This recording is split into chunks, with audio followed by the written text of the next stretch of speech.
Hey everybody, how you doing? Listen to this.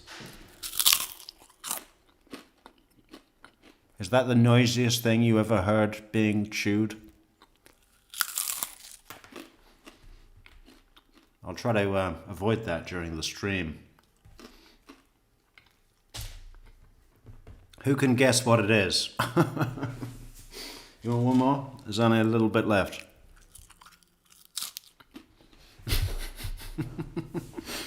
The first person to guess what it is gets a free gold star. What are we doing today? We are going to be looking at Gus Searcy. Who is Gus Searcy? Well, he's the biggest sleaze I've ever heard. He has resting sleaze face. Where's a picture of him? Where's the judge on the screen? What is going on? What is going on? Ah, I see. The picture is too big. Okay, well, we can just get straight into it. Gus Searcy is the multi-level marketing guy pyramid scheme from the Jodi Arias trial that, what was it? I think she went to visit him in Nevada to borrow a cell phone or something. I mean, I'm sure he'll tell us the story. He's a defense witness. He's one of the early defense witnesses, and Kirknami's going to call him to the stand and ask him some questions, and then Juan Martinez is going to bash him over the head with some accusations, and it's quite funny. It's great. Let's just see what happens. It's only about an hour, so who knows what we'll do next after this. Welcome everybody in the chat. How are you doing?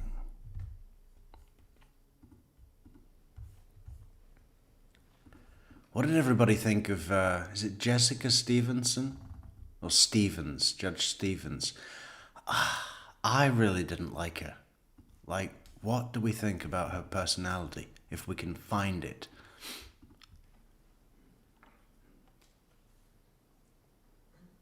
Like, what is missing in that judge's life? What could we give her as a gift to cheer her the fuck up, right? What's the best thing to do in Phoenix?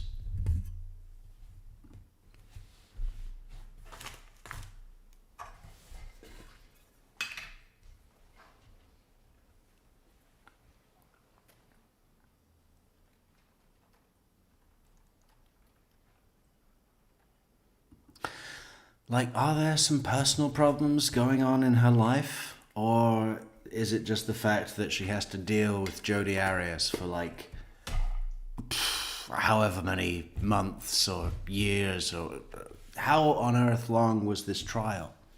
I mean, she must have drawn the short straw. All the other judges are just going to normal trials and get it done in a week, 2 at the most. This poor judge got stuck with it for a long time.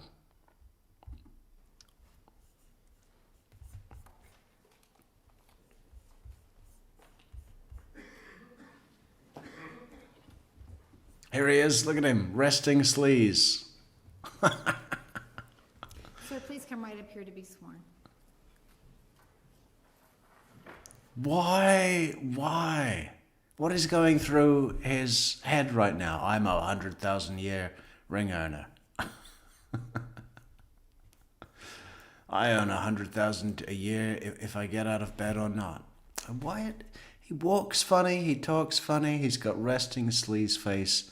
He's got all of these, he's got a little lapel pin there. What does that say? Massive sleaze. He's got this ring that's a horrible, gaudy. Do you have Christmas crackers in the US? I don't know if you do, actually. You pull them. You have them between you at the dinner table, and you pull them, and they pop, and there's a little prize inside.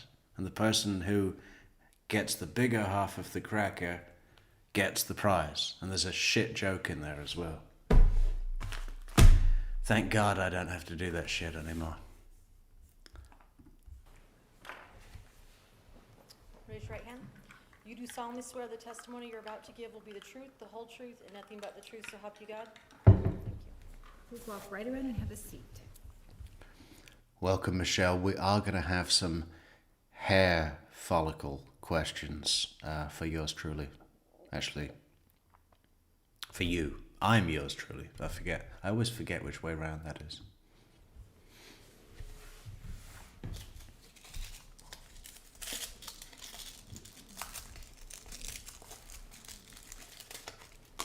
You may proceed. Thank you, Your Honor.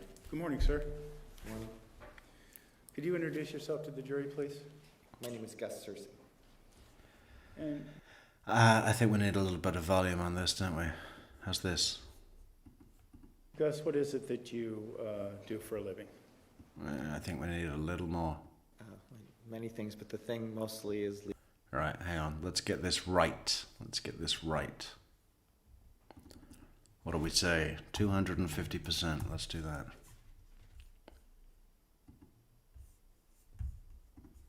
legal shield, or prepaid legal in the previous. Good morning, sir.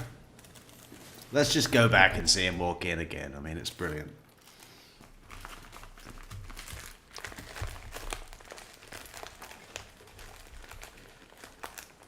Well, thank you, Amy, for the super sticker.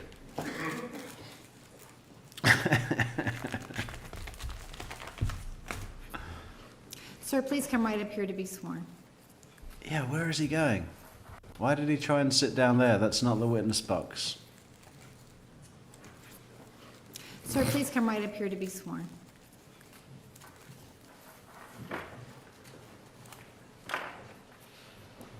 Raise your right hand. You do solemnly swear the testimony you're about to give will be the truth, the I mean, he walks like he's been raped in the shower, okay? Look at this. He's got that rape victim duck waddle thing going on. The RVDW. Hashtag RVDW. That's how we will refer to it in future episodes so as not to cause offense. The RVDW. Everyone remember that.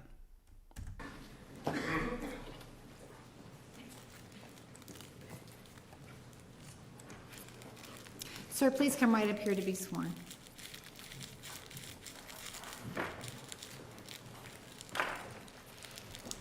Raise your right hand.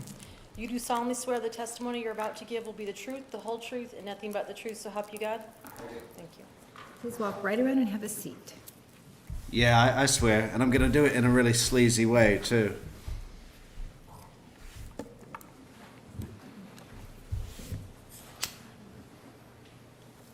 You may proceed. Thank you, Your Honor. Good morning, sir. Morning. Could you introduce yourself to the jury, please? My name is Gus Searcy. And Gus, what is it that you do for Has anyone told him it's a murder trial? a living? Many things, but the thing mostly is legal shield, or prepaid legal in the previous name. Okay. And just for clarification, when did prepaid legal become Legal Shield? July 1st, about 2 years ago. Okay. Even the name is sleazy. Legal Shield. You can just see the table of creative directors coming up with that and saying, yes, that's it. And if you could, what is your position within the company? Is there a label for it? Yeah, I am what's called a $100,000 ring earner, which means I have this little ring. It means I make over $100,000 a year, whether I get out of bed or not, and I'm executive director. Okay, executive director.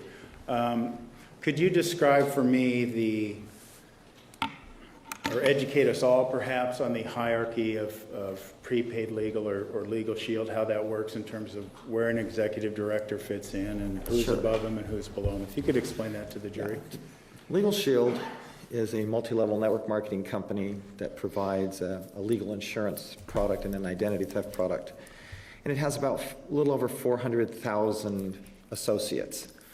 Out of those 400,000 associates, the goal is to attain a level such as myself or some of the other people in the company. And the main level that people want to get to is something called an executive director. Out of the 400,000 people in the company, there are approximately 1,500 executive directors. And then there's various levels of executive director from there up. The other thing that people want to attain. I'm just going back to the beginning of the chat. Pork rinds, no. Doritos, no.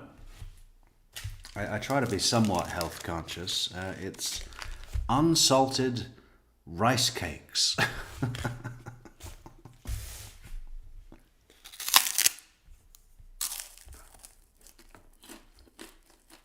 Is the $100,000 ring, because you could be an executive director but still not making a lot of money. But if you have the ring, it signifies that you've made a documented $100,000 in a 12-month period.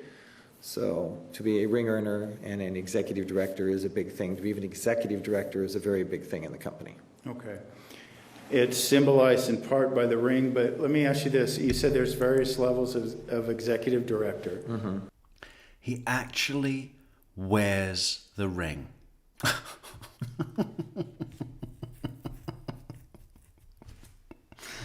This company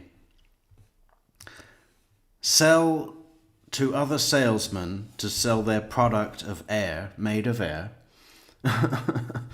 And the way that they sell it is by pitching, hey, the real goal here is to get to become $100,000 a year ring earner. I mean, it sounds like some weird clubhouse ritual that some kids made up, in a treehouse. Yeah, and he wears the ring. Not only wears the ring, but wore it to court. Could you describe those for us? Well, there's like bronze, there's executive director, that means you're an executive director. There's bronze, that means you've helped one other. So when you're an executive director, that means you're an executive director, and it doesn't mean much else, right?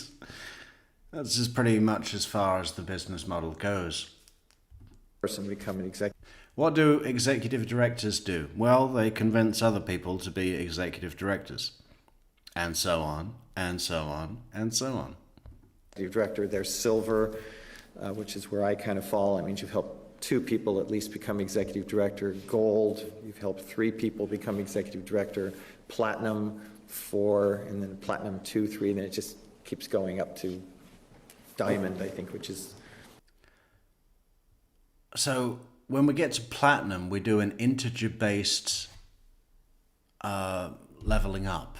So it's bronze, silver, gold, platinum 4, platinum 3, platinum 2, platinum 1, diamond. Well, can't you think of any other... that could have been so clever. We could have done something really, really cool there. But they need all these levels. They can't think of any other precious metals or, valuable gemstones. And they just put a number after them. Kind of sucks, kind of lazy. 13 or 14 people, executive director, directly under you. Okay. And you said you are at the silver level. You've made 2 people executive directors, right? Yeah, Okay. directly underneath me. I've actually created a lot of executive directors, but yes. Okay. Let me ask then, apart from what does Legal Shield or prepaid legal, what do they sell to the customer? The customer would be the average American public. The premise is this: the average person checks their wallet before they check their rights, and the wallet says they don't have any.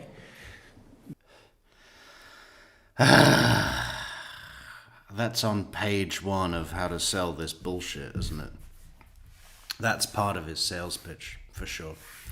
The average person checks their wallet before they check their rights and realize they don't have any. Ooh, it's so clever. It takes you on a journey of self-reflection, and it connects your knowledge that you can't afford legal, and that means that you don't have any rights. And oh my God, if I don't have any rights, I need Legal Shield, right? So I can be protected with a shield legally.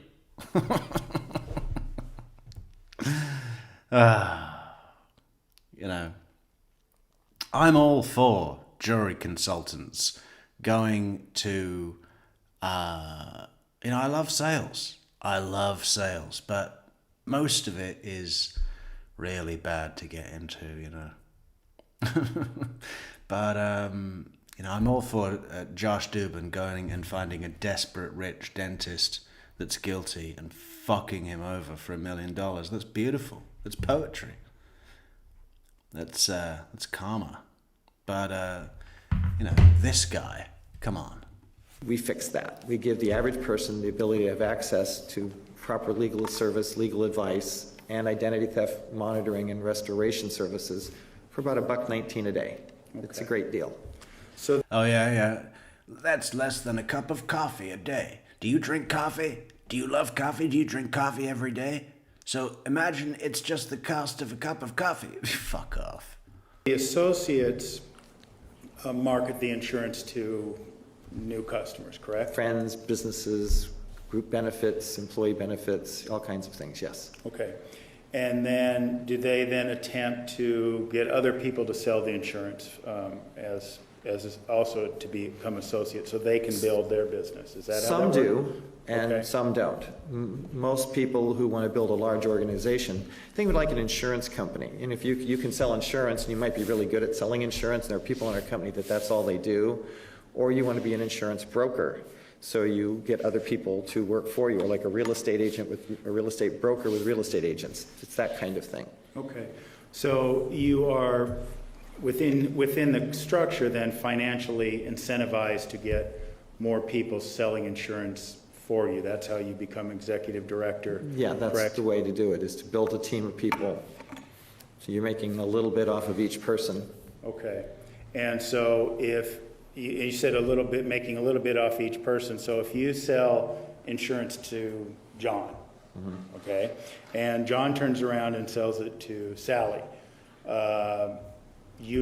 Sally! Where's Sally? Hey, Sally, watch out. Fucking Gus Searcy is coming round to your house and he's trying to sell you something.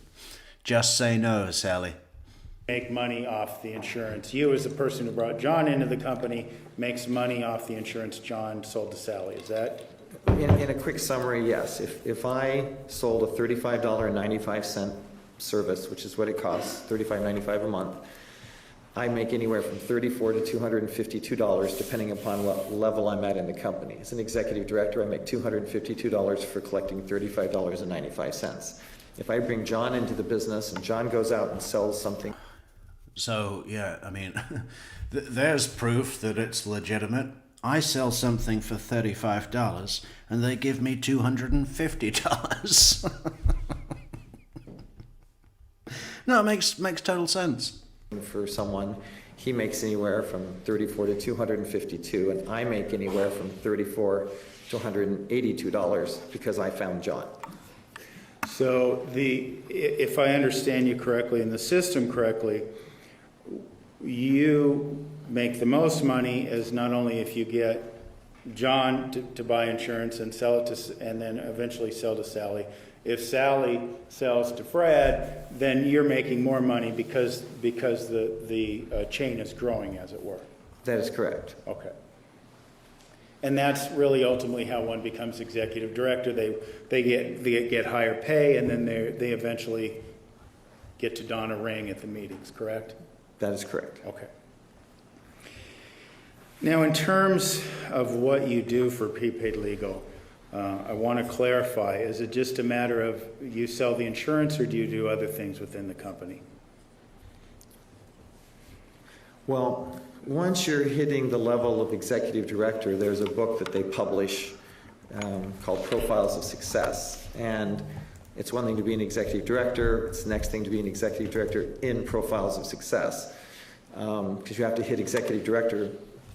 To be an executive director in Legal Shield, you have to qualify every month to do that. You don't just hit it and you're there. You have to qualify every single month. So once you've done it 8 months in a row, there's a book that's published with all the stars in the company, if you will. And it starts off with the ring earners. Like I said, out of 400 and some thousand people in the company, there's about 1,500 executive directors and about 250 ring earners. So the book will start with the ring earners, and then it flips through to the executive directors at the back. Okay. that are consistently producing.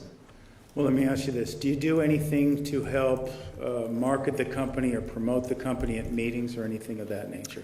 Yes, I get flown around the country to speak at meetings because ring earners and executive directors are, that's what everyone wants to attain. So they take us and they send us places to speak at meetings to inspire other people. Because even though it's the same message, sometimes you hear it from a different person, suddenly it sinks in and goes, oh yeah, I can do that. Because it's the kind of thing that, it's a really good thing that anybody can do, but a lot of people just don't succeed because they don't know how to succeed. And so you say you speak at many different conventions or events, I don't know what they're called. Business briefings, conventions, super Saturdays, there's different terms. There's a weekly meeting. Every week there's a weekly meeting everywhere in the United States. There's hundreds of them. Once a month they have something called a Super Saturday that in each marketplace all the meetings come together for one day. They have the national convention. They'll even have regional events. Okay. A Super Saturday. I mean, again, right? Remember Ryan Burns? Well, first we went to the business breakfast. Then it was the business briefing, followed by the business brunch. And in the evening, we all went to the business banquet before moving on to the business ball. The big part of these companies is just these fucking activities, right? That pretend to be glamorous because they look like everyone's doing really well. Everyone, and it's the Southwest, right? So everyone's in a pinstripe that's like 5 sizes too big for them. We should do Ryan Burns again. That guy was hilarious just because of the size of his jacket. It was enormous. It was like a tent.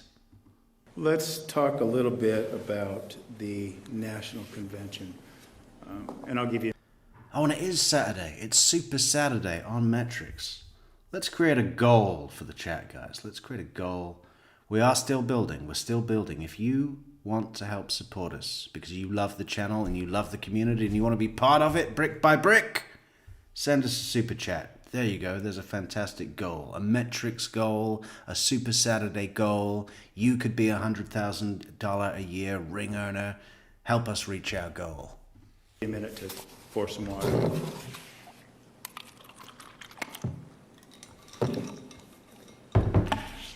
Is that national convention held in the same place every year, or? Back then there were 2. They used to hold one in Oklahoma, which they still do that one, and then they would hold one in either Dallas or Las Vegas. Yeah, they hold it in Oklahoma because all the venues cost basically nothing. To put on a function in Oklahoma, you're talking dirt cheap. You're talking Dust Bowl dirt cheap. And Every 6 months. tell us, if you will, how... Oh, that reminds me. We'll play it. I'll come back to you. those conventions are set up. Is there's various meetings, some of these inspirational talks. Tell us how that works. Before the main 2 days of the event, there's a lot of classes, training classes.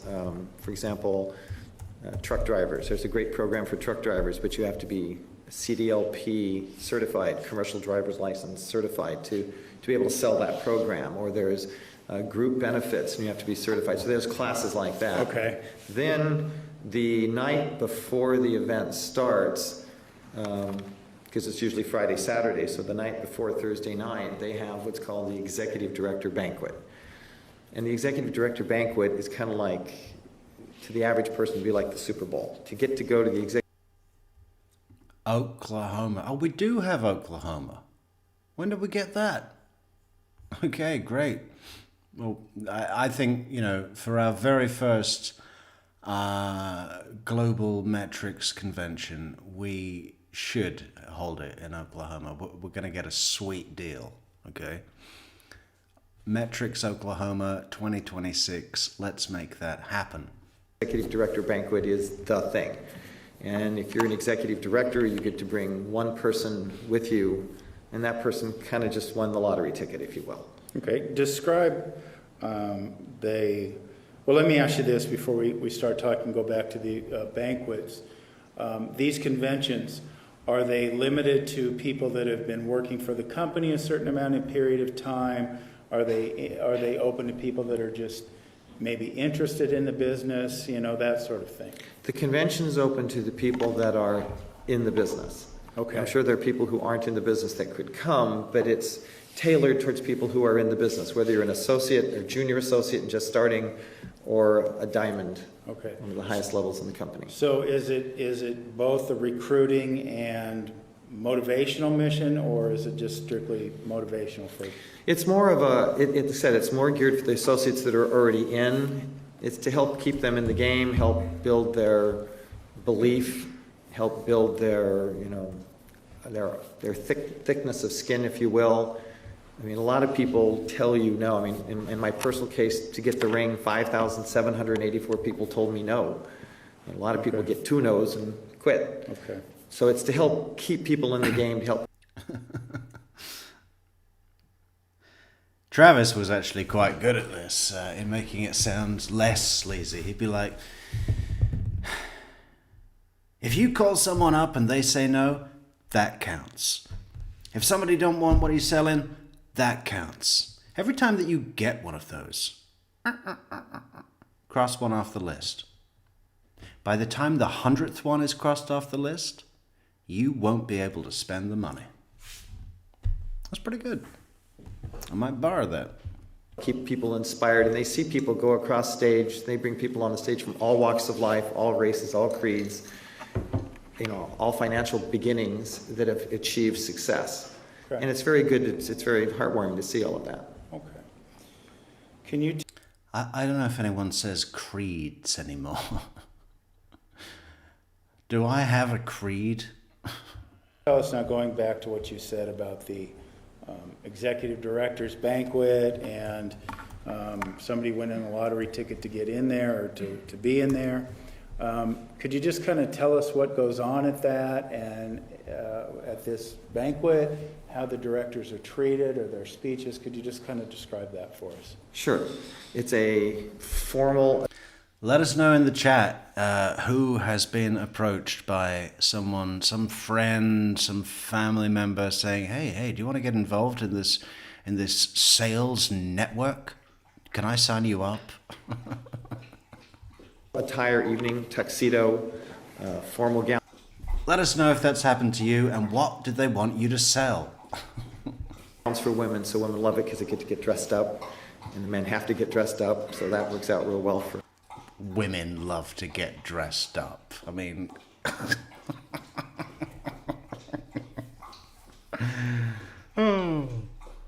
Yeah. You know what else women love? Stereotyping. Yeah. They get all giddy over that. For the women.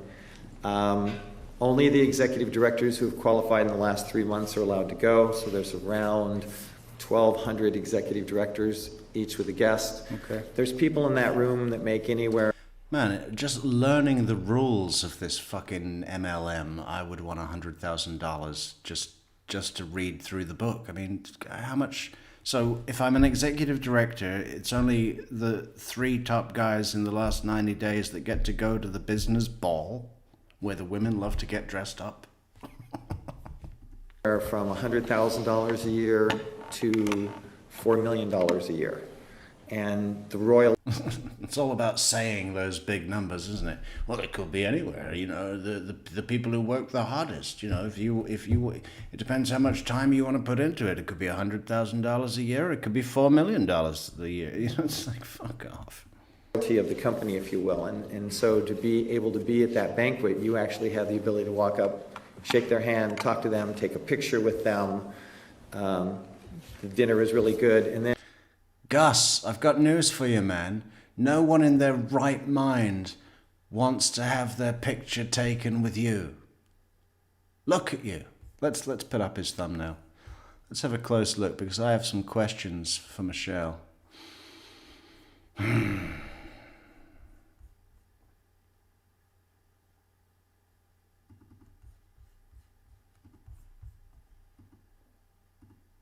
Okay, so Michelle, what could we do for this man? I mean, I'm thinking we should take a little off the sides, right? Just narrow that down a bit, thin it out a little. We definitely don't want to touch the top, okay? Don't take anything off the top. Oh my God, I mean, it looks like this strange, it's almost like a mythical creature, like a goblin or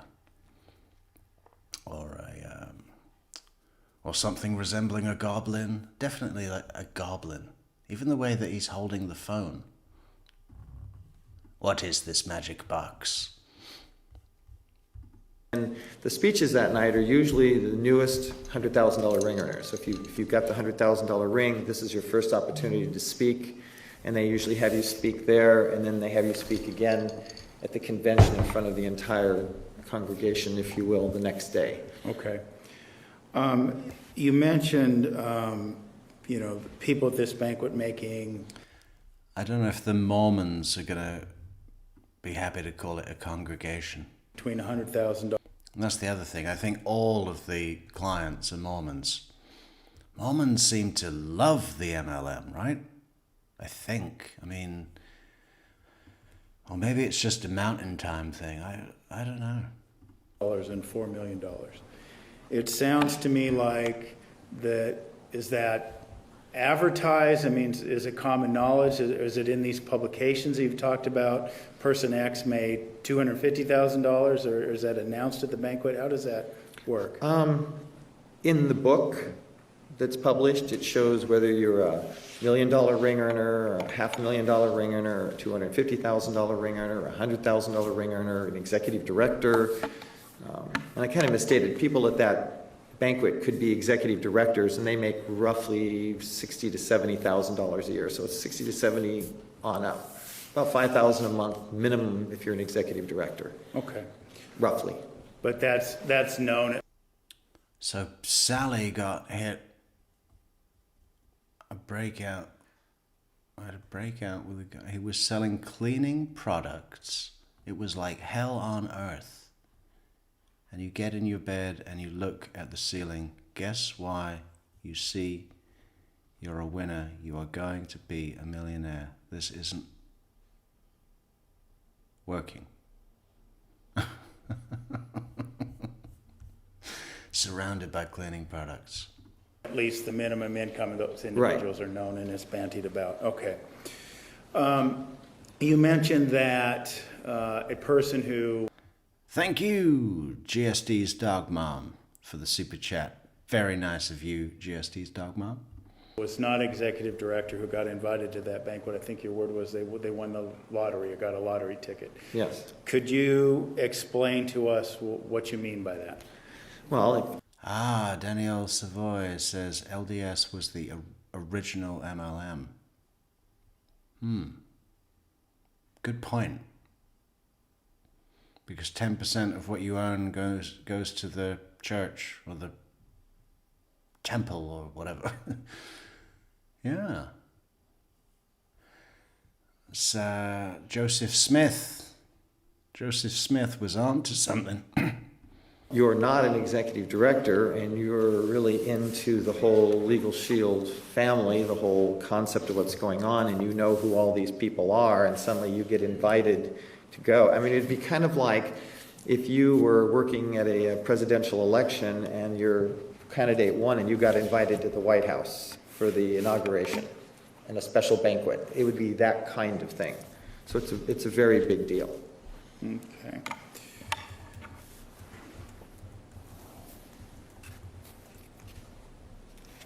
Let's talk a little bit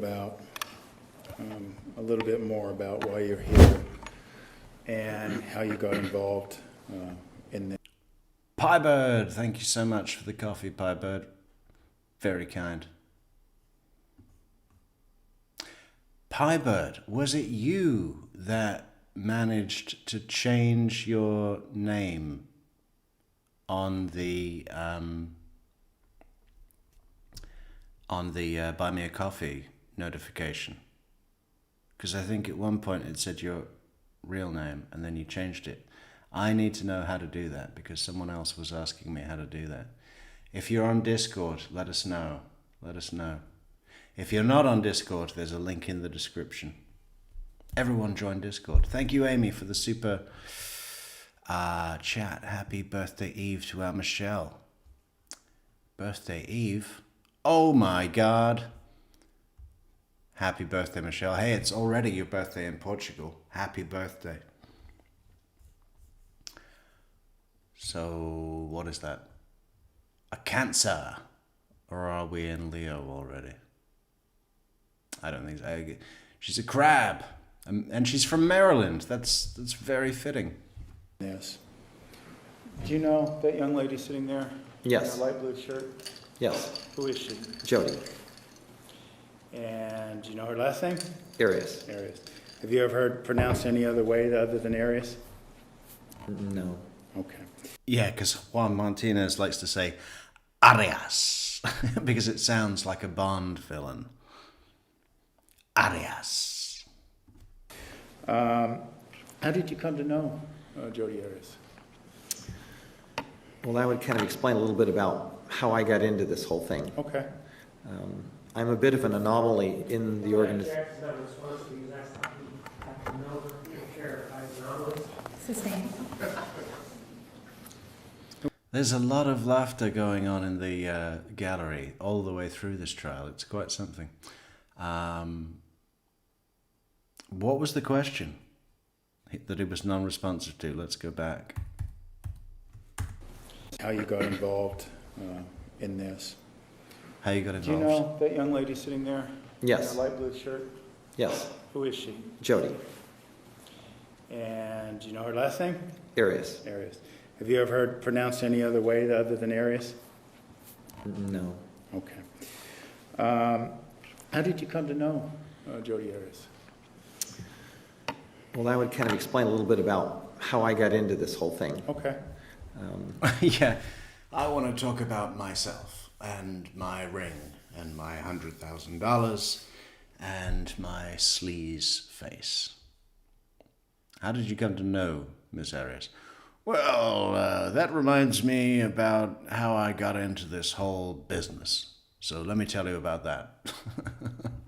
I'm a bit of an anomaly in the organization. Sustained. May we approach, Honor? You may.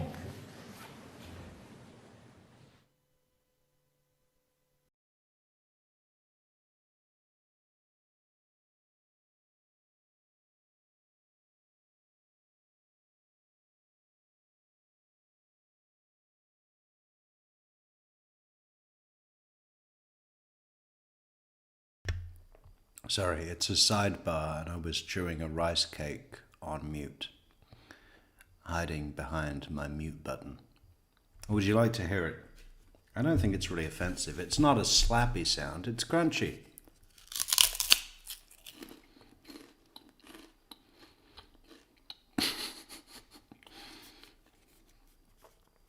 It's immersive. Get used to it.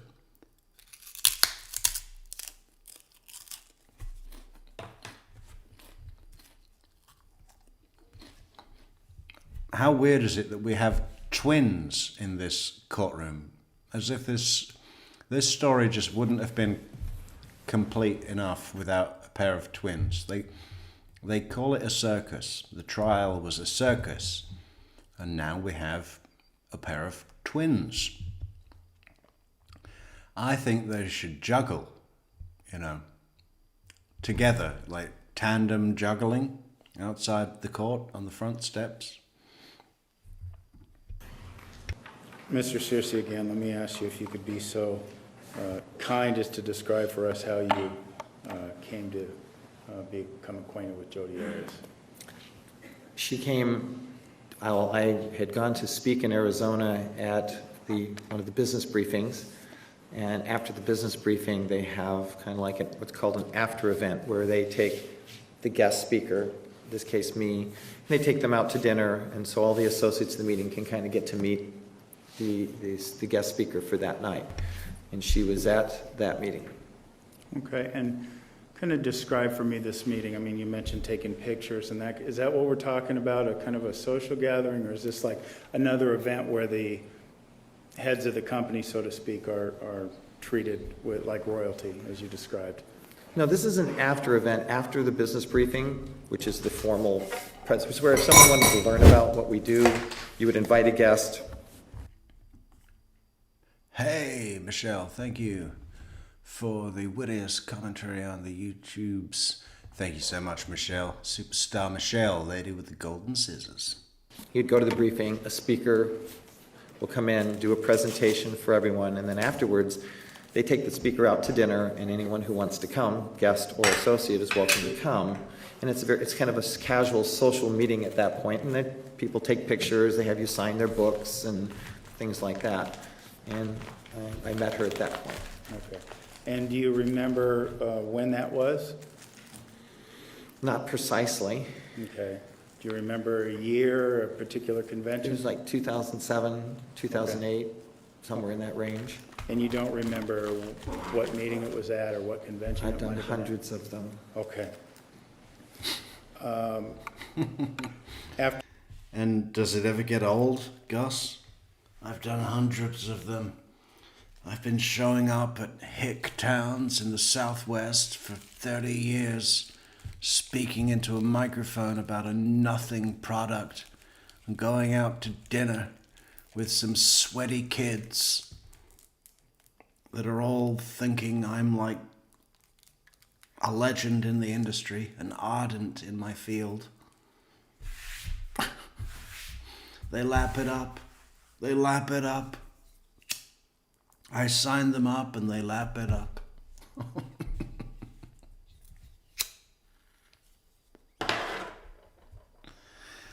I think we should do a special video on the psychology of multi-level marketing, right? And whatever the fucking need is that so many people get into it. I mean, I guess not so much anymore, right? There's some serious stigma behind it. But it's still there.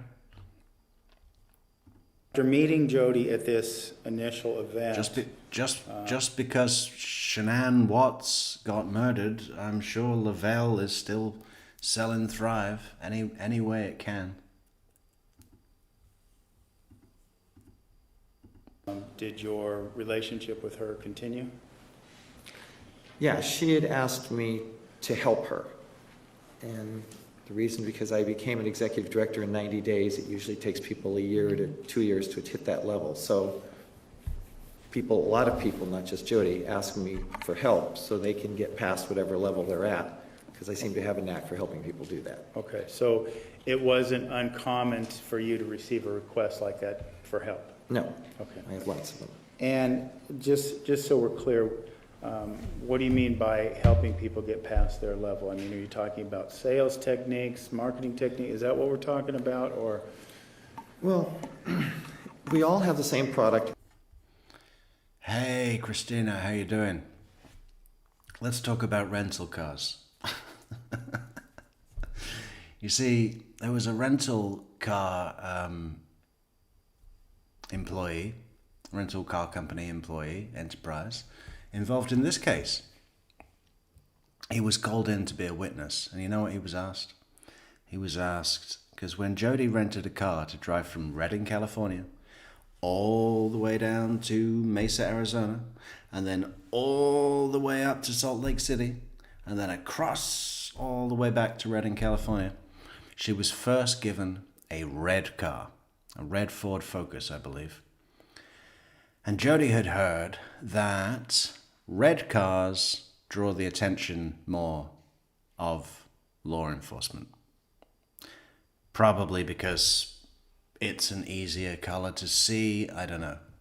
But I have heard that as well. And she took it back. She said, hey. I don't know if she said, I want a different color. I think she said there's something wrong with the pedals or the throttle or something, made up a mechanical fault. But, got another car and requested a different color. And that rental car company employee, that enterprise employee was asked, do you remember if the defendant requested a specific car? And this is like 6 years later. And the employee said, yeah, I do remember. I do remember her asking for a specific car. I'm just playing, Michelle. But it's true. Same price with the same marketing tools. So it's really not about that. Sorry, not Michelle, Christina. Christina, I get them mixed up, sorry. It's about what's in people's heads. So I need to find out what's making them not succeed. Because the company has a very simple process. And if you follow the process and you do what we ask you to do, you'll probably succeed if you do it right. So there's their emotions involved. They're like some people, they're afraid to talk to their family because they're embarrassed, or they're shy, or they don't quite believe in the product that they got involved, or you need to find out what the reasoning is. Okay. So you need to get into their head, find out what's going on with them, and then what I usually do is set up some kind of accountability where they will say, all right, I want you to call me once a week or twice a week. Sorry, I want to just hear this again because I'm really interested in his process of, he's talking about dealing with the people that are coming on board to the company, right? He's at the business briefing, he's the guest speaker, so he goes out to a special lunch, and some of the younger up-and-comings are going out to get advice from him, learn the trade, whatever it is. I want to hear this properly. We're going to go back 15 seconds. About sales techniques, marketing technique, is that what we're talking about, or? Well, we all have the same product at the same price with the same marketing tools. So it's really not about that. It's about what's in people's heads. So I need to find out what's making them not succeed. Because the company has a very simple process. And if you follow the process and you do what we ask you to do, you'll probably succeed if you do it right. So there's their emotions involved. They're like some people, they're afraid to talk to their family because they're embarrassed, or they're shy, or they don't quite believe in the product that they got involved, or you need to find out what the reasoning is. Okay. So you need to get into their head, find out what's going on with them, and then what I usually do is set up some kind of accountability where they will say, all right, I want you to call me once a week or twice a week, depending upon the situation. Let me know what you're doing, or how many people you've shown the service to that week, or something that kind of forces them into a action, because it's kind of like Weight Watchers. If you got to show up every week to somebody, you're going to be more likely to do something than if you are completely on your own. Okay. And is this the type of relationship? Hey, jury. Jury says, hi. Regarding the car, Jodi got arrested the next day, right? And she was doing interviews, so her face was recognizable, and that enterprise employee was probably watching the news and remembered her face. She didn't get arrested the next day. I mean, she did the murder on June 5th and was arrested on July 16th. So she was free for a month, and by the time she was arrested, she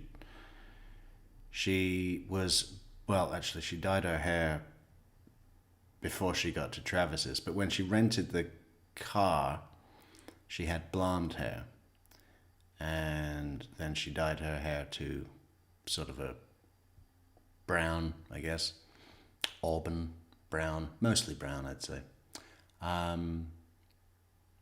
Well, I don't know if the rental guy was watching the news, but what would be I'm just reading it again. And she was doing interviews, her face was recognizable, and that enterprise employee was probably watching the news and remembered her face. So what? I mean, he might have done, but does it make a difference either way? I don't know. Relationship you began to develop with Jodi Arias. That's correct. Okay. Thank you, Pinto, for the coffees. Thank you, Sally. Good. Let us know how that merch works out for you, Sally. Everybody get the kosher style merch, just like Sally. Just like Sally. Can you speak to how much contact you had with Miss Arias over the ensuing months? Was it weekly? You talked about checking in monthly. Do you know? Probably at minimum of once a week, we would touch base with each other. Okay. Congratulations, jury. You've made the right decision for your life. That is a good life choice. Premium, YouTube Premium. I'll never go back. It's like €8 a month. I'm fine with that. No ads on YouTube ever. And I put it on Medium, if anyone hasn't got Premium, I don't put it on show all the ads you can. I just say, I click the thing that is recommended. It says recommended. I guess that's the best one. Was it strictly business, or did you ever become friends? Well, I'm usually friends with most of the people I deal with. I tend to work on a personal level as opposed to a business level, so yes. Okay, so it wasn't just a matter of just... Did you ever go on trips away together? Did Jodi Arias ever insert a gerbil into your rectum? Tell us the truth. Discussing business, you became friends. That's how you tend to do things. Yeah, because you get to know people, that's how you're going to get to know. If it's strictly business, you don't really get to know what's going on with them. Okay. So over those months, you got to know Miss Arias fairly well. Is that Yes. right? Okay. During your interactions with Miss, and I want to clarify before we go any further, your relationship with Miss Arias, was that strictly platonic, or was there any romantic or sexual relationship between the two of you? Yeah, just platonic. Oh my God. I knew there was a gerbil in this story. What happened to that gerbil, Gus? Did you eat it after you took it out? I bet he would, wouldn't he? The sick fuck. Platonic. Okay. She had a boyfriend. Okay. And who was that boyfriend? Travis. Well, that was not the only problem, you freaky looking, smug faced weirdo. Okay. Alexander. And you knew Travis as her boyfriend. To your knowledge, did a lot of people know about that? Objection, lack of foundation, no evidence. I said to his knowledge. Yes, you may answer yes or no. Overruled. To my knowledge, I don't know how many people knew. That wasn't something I was concerned about. Jury says, and even if the Enterprise employee didn't watch the news with Jodi, the detectives got the records and interviewed that Enterprise employee right away, so it was still fresh in his or her mind that Enterprise would never forget. Forget what? Are you talking about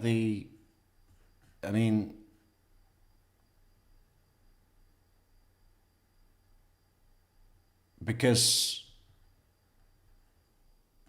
I said it was 6 years ago. Yeah, it would have been on record, sure. They didn't find that out at trial, obviously. I didn't mean that. Well, I knew, but it wasn't something I didn't conduct a survey.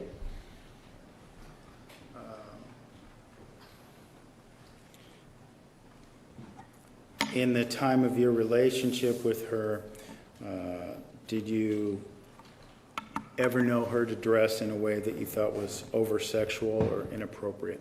Objection, relevance. Approach.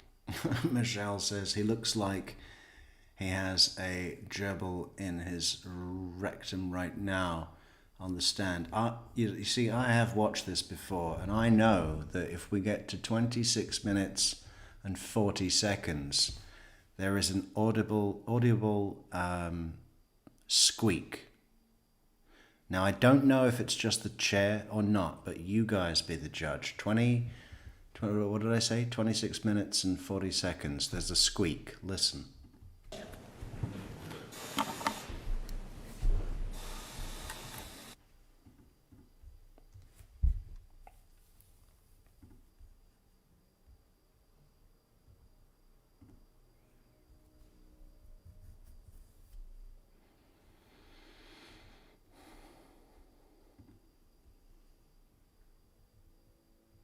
What do you think she's drawing right now? A gerbil?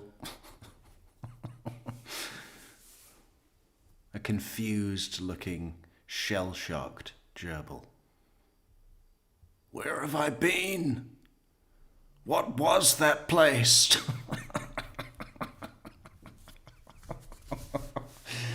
I don't want to go back. Don't send me back.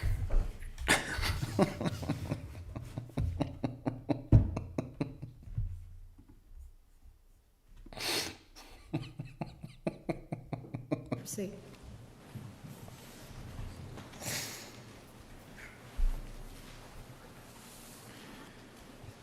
Let me ask you, Mr. Searcy, during the course of your relationship with Miss Arias, I know you talked about meeting her at a convention and her asking for your help. And I know you talked a lot about a fair amount of phone calls that you had, weekly phone calls. How many other... The other thing about this guy, this Gus Searcy, he lives in a high-end exclusive motor coach. Because he's always having to travel from Nevada, from Vegas to Oklahoma City, and then back over to Mesa. I mean, you know, it's just like on the road. Other times did you physically see her? Were you in contact with her, be it at meetings, be it on a personal level, anything of that nature? Do you have any idea? Well, I'd see her at the national convention, see her at the after event, see her at the regional event. So maybe 4 or 5, 6 times, not counting times she met with me personally. Excuse me, I'm sorry, I didn't hear the last part. Not counting the time she met with me personally. Okay. And do you have any idea about how many times she met with you personally over the year or so that you knew her? I mean, just probably twice. Okay. As it relates to all those meetings, both personal and professional, did you see her ever dress in an inappropriate manner? No, she was always dressed very feminine, but she was very conservative. Going beyond the scope of the question, please answer that question. Overall, the answer will stand. And what was that? So describe that again for us, please. I said she was always dressed very feminine, but very conservative. Always long sleeves, high necks, long dresses or slacks, nothing provocative in any way. Very, very professional. Okay, and that was both in your... Very professional. Should we just try and confirm that? Let's have a look at what passes for professional. We're not going to show her porn.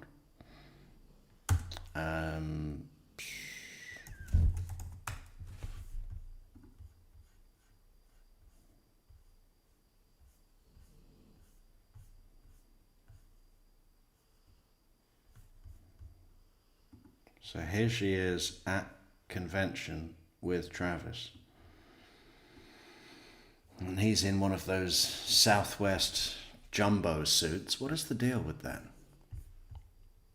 Is it like a cowboy thing? The cut?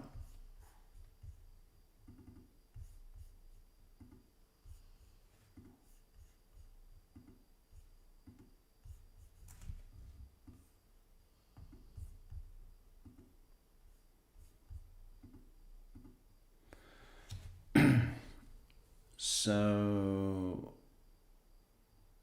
hey, Travis, is that 100,000 year ring? 100,000 a year ring? I don't think it is. God, he's young, isn't he?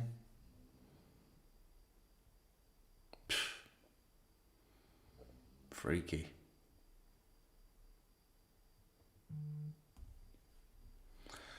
Yeah, I guess you wouldn't say that her outfit is provocative.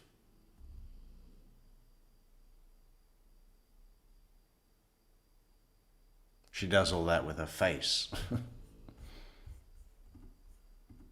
Personal interaction and professional interaction with her at these meetings, right? Yeah, even personally, she'd always wear like jeans and long turtleneck kind of sweater thing. Was, going back to these meetings you've had with, Piebird is here, or she was, and it's a lady, Michelle. A very decent lady. her, was she ever sexually inappropriate in her conduct? No. I watch for those kinds of things because some women I help. Objection, non-responsive, is everything. Sustained. Just describe for us how you can come to that conclusion. Because I help various people, men and women, and how they dress, how they act, all affects things. You know, some women, they dress too provocative and men don't take them serious. They want to date them rather than join them. Okay. And so they need to tone it down, or some, you know, dress too wild, or it's even as subtle as their cell phone. When someone calls their cell phone, the message on it is some kind of weird music or something, which is inappropriate for a professional business person if someone's calling you. So I take all of the factors into consideration. Objection, non-responsive. Sustained. Let me ask it this way then. These are factors you take a look at when you're mentoring both men and women in the business and with. Correct. Okay. And as it relates to the conduct of a female that you might be mentoring, you never found, Miss Arias, you never needed to direct her in any way regarding being overly flirtatious or her phone or anything of that nature. All very professional, right? Objection, legal. Sustained. Exactly, Christina. No disrespect, but I don't think Travis's Zoom suit over his Mormon undergarment is very professional. He looks like he's in a Broadway play. I think Broadway might be overstating it. I'm thinking high school production of Bugsy Malone, you know, community theater at best. Broadway, no, they have good costumes.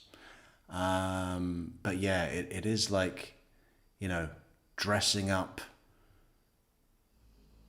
from the, you know, the church box, you know, of old jackets that have been donated for the children to play with.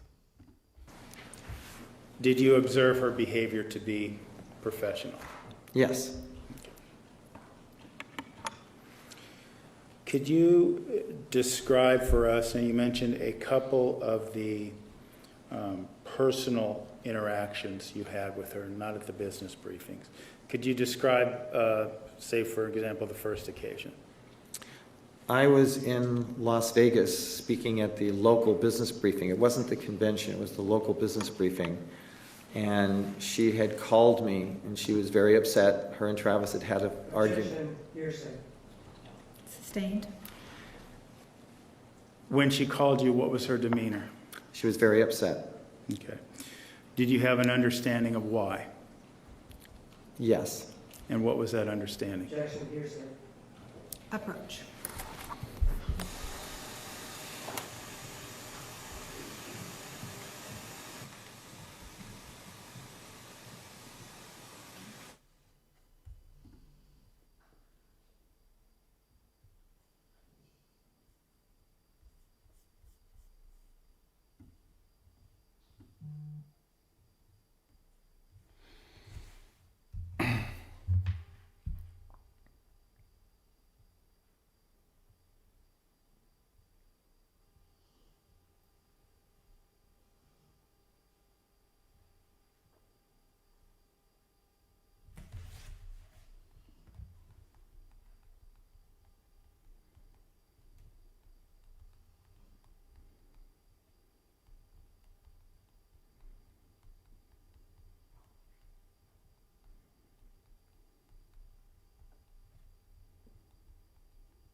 I think Gus has got about 4 minutes before he needs to change his gerbil.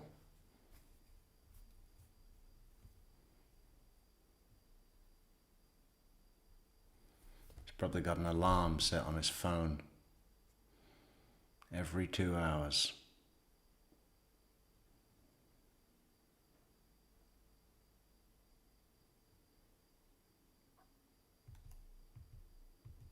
Oh, Arizona. Sorry.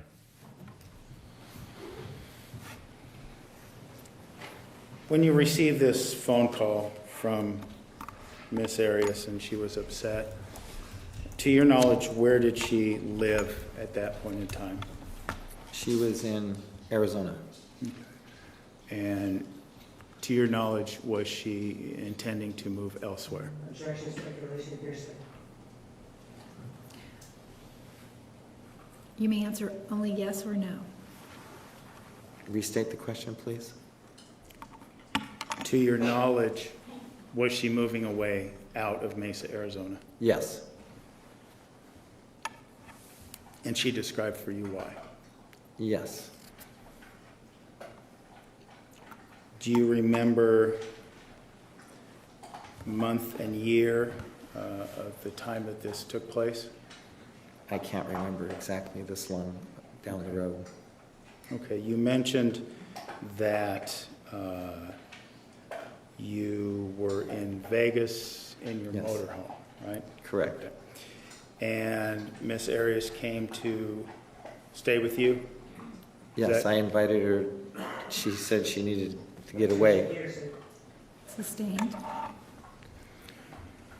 She came to stay with you on her way out of Mesa, right? Objection, hearsay. Overruled. You may answer yes or no. Yes. And she spent some time with you at your motorhome, correct? That is correct. Okay. And was this a matter of hours, a matter of days? Can you describe that for us? About 2 days. 2 days, 1 night. Okay. And during those 2 days and 1 night, did she ever make any sexual advances upon you? No. Okay.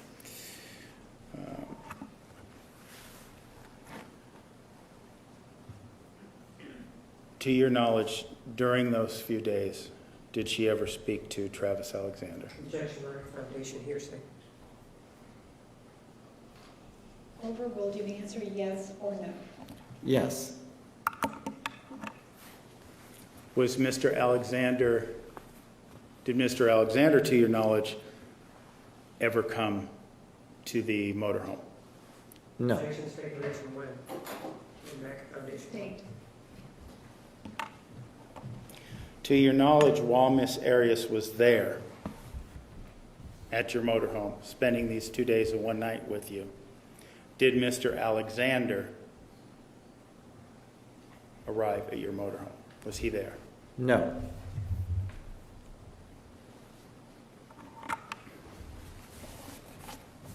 To your knowledge, did she receive any phone calls from Mr. Alexander? Yes. How were you aware that Mr. Alexander was calling her? The motorhome is very large, but it's long as opposed to wide. So I was sitting on one couch, she was sitting on the other. We'd been talking about this far away between me and this gentleman here. The phone rang. And if you're in a real quiet room, when someone's that close, you can hear what the other side is saying. So she answered the phone. She said, he goes, hi. Objection, hearsay. Sustained. May we approach? Yay.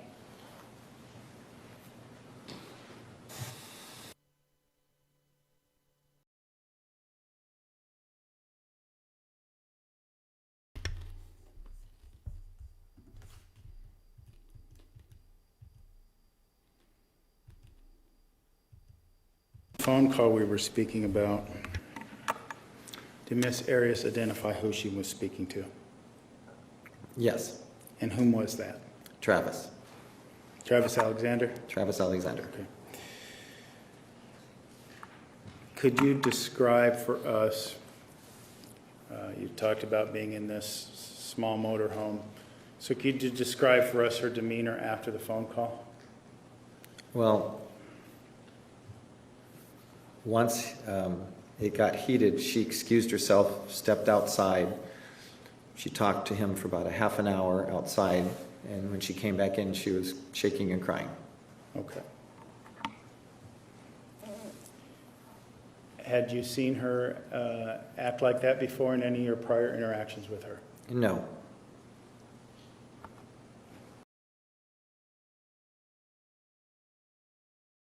It's clear why, jury says it's clear, this is about me, in my opinion. It's clear why you choose being locked in a room with Jodi over Wendy, both eyes at the end of the name, by the way. Just because she's hot, Jodi's act was extremely violent. Wendy wasn't violent. She hired someone to do it. I don't think Jodi would be violent with me. I think I could relate to Jodi. I'm not gonna enjoy being with her, but I think I could. I don't know if control her is the right word, but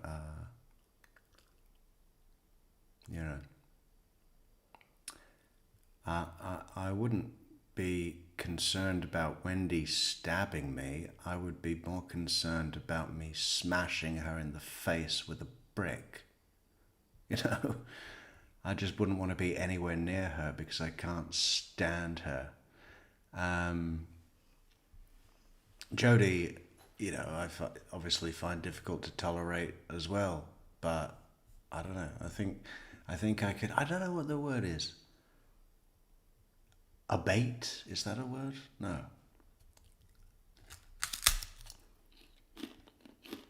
Let's just say control.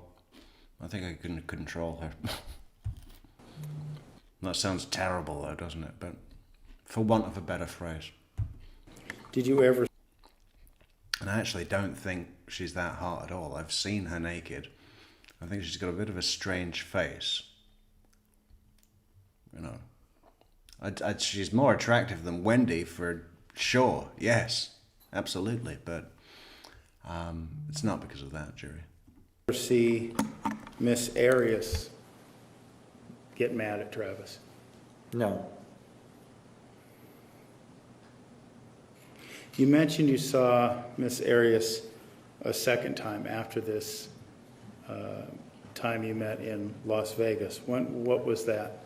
When was that? Excuse She me. was moving to Northern California, and she had her phone. And the other thing is that while Wendy may have not been directly violent, she is the more dangerous of the two, the more vicious of the two. I'll stand by that until the day I die. Wendy is the most dangerous person I've ever seen. And she's also just beyond repugnant. Most females choose Wendy over Jodi. I doubt that.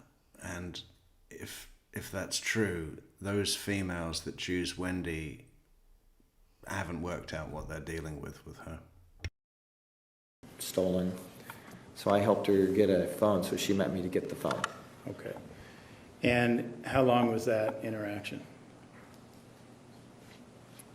10 minutes, not very long. We just met, said hello, gave her the phone. She was on her way. Okay. Moment, Your Honor.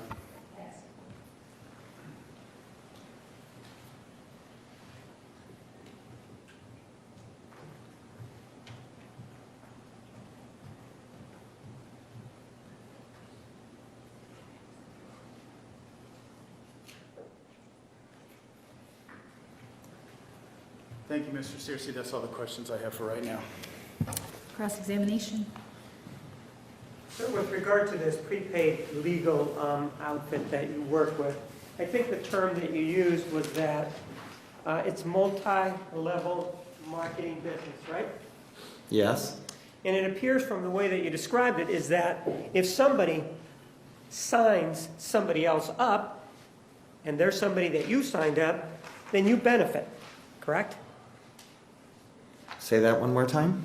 You sign somebody up, for example, Yes. and then they sign somebody up. It seems that you profit from that signing up of the last person, don't you? You profit from all the people. So the answer is yes, you do profit, right? Yes. And it appears in the way that you describe all of this that there are a very few number of people, whatever designation you may give them, directors, give them rings, whatever, that are at the very top. There's some sort of elite people at the very top, right? Yes. And those people are profiting from what everybody else is doing down here, right? As they profit themselves. But the answer is yes, these people up here profit by whatever is going on down here, right? Yes. And that's how the money is made, right? Yes. That's how one reaches the $100,000 club, right? Yes. By being at the top of the pyramid, those are the people that are really making the money, right? It's not a pyramid. I didn't say it was a pyramid. I You said just at the did. top, at the top of the pyramid. That implies a pyramid in my logic. So is that a yes or a no, or do you not want to answer? Not as stated. So you don't want to answer that question, indicating that the people that are at the top of what appears to be a pyramid, those people are the ones that are making the money. Objection, argumentative. Overruled. It's not a pyramid, so to say it is would be wrong. It is multi-level, that I will agree with, Well, sir, so your answer is you won't answer that question, right? As proposed. as stated. Okay. Well, then let's use a triangle, right? Let's not call it a pyramid, let's call it a triangle. The people at the very top of the triangle, those are the people that are the direct. You don't want to call it a pyramid, we're going to call it a three-dimensional triangle. In Egypt. The Egyptian triangle. Those are the people that have the rings. Those are the people that go to the executive ball, right? More like a circle if you want to get into geometry. Sir, that's not my question to you, is it? I'm asking you who's making the money, aren't I? The people who I want to know how it's a circle. Have you heard of the new circle geometry scheme? Can I sign you up in my circle? I'm asking you who's making that money. The people at the top of the Egyptian triangle or the people at the bottom of the Egyptian three-dimensional triangle? Where the pharaohs are buried. work the hardest. Sustained. Who's making the money? The people who that work are the- at the top, or the people that are down here that they signed up? Sir, you are wrong. There are people... Now he says who makes the money. The people who work the hardest. What happened to that bit at the beginning where you said, I earn $100,000 a year whether I get out of bed or not. Whether I have a gerbil up my ass or not, I get $100,000 a year every year. Is that working hard? the top that don't have Judge, anybody objection, underneath them. non-responsive. Go ahead. There are people in this company making hundreds of thousands of dollars that don't have any... I just realized he probably... No. It doesn't matter. one underneath them. They go out and sell it as an employee benefit. You sign up Southwest Airlines, for example, one of our clients, you're a millionaire. You don't need to recruit anybody. So that what you're stating isn't correct, and you're asking me to state something that is not correct for your purposes, not the truth. So the model that you previously described, the people that were in the $100,000 club, you've signed up Southwest Airlines? I personally didn't, but Yes I or sold no? 1,000 memberships myself. Objection, non-responsive, Judge. Sustained. The question is, sir, did you sign up Southwest Airlines? No. Did you sign up any big company at all? Yes. Who did you sign up? Go ahead, tell me. City of Norwalk, City of Garden Grove. And that's the reason why you're in the $100,000 club? City of Garden Grove. We got to find out what the fuck that is. I signed up the City of Garden Grove. City of Garden Grove. Oh, it's just a city. Oh no. It's Disneyland. What? No. Garden Grove is a city in northern Orange County, California, United States. The population was blah, blah, blah, blah, blah, blah, blah. It's just the city. How does he sign up a city? Partially. It's partially because of both. It could be a mixture. Some And- people recruit only. Some people sell only. Some people like myself Sir, do all of the Let me ask above. you this question. She was making a lot of money? We're talking about the defendant? No, she was not an executive director. She was trying to. Right, so the answer is she wasn't making a lot of money, right? That's correct. She hadn't signed any big businesses, right? That's correct. And the reason that she was under your tutelage was that you were trying to groom her so that she would be able to present herself, so she would be of the mindset to go out and sell this, right? That's correct. In terms of the money that was coming in, the approximately $40 a month that was coming in for her, that money, if she had somebody above her, didn't she? Yes, she did. So Not the- me. So, and if she signed somebody up, the person above her would be making the money, right? That is correct. And the people that are above each other, those are the ones keeping out the business people, the business accounts. Those are the ones that are making the money, right? Everyone makes money who sells or helps people make sales. The big money, I'm talking about the 100,000. If you take out the business like Southwest, the people at the very top, and you only talk about individuals, those people have other people underneath them, and they take some of the money from the people underneath them, right? There are people who do that, yes, and there are people who don't. But they And- still make money. The majority of the people that are making money in that company are the people that have signed up a lot of people, That correct? would call for speculation on my part. I don't know everyone's individual financial method. But it could be, right? Could be. Sustained. You said that you met the defendant in 2007 or 2008, right? Probably late 2007 initially. I had gone to speak in Arizona. So what month was that? I don't remember. And you became, what was the occasion again? I was speaking at a local business briefing. And she happened to be there, right? That's correct. So that was a professional setting, right? Correct. And you saw her 4 other times in a professional setting, right? That's correct. How much time did you spend with her that first time that you met her? The first night, Yes, sir. well, the after event probably lasted 45 minutes to an hour. And she was one of the people that I was interacting with. So if I'm going to break it down in minutes, maybe 10 or 15 minutes the first night. All right. And then after that, when did you meet her again? Physically? Yes, that's what we're talking about. Okay. So that Well, you could there's see what talking she- on the Excuse phone me, also. I have a question, so that you could see what she was wearing, okay? The second time that you met her, what was that occasion? At a national convention Where?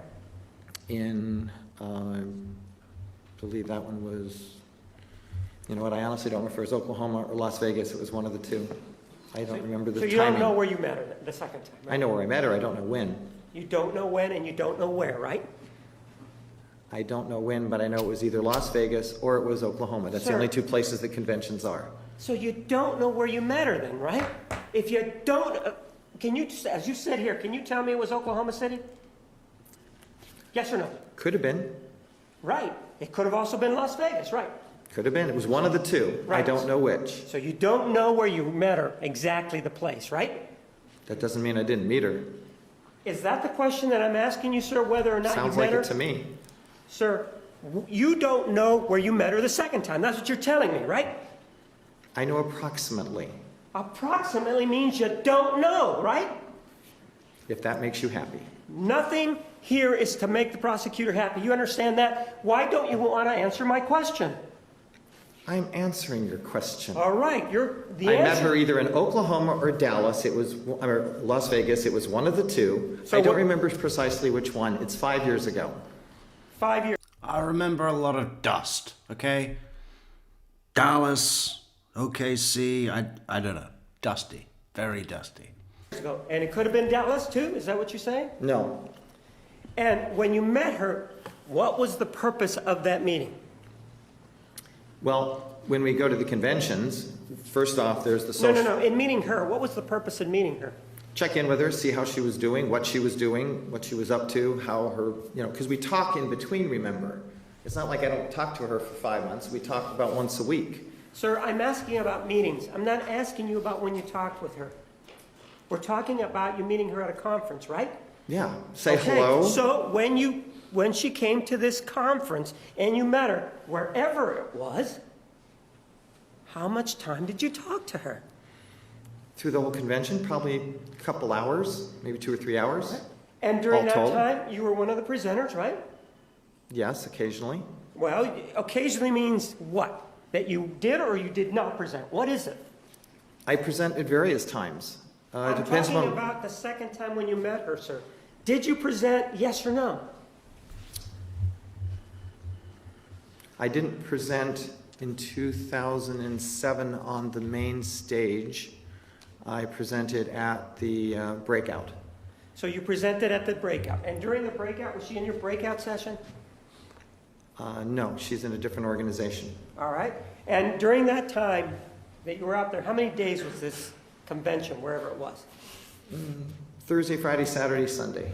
And how many times did you see her during that Thursday, Friday, Saturday, and Sunday? Probably 3 or 4 times. And people that go to these conventions, they're expected to dress in a professional manner, right?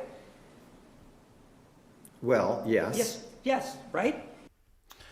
I think there's about 15 minutes left of Gus's cross. Should we have a poll on which witness we should cover next? I'm thinking possibly Alice LaViolette or Professor Samuels, or any other ideas? If there's any requests for Jodi witnesses, let us know in the chat and then we'll put it to a poll. We'll put the Metrix choices to a poll, and then you guys can have a choice again. How about that? It's a circle. It's a circle if you want to get into geometry, okay?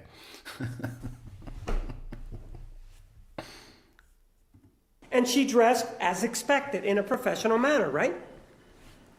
Yes. And when was the other time that you met her? Now, we've talked about 2 times. What about the 3rd time? Well, let's continue on with that time. I Sir, met her several. I'm Amy says Jodi. Well, Jodi's very, very long, and I think she deserves her own thumbnail, you know? So I'm thinking we should cover her another day. I'm trying to think of a witness, Amy, and others who have a request that might last like an hour total with direct and cross. I think that'd be best, because then, you know, Jodi, we want to do a special thumbnail for Jodi. So she should have her own video, right? You see what I'm saying? I think that's a good business decision. We'll do it soon. I'm all up for it. Spending some time on this case, it's great. But other witnesses. asking you when you met her the 3rd time. You don't get to ask the questions, I do. So when was the 3rd time you met her? 3rd time I met her would have been at a breakout session or at one of the other, or the parties that. Fucking hell, I think the gerbil's about to cry. Juan is yelling. Juan is yelling again. At night. So it's still the same conference then, right? Right. All right. When was the other time you saw her after that? After that would have probably been one of the next conventions, So, which would therefore be Las Vegas or Oklahoma. and so that's the total of the 5 times, 4 or 5 times that you saw her, right? That's correct. And in addition to those 4 or 5 times, which appears that you saw her at 2 conventions or at 2 meetings, right? Over a that yes? period of several days. Well, there was this convention either in Las Vegas or Oklahoma, and you saw her 3 or 4 times there, correct? Right. And then you saw her one other time here in the valley, right? Right. And I saw her at one of the other conventions. What other convention was that? Okay. We have 2 conventions a year, 6 months apart. One of them is in Oklahoma. The other one was in Las Vegas. We've I heard saw- that. I Where heard did you both see of her them. the 3rd convention, this other convention? Where did you see her? It was the opposite of the other one, whatever it was. So you don't know is what you're I telling don't us. remember. It was 5 years ago. Not remembering means you don't know. Wouldn't you agree? I don't remember precisely, but it was one of the Fine. two. And during this third convention or seminar, whatever it was, again, this was a professional setting, right? There's also parties afterwards where everyone gets dressed up pretty wild sometimes at the parties. They have after events that are spectacular, in fact, legendary. So people go there to just blow off steam too, then, right? In the evenings, yes. Legendary. Legendary. Let's go back to the picture of the ball. Legendary parties. They had confetti drop from the ceiling, and then, you know, what else do they have? They have, there was a firework display on the front of the MGM Grand. Is this legendary? The suit is legendarily too big for him. I know his shoulder is closer to the lens than the rest of it because of the way he's leaning, but you can just tell from the size of his head. That suit is like a 58-inch chest suit on a 45-inch body.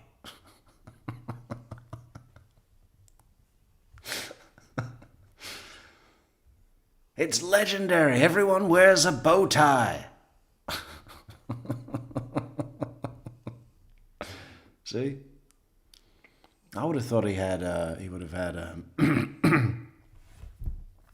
what do you call those, southwestern, cattle, you know, it's like, it's a tie, but it's like 2 strings, and you have a brass emblem. What is that called? I have no idea. They have And so- big parties. How many, in that time, this third time, wherever it was, how many times did you see her? Again, about the same time, 4 or 5 times over a period of 3-4 days. And during that time, you were a presenter too, weren't you? At that one, I believe I was, yes. And during this time, you were busy preparing whatever you were.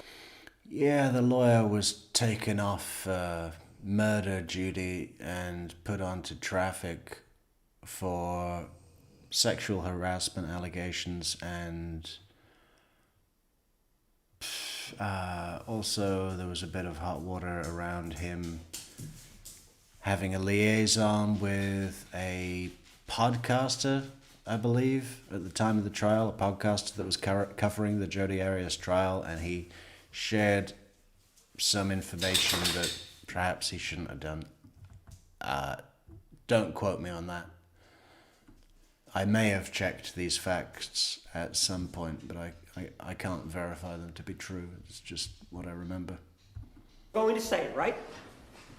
I already knew what I was going to say. Well, when did you present? The first, the second, the third, or the fourth day? The second day, And after the day, The second- Friday, the day after the executive director for Banquet. Yes, Apologize. counsel.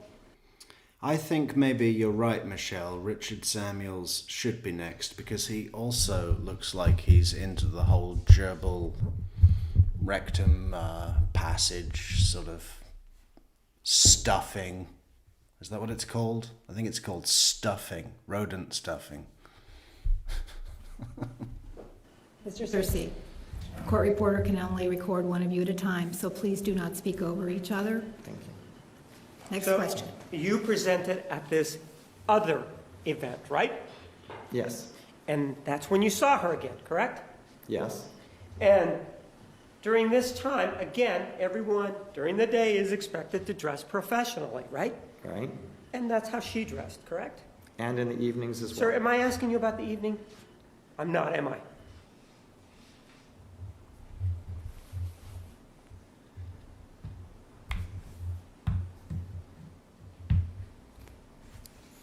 Continue.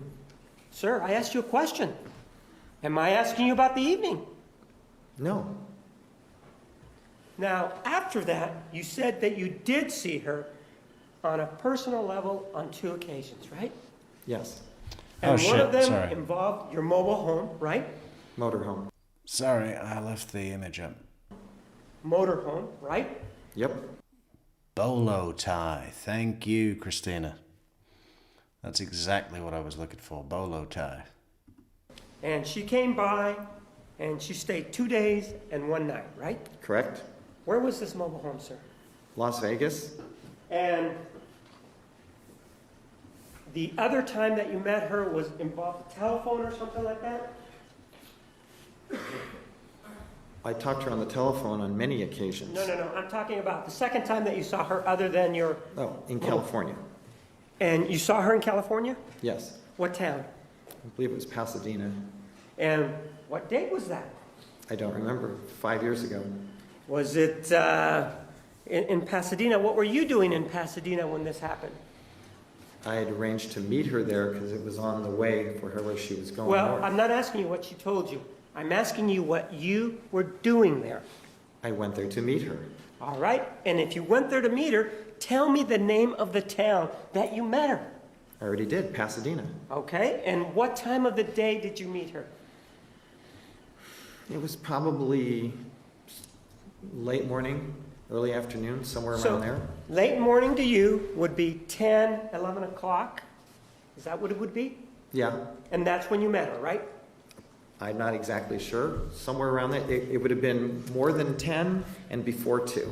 Because I All have right. kids to pick up from school and get to school, and it would have been in between that So time. it's 10 and 2, right? Somewhere in there. And did you give her a telephone or not? Yes, And you gave her a telephone, and what was the reason you gave her a telephone? because she needed one. And what kind of telephone? Michael Crawford says, mobile home. Objection, it's a motor home. Actually, I think he calls it a motor coach. Did you give her? It's called a Helio.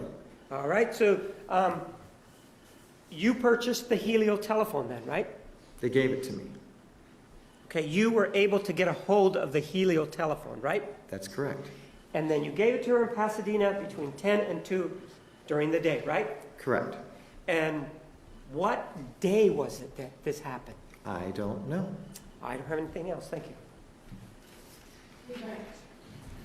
Thank you, Your Honor.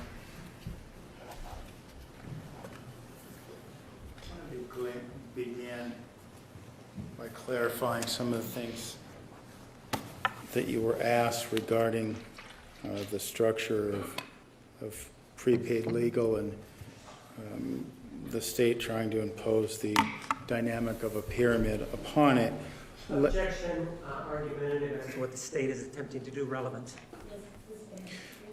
Let me ask you this. Did you, in your mentoring role with Miss Arias to help her become more profitable, did you personally profit? No, not a dime. Okay.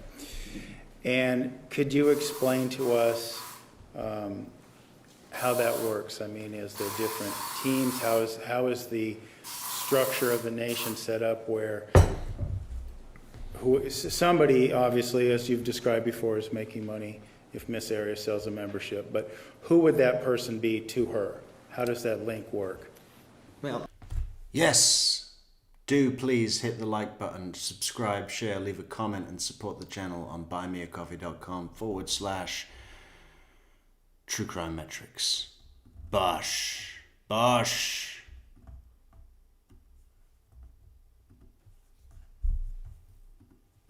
you kind of look at this as think of the prepaid legal shield like the NFL. And then within the NFL, you have the Miami Dolphins, Pittsburgh Steelers, you have different teams. Jodi was part of Mr. Hughes' team, Chris Hughes' team.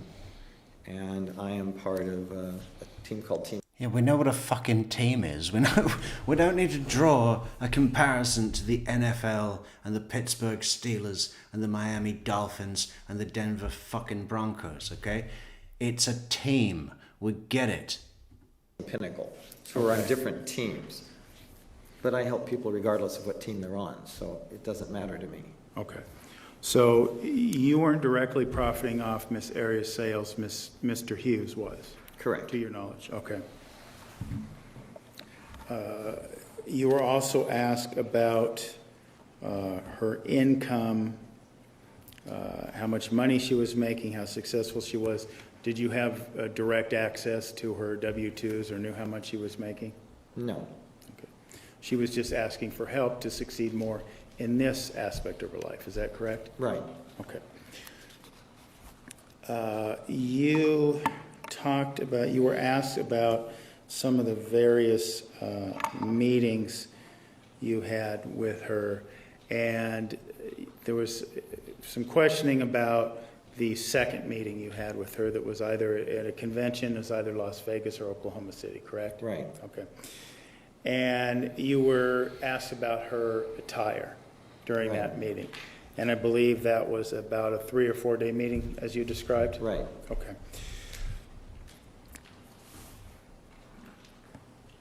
You were asked if people are expected to dress professional at the meeting. Do you recall that? Yes.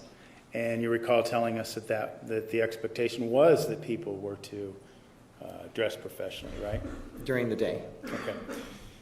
Well, let me ask you, just as it relates to the day, before we move on to the evening, did everyone always adhere to that during the day? No. Okay. You also mentioned there was, I believe you said, after parties and parties in the evening where professional attire was not the norm, I guess, right? Is that, I don't want to put words in your mouth, but I want to make sure. Yes, absolutely. It was more casual or nightclub type attire, correct? Very nightclubish. Okay.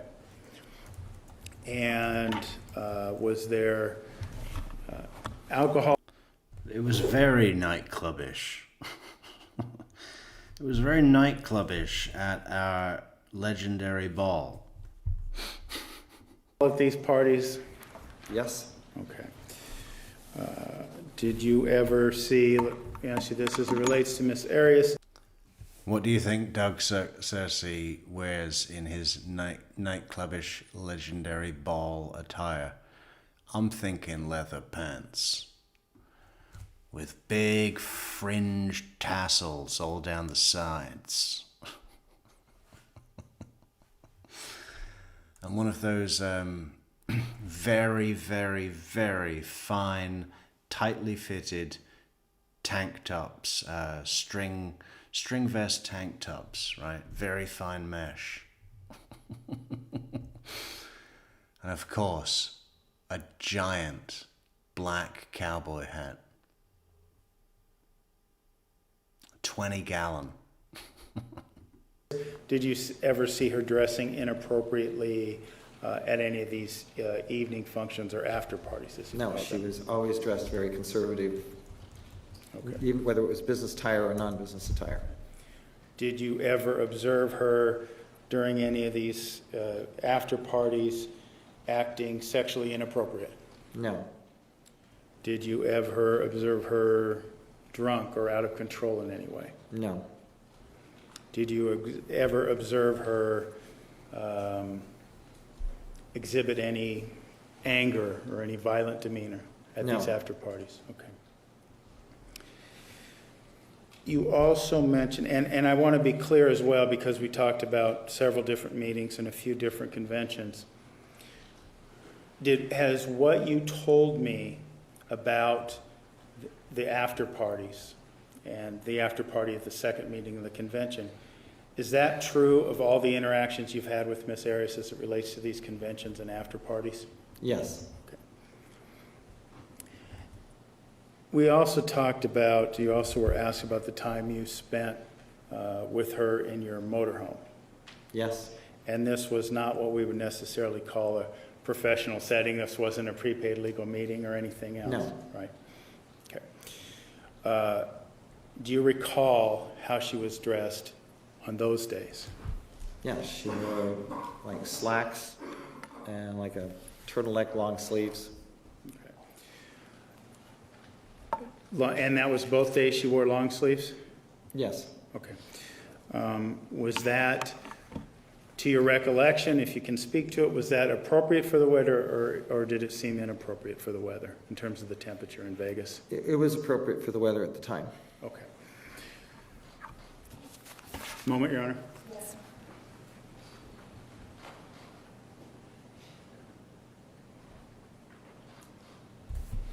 Thank you. Nothing further, Your Honor.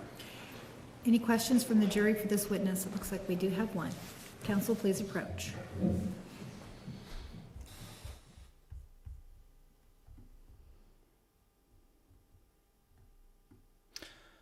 Jury questions. Oh, one jury question. We gotta find out what that is. Is the gerbil alive? Is that gerbil still alive? We've been in here an hour.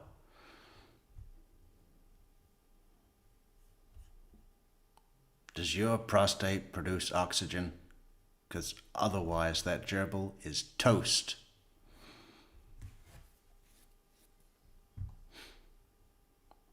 I think we're going to go with Dr. Samuels. I think just go straight for the cross. Juan Martinez. It's called Hammering the Shrink, Part 1 of 4. That's literally what it's called on David Lohr. How do you pronounce the name Lohr? Lohr? Or does it just read like law, like L-A-W? Mr. Searcy, a juror has some questions for you.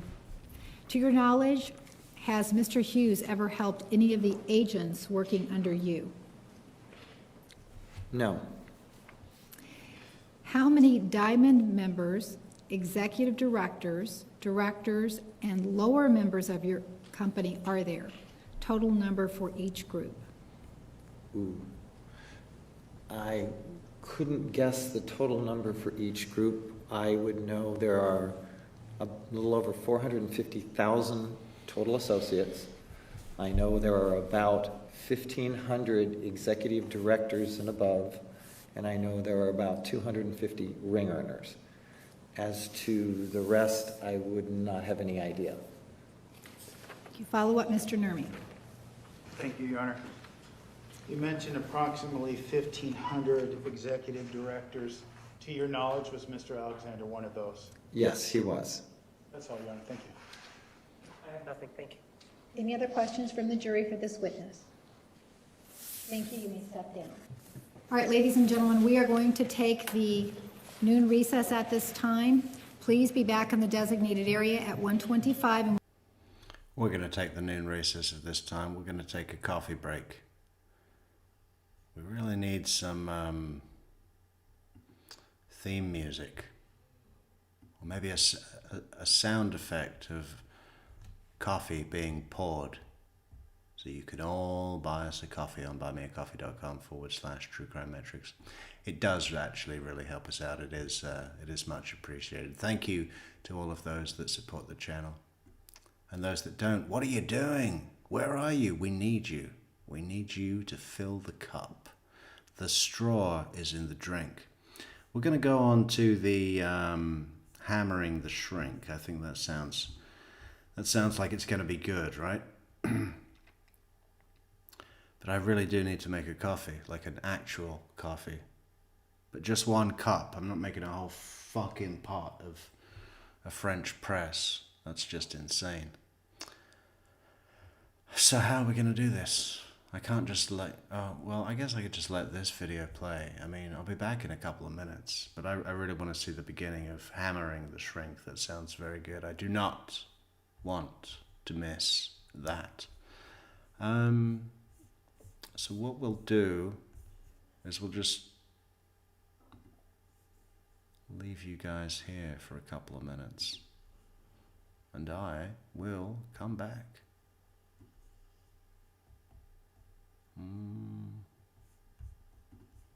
we will start promptly at 1:30.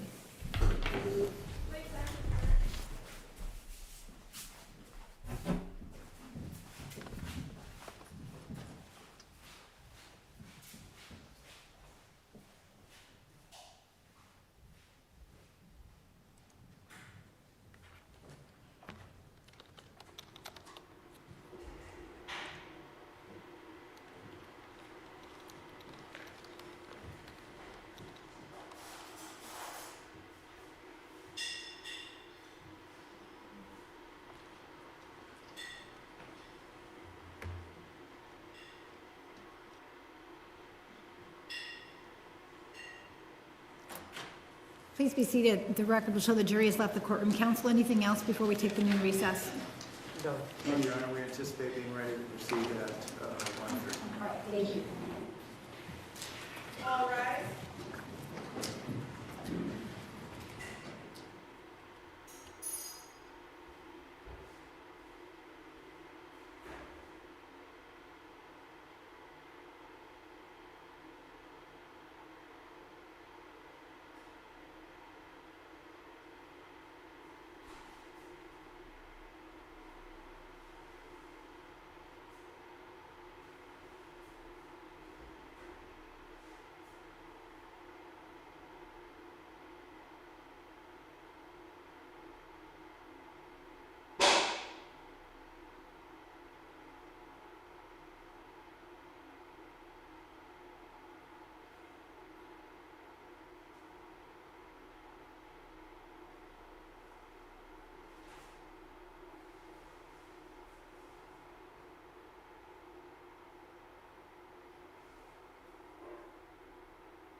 Oh. God damn it. I just left you guys looking at the seal. Sorry about that. I had to have some blueberries. So, we are back, and we're going to look at hammering the shrink.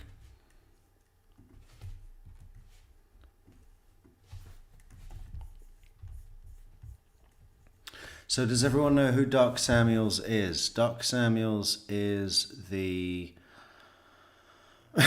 well, what is he? He's,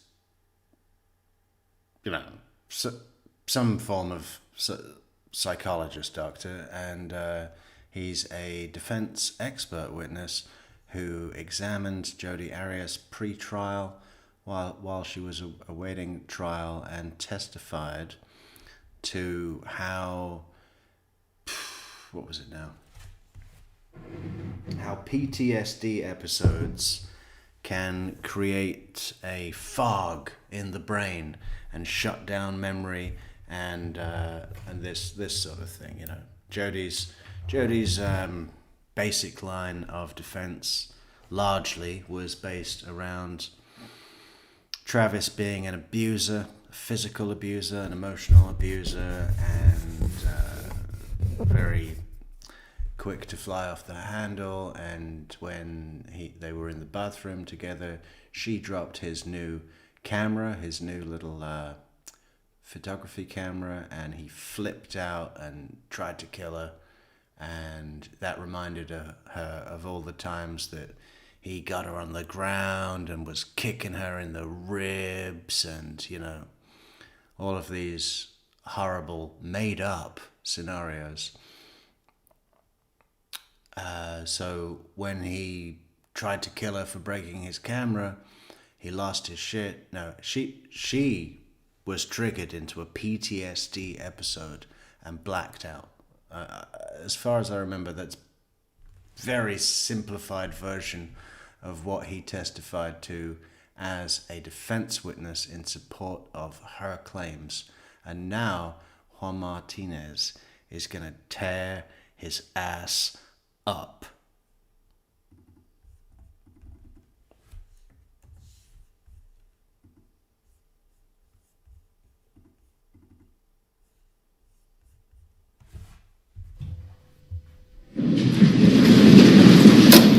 please be seated.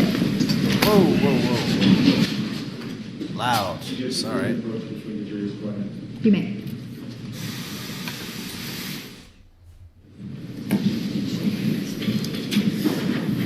Please bring in the jury.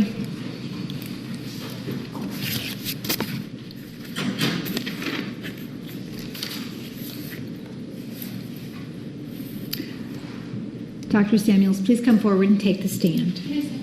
You may. Please stand for the jury.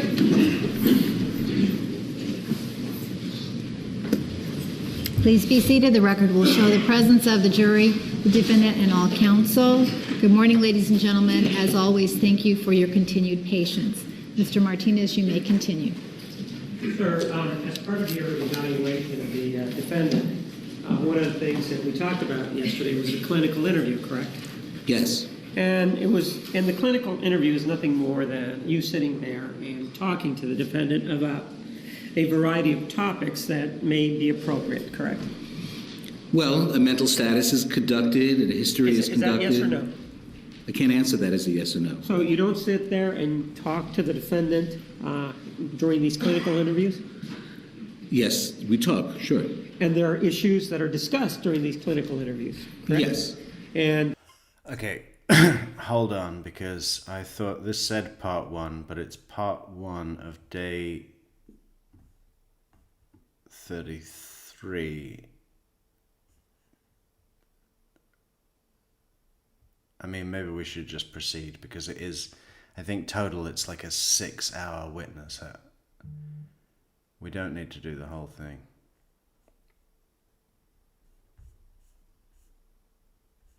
Just give me a sec. I'm just quickly seeing if we can get the best bit here.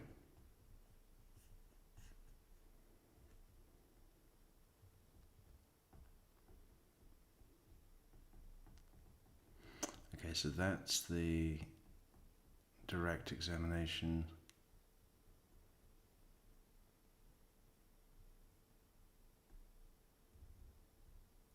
I think we'll just proceed. basically what happens is you're sitting across a table taking notes while she addresses whatever issue is relevant at that point, correct? Yes. And in this particular case, one of the issues that you addressed was whether or not she had had anal intercourse with Mr. Alexander, correct? Yes. And in fact, one of the things that she told you was that he was the only individual ever that she had ever had anal intercourse with, correct? Early on in our discussions, she did say that. Well, you're implying that later on in the discussion she told you something different. Isn't it true that that is how it was left? She said, he is the only person that I've ever had anal intercourse with, right? Yes. Additionally, one of the things that... It's just the trial that keeps on giving, isn't it? One of the things that she said is that he is the only person that she has ever had anal intercourse with. I'm such a juvenile. that we've heard was that, and you discussed other aspects of the sexual interaction between her and Mr. Alexander, correct? Yes. And in fact, one of the interactions that you discussed with her was the first interaction where they had oral sex, correct? Yes. And she also may have indicated to you that she was uncomfortable about that, correct? Yes. But isn't it true, sir, that she has had up to that point, an extensive experience in oral sex? She had told me she experienced it before then, yes. And in fact, it started when she was, at least she told you, it started when she was at the age of 15, correct? Objection relevant. Overruled. Yes. And in fact, she was the one that initiated this oral sex with an individual by the name of Clinton, right? I don't know if she initiated or not, but she did engage in it with him. With an individual by the name of Clinton, correct? Yes. And so it isn't a situation that she was uncomfortable because it was a first-time kind of thing with Mr. Alexander, was it? No, that wasn't it at all.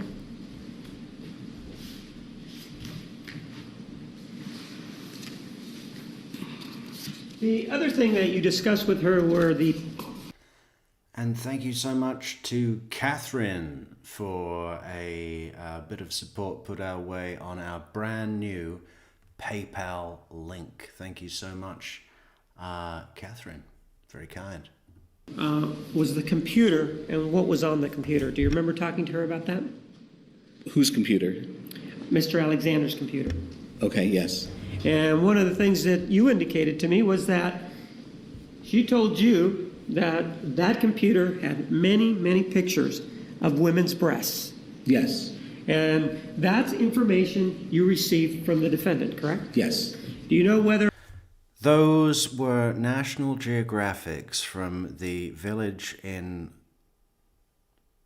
Liberia where he was going to do his Mormon missions. Not you checked.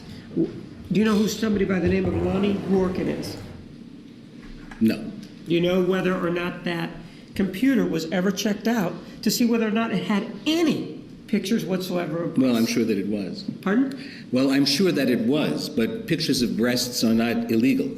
I'm not saying that they're illegal. We're not talking about that. You understand that. We're talking about the fact that she told you that there were many photographs of women's breasts on Mr. Alexander's computer, right? Yes.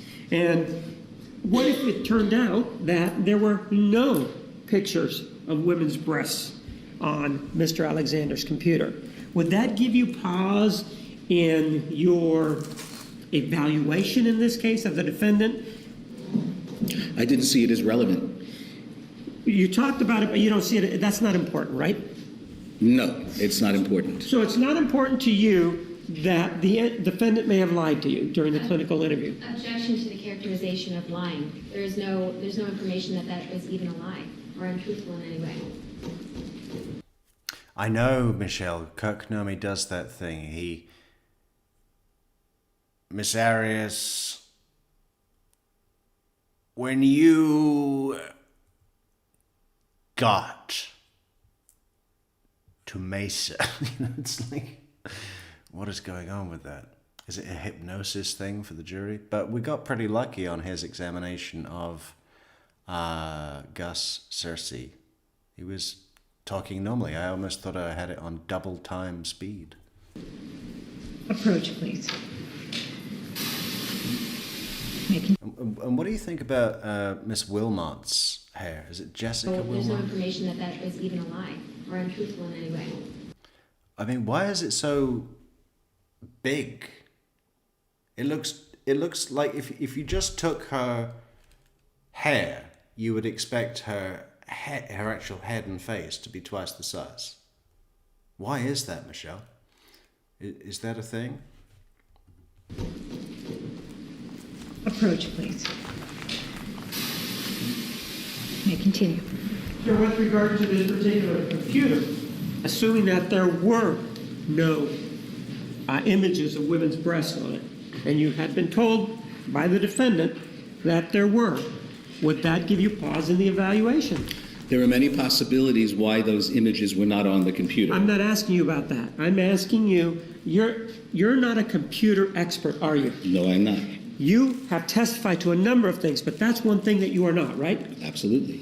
And so when you're trying to tell us why there may or may not be many reasons why an image may be or may not be in a computer, you don't have any reason to know what it may be, right? I saw that as irrelevant to the case. I understand that you saw it as irrelevant. I'm not asking you about that. I'm asking you, my question is this.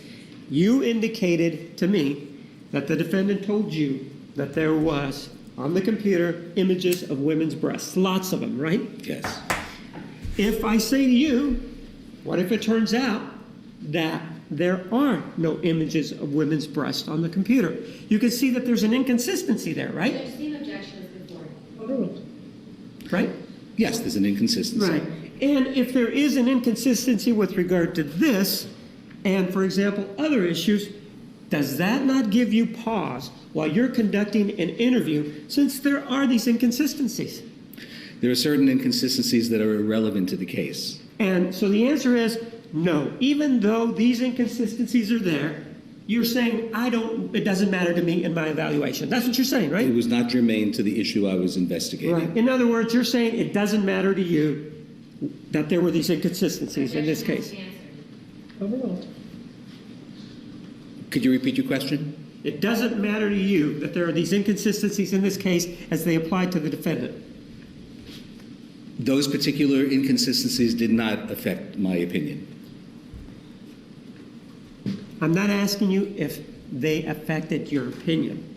I'm asking you whether or not inconsistencies such as these would give you pause to at least look at what's going on a little deeper in this case. Objection, Judge, that is the question, and he has already answered it. Overruled. Yes, some inconsistencies that were significant to the case, I did investigate further. Those I did not. But other issues that you deemed, and it's your call, what you're saying right now is, I can look at something and if I consider it irrelevant, generally speaking, they can lie to me because it's not important. I did not assume that it was a lie. No, that's not what I'm asking. My hypothetical to you is generally speaking, not this case, generally speaking, if an individual lies to you about something that you consider irrelevant, then it's no harm, no foul, right? It depends upon what the issue was related to. Well, no, obviously, if it's important to the case and the aspects of the case that I'm studying, I will certainly investigate further. But the fact that whether or not they were pictures of breasts on the computer... I'm not asking you about that. You're not letting me finish. Then Judge is not responsive. Objection sustained. Finish your response. Thank you. You can tell that nobody talks to this guy like this in his professional or probably personal life. He's actually quite, amazed that this is happening in in such a formal setting as a courtroom, a court of law.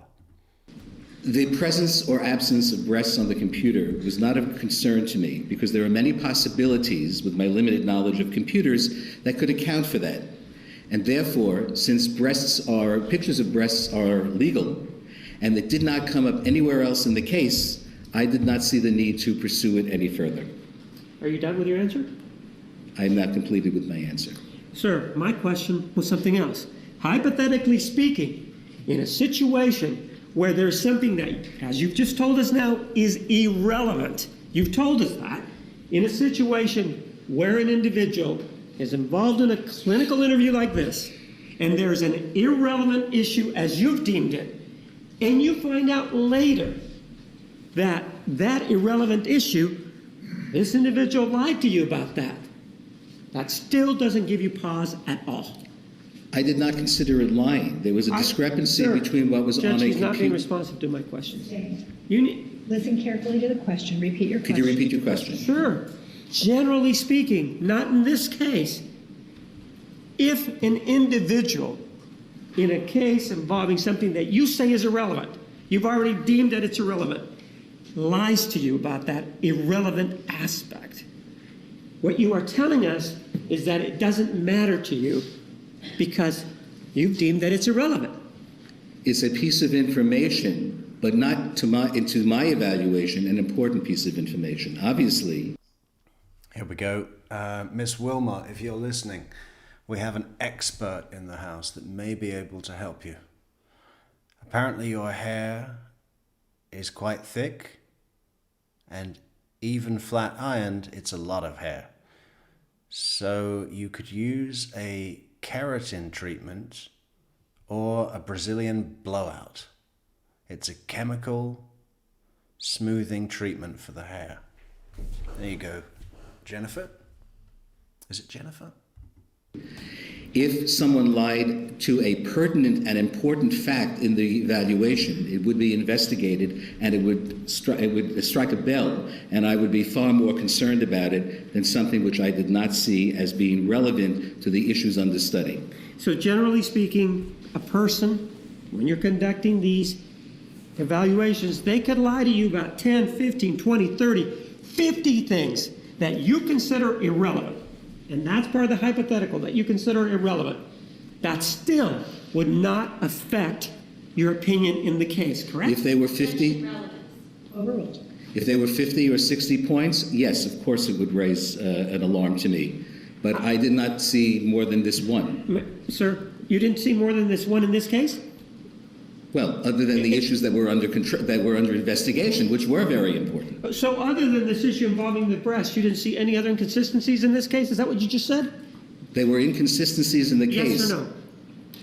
I can't answer that with a simple yes or no. Well, didn't we just discuss the issue of anal intercourse with the defendant, Mr. Alexander? Yes, And you told us that she told you that she'd only had anal intercourse with Mr. Alexander, right? that's right.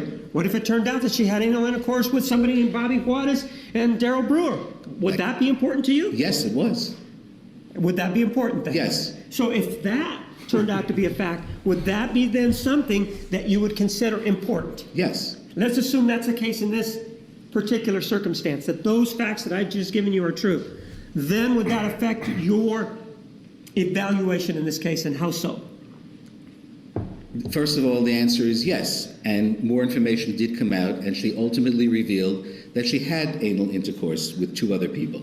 But I had written my report by that point. Judge, well, sir, my question is, you're telling us, oh, I'm throwing up my hands because I've already written my report at that point, right? No, I didn't say that. Well, you said you'd already written your report, right?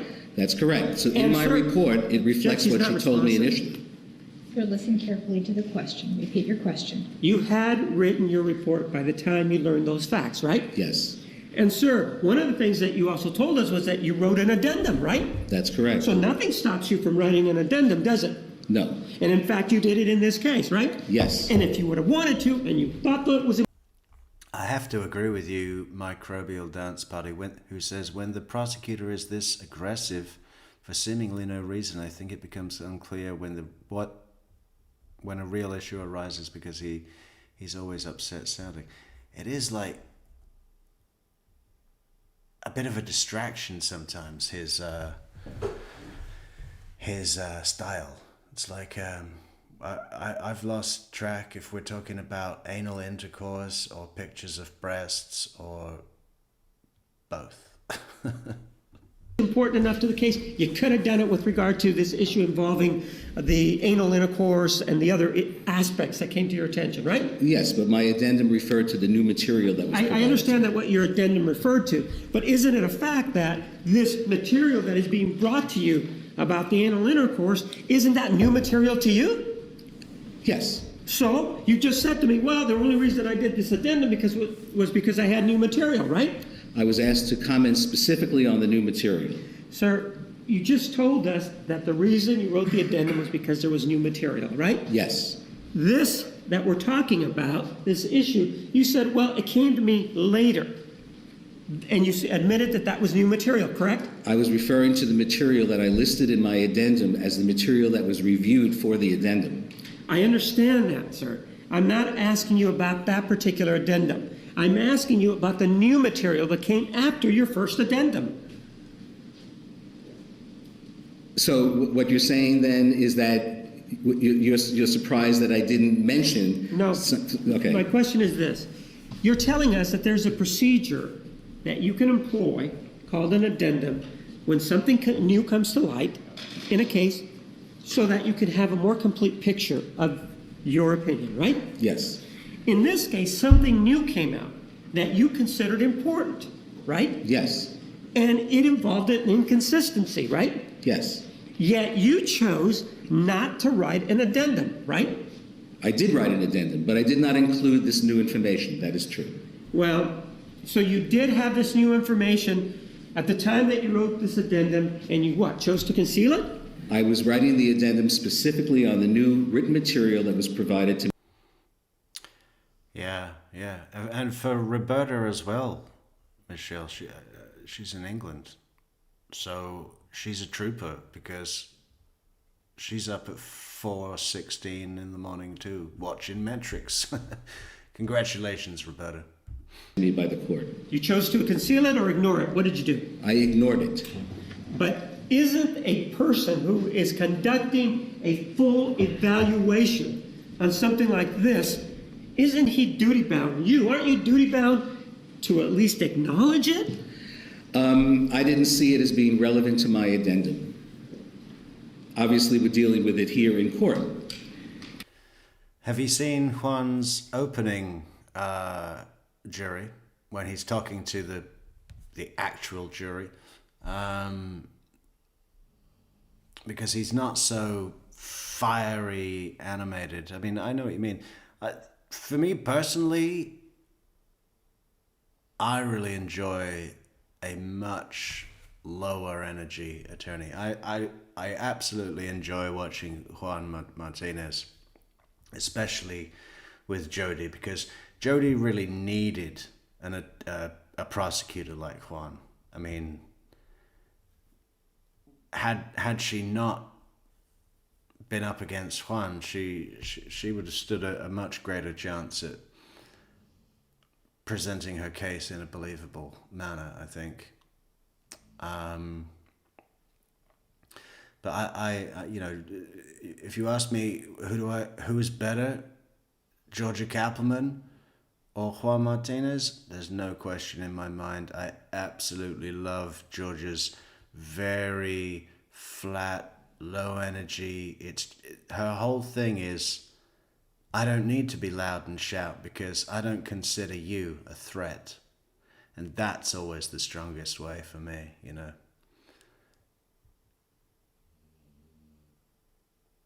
Nothing against Juan, but you know, when anybody, doesn't have to be an attorney, just anybody is just loud and shout, all they're really doing is revealing that they consider you a threat. It's dog mentality, you know. A big dog who's in control of all the other dogs doesn't get upset, doesn't have to go and show how tough he is. You know what I mean? He's calm and solid, like a rock. Dog mentality. I think, you know, we should all think like dogs more often. But it was relevant to your original report, wasn't it? It was relevant, yes. And so if it's relevant to your original report and not the addendum, you still feel that there is no need to mention it, right? It was my judgment call not to include it. And your judgment call, is it because you had formed some sort of relationship with the defendant such that you... Yeah, the opening, it's a good contrast to look at Juan's opening jury, because it's we get to see him when he's simply delivering the information as a presentation rather than doing this fucking Roman gladiator, you know, sort of big huff puff blow your house down act. But yeah, he's very effective. The thing I admire about Juan Martinez is that he always works alone, because he needs to be absolutely intimately acquainted with every aspect of the case. And when you think about the amount of information in this case in particular, he had it all in his head, pretty much. I mean, he knows it inside out, and that's an amazing skill. That's, you know, there's a lot you know, I'm not saying he's terrible or anything, and I enjoy watching him. I just much prefer a different style, except with Jodi, because I still want to create, well, this is probably never going to happen, but wouldn't it be great if there was some sort of virtual reality AI program where we could say, okay, AI, show me Jodi on the stand, but Georgia Kappelman is the prosecutor. You know what I mean? That'd be so cool. We're kind of, you know, not giving the full picture because you liked her, or what's going on here? Objection, you're argumentative. And in vain. Sustained. You chose not to do it, right? Could you repeat that? You chose not to address these inconsistencies in any written form, The correct? focus of my addendum was... Judge, he's not responding to my question. He's trying to respond to his question. Please state your question. Listen Isn't it- carefully to the question. Isn't it true, sir, that you chose not to include these inconsistencies that you've now told us are relevant in any written form? Yes. Sir, there are other things that you discussed with the defendant, right? Many things. One of the things that you discussed with the defendant included the issue of the shower and her taking photographs of Mr. Alexander in the shower, right? Yes. Then according to what she told you, it was actually Mr. Alexander who requested the photographs, right? Yes.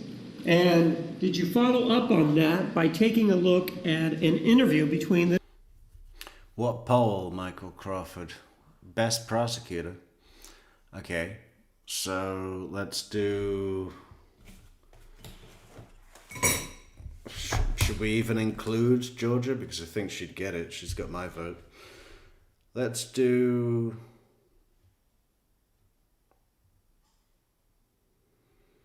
Best prosecutor. Who could we do?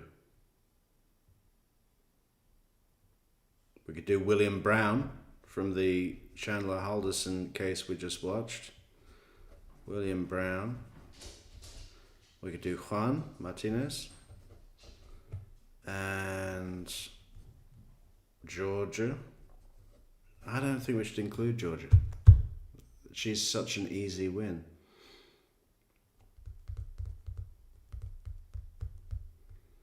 I'm trying to think.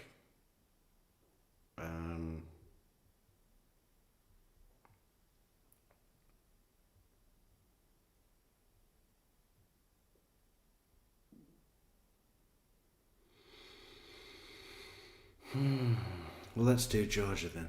We'll do Georgia.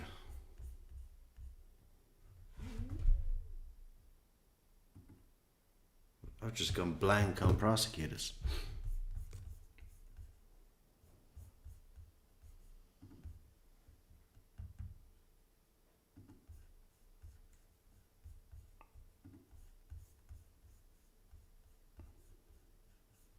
I'll let it play. The defendant and Detective Flores where that issue is addressed. I believe so. And there is some conversation there about the victim's reluctance to have his picture taken, isn't there? Objection, Your Honor. Hearsay, and may we approach? You may.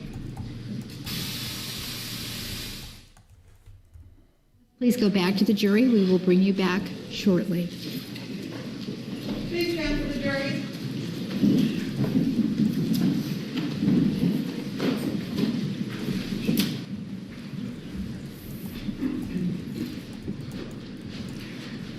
The record will show the jury has left the courtroom. We are in recess for 5 minutes. Dr. Samuels, you may step down.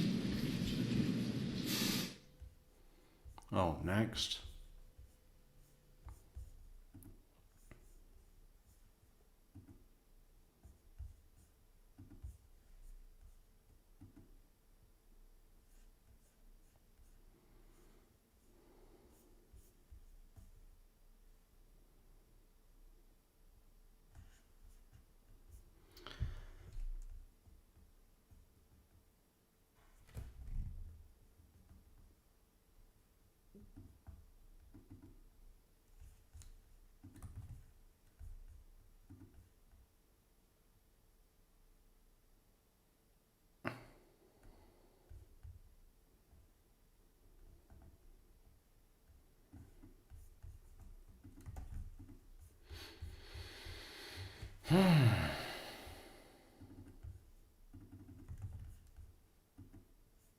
There was a reason.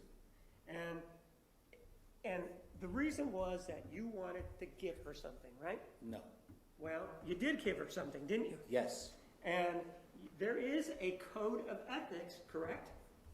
Yes. And that code of ethics prohibits you from providing gifts to somebody like the defendant, doesn't it? It wasn't a gift.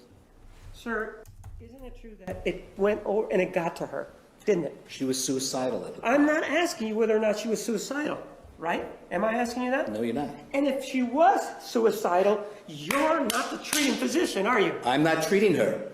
Well, if she was suicidal, it was somebody else's responsibility to take care of it, right?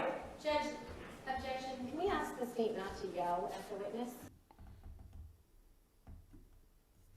State knows that there's a motion in limine filed regarding my withdrawal and all the circumstances around it. It is trying to parse around this idea by saying that Dr. Samuels went there because Miss Arias was depressed, still not in a therapeutic role, but he knows the full explanation of which gets into a area for which there is no retort without violating the motion in limine. So obviously the state is trying to set up a situation of an unfairness to Miss Arias under the Sixth Amendment and Trombetta to keep going into an area which he knows that the response. Hello, Maria. What's up? You need something? Or are you just saying hi? Hi. Go into a prohibited area. Putting that is, doing that while clever is not consistent with her Sixth Amendment right and her due process rights to a fair trial. So, Your Honor, based on that, going into an area with the explanation of which it violates a pretrial ruling of this court is just as egregious as, if not more so, than going into the area itself. We ask this court to hold the state accountable in this instance to not have them violate Ms. Arias' rights in this manner and uphold its pretrial ruling. All right, on that issue. The clip that I want to play and the background of it is that this is an individual who's hired at taxpayer money to go in and conduct an assessment. When the defendant is depressed, I think in violation of that mandate that he go and assess her, what happens is, this is the exchange that he and I had with regard to that issue. His answer was, so that was a big issue. And I said, okay. And then he said, she was very upset. This was not really planned. I said, okay. His answer was, but in response to her depression and being upset, I was asked to go and to talk to her. And I said, okay. And he said, so I don't know how much relative to the case. I'm allowed to go into this particular area where he has assumed. All right.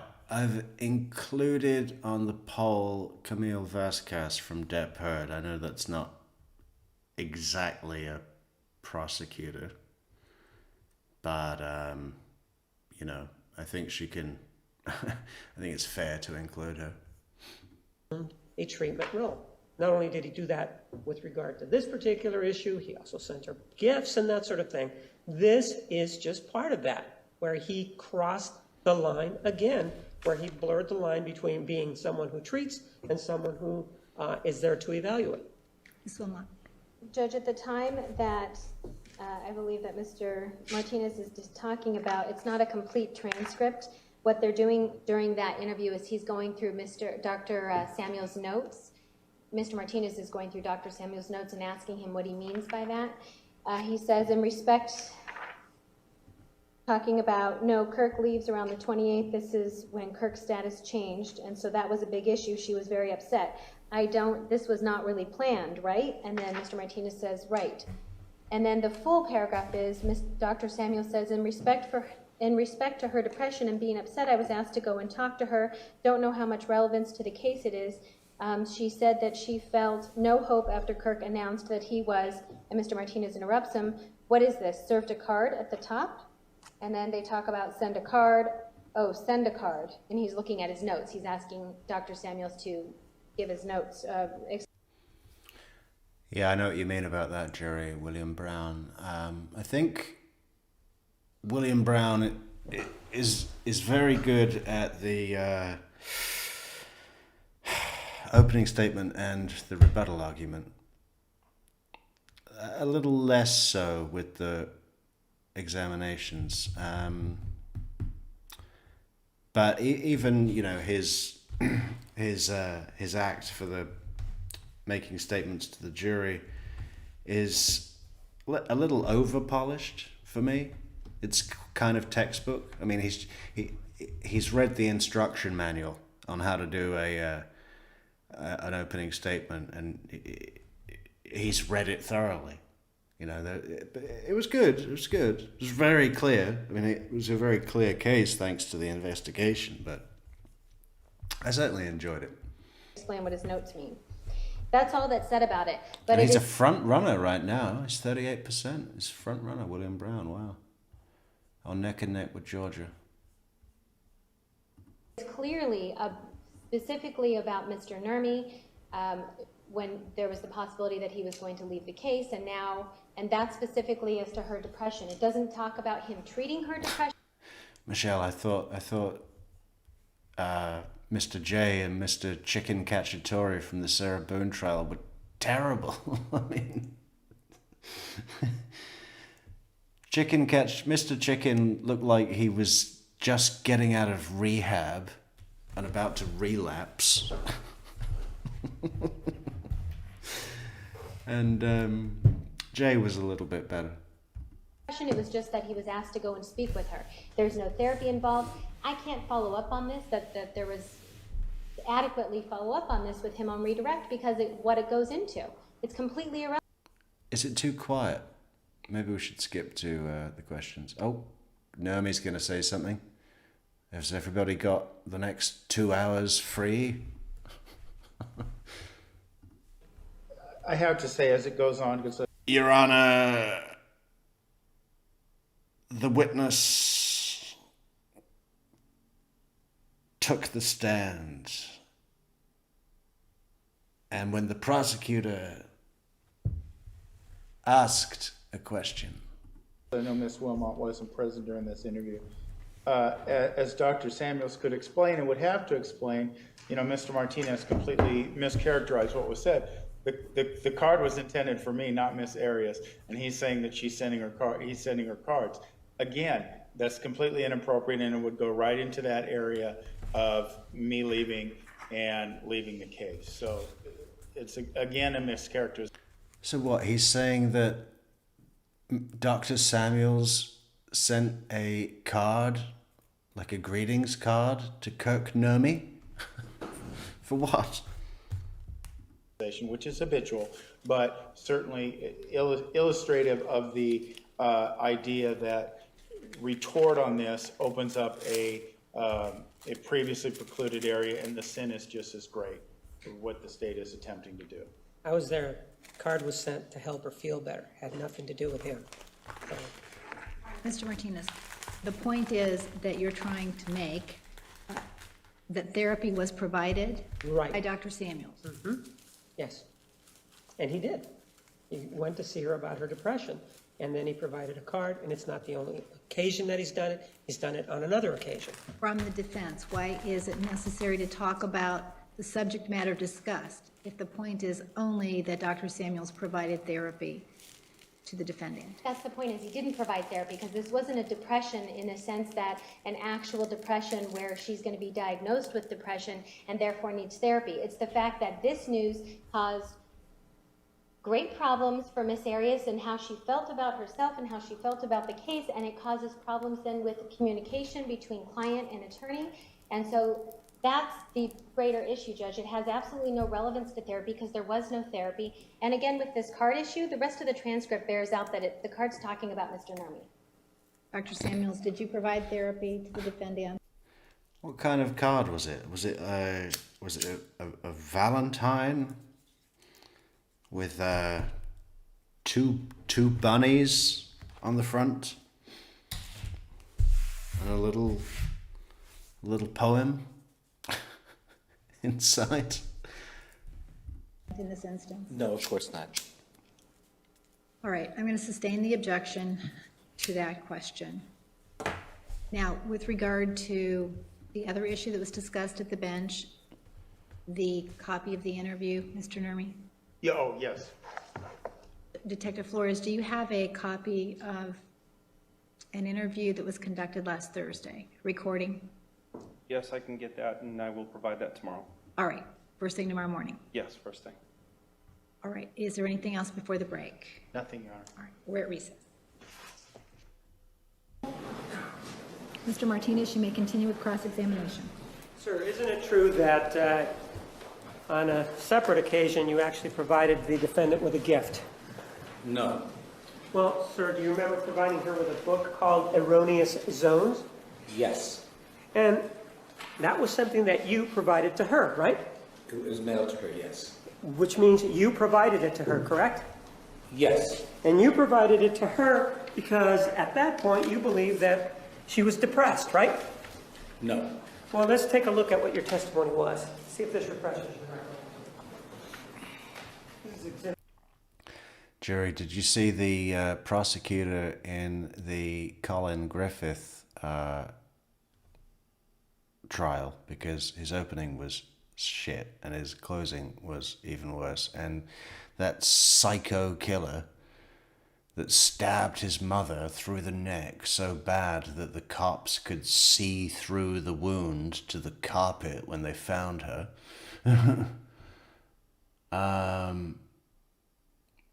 And did that just a year after killing his father in self-defense, got off again. I mean, yeah, that prosecutor, he really lost it was his fault, I think. His fault. His defense lawyer was pretty good. Walked all over him in every regard. 532, take a look at the highlighted portion.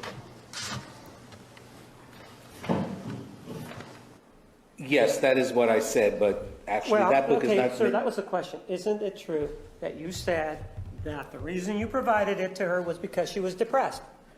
I said this here. Okay, thank you. Okay. You're conducting an evaluation at this point, correct? Yes. And providing an evaluation, as part of providing this evaluation, you're also providing a self-help book, right?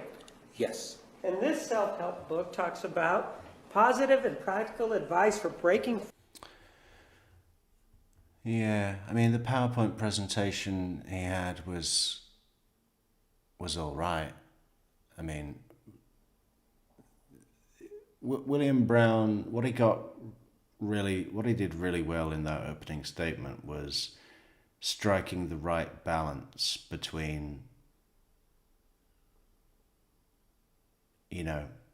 not over the top, showing disdain for the defendant and risking looking biased, to the jury. He maintained a middle ground enough to let the facts speak for themselves, but also let his disdain come through just enough, right? It was a nice balancing act. So it was more than just making a PowerPoint. He did a good job. He did a good job of that opening. And better than many. Certainly better than that lawyer in the fucking Colin Griffith case. Free from the trap of negative thinking and enjoying life to the fullest, right? Yes, that was for his low self-esteem. Right, and this is by somebody named Dr. Wayne, or written by somebody named Dr. Wayne W. Dyer, correct? Yes. It also talks about if you're plagued by guilt or worry and find yourself unwittingly falling into the same old destructive patterns, then Erroneous Zones is the book for you, right? Yes. You see, the point is to this witness is that Jodi had him wrapped around her finger, man.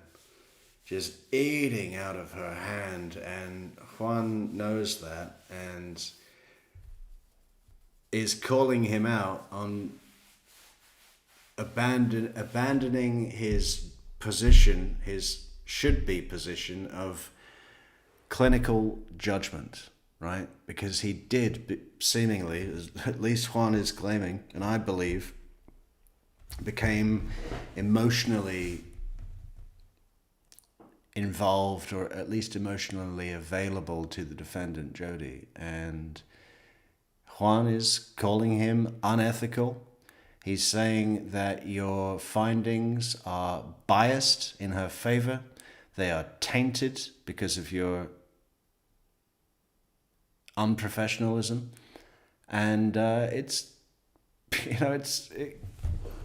it could have been career ruining, and he's right. I totally believe him, because we hear about how Jodi, their conversations, their interactions, we hear about them, and when we put what we hear about them alongside what we know about Jodi in other situations, like when she's talking to Detective Flores, like parts of her direct examination, the press, all of these things, right? When we put that all together, we see the pattern.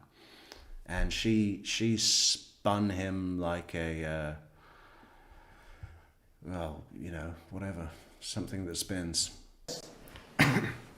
How is providing a self-help book really doesn't come under the auspices or under the coverage, if you will, of an evaluation, does it? Not necessarily. Well, no, not necessarily means it doesn't, right? No. And, but you were there to try to assess her, or evaluate her as it pertained to this particular case, right? Yes. And you would agree that if you were there to do that, and now you're trying to help her, there seems to be a little bit of the blurring of the lines there, don't you agree? No, I don't. Well, on the one hand, you want to help her, don't you? By giving her that self-help book, yes or no? Yes, it wouldn't be bad. Yes, I helped her. And on the other hand, you're to provide an impartial evaluation in this case, right? That's what the code says, right? I didn't read the book to her. I sent her the book. Right. But you were the one that actually provided it to her so that she could read it, right? Yes, she was unable to get it on her own. I'm not asking you whether or not she could get it on her own. The fact that she couldn't get it on her own, that made you upset enough to go out and buy it for her, right? No, it didn't make me upset. I did what I did for many people and recommended Well, I'm the not book. asking about many people. I'm asking about this particular case because you said... Yeah, the limbo guy, Michelle, the guy that looked like he was leaning back and standing up straight at the same time. How do you do that? I don't know. That she couldn't get it. You went out of your way to get it and then send it to her, right? Correct. That required you to go buy the book. Nah, he was the prosecutor, Michelle. The what do you call it? The water skier. Right? Yes. That required you to put it in whatever container there was and mail it to her, right? No, I ordered it online. You ordered it online. Once you received it, it went to her, correct? It was sent directly to her through Amazon. And when you ordered it online, that's with money coming out of your pocket, right? Yes. So now, not only are you sending her something, you're in a sense giving her money, aren't you? Didn't look at it that way. I gave her a book. Well, you're not looking at it that way, but that's what happened. You gave her money, and you gave her a book that cost you money, right? Yes. How much did that book cost you? $9. So here you are buying her a gift that's $9, right? No, it was not a gift. Oh, did she give it back to you? Laken Riley. I'll check it out. Offered it back to me. No, I'm not asking you if she offered it back to you. She never gave it back to you, right? I didn't ask for it back. Did I ask you whether or not you asked for it back? So what are you asking? I'm asking you whether or not isn't it true that she never gave it back to you, right? She offered it back to me. I'm not asking you whether or not she offered it to you. You understand that's not my question. You understand that, right? Yes. My question is, isn't it true that the book was never returned to you? Correct. And so you did this because you believed, or for whatever reason, you started to like her, right? No. Oh, so you dislike her. I didn't say that either. So you do like her then? I can't answer that question, true, yes or no. Well, why not? You spent how many? You went to see her on 12 separate occasions, right? Depends what you mean by like. I'm asking you, isn't it true that you went to see her on 12 separate occasions, As right? part of my role to evaluate her, yes. Yes or no? You did go see her on 12 separate occasions, correct? Yes. And you spent many hours with her, right? Yes. And you talked about a variety. Yeah, sorry to keep interrupting, Kwan, but this is a really good point that I'd forgotten. Michelle says, well, man, the limbo guy wasn't good because he lost. I wonder how the jury felt when they found out afterwards that he had killed his father and claimed self-defense a year prior. I know, I'd forgotten that wasn't allowed in. That should have been allowed in. That really should have been allowed in. You know, he's done this exact same thing, so... Both parents have tried to kill him and he's been forced to defend himself and kill them within a year separately.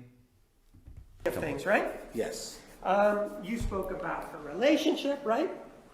with Mr. Alexander? Yes. Right? You spoke about previous relationships, right? Yes. And you spoke about some sexual issues that were involved with her and Mr. Alexander, correct? Yes. You spoke about a lot of things during those 12 visits, right? Right. How many hours did you spend with her?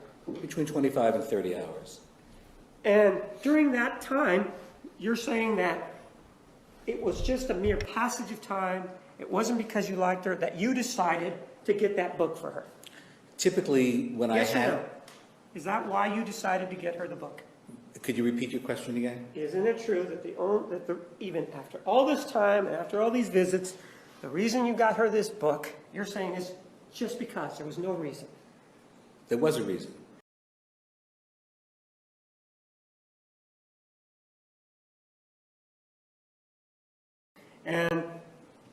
And the reason was that you wanted to give her something, right? No.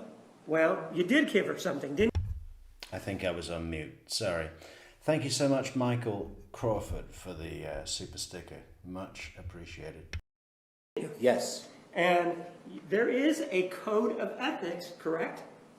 Yes. And that code of ethics prohibits you from providing gifts to somebody like the defendant, doesn't it? It wasn't a gift.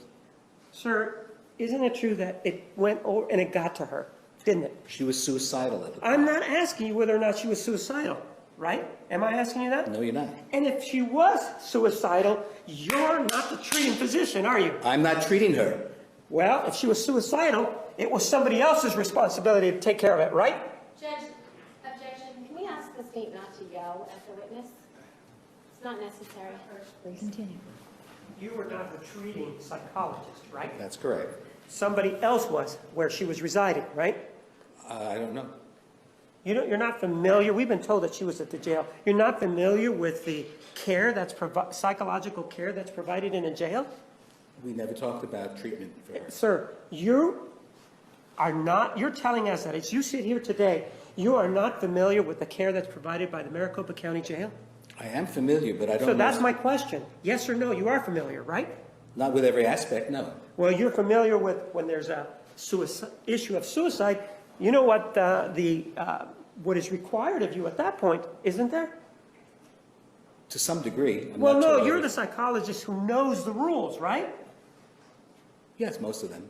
Well, with regard to the fact that somebody is suicidal, you don't just, because as a psychologist, if you take that threat seriously, you don't just walk away.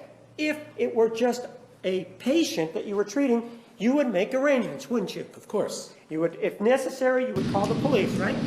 Right? Well, if there was an imminent threat. Sure, you would call the police, right? Yes. And in this particular case, you told us that you thought the defendant was suicidal, right?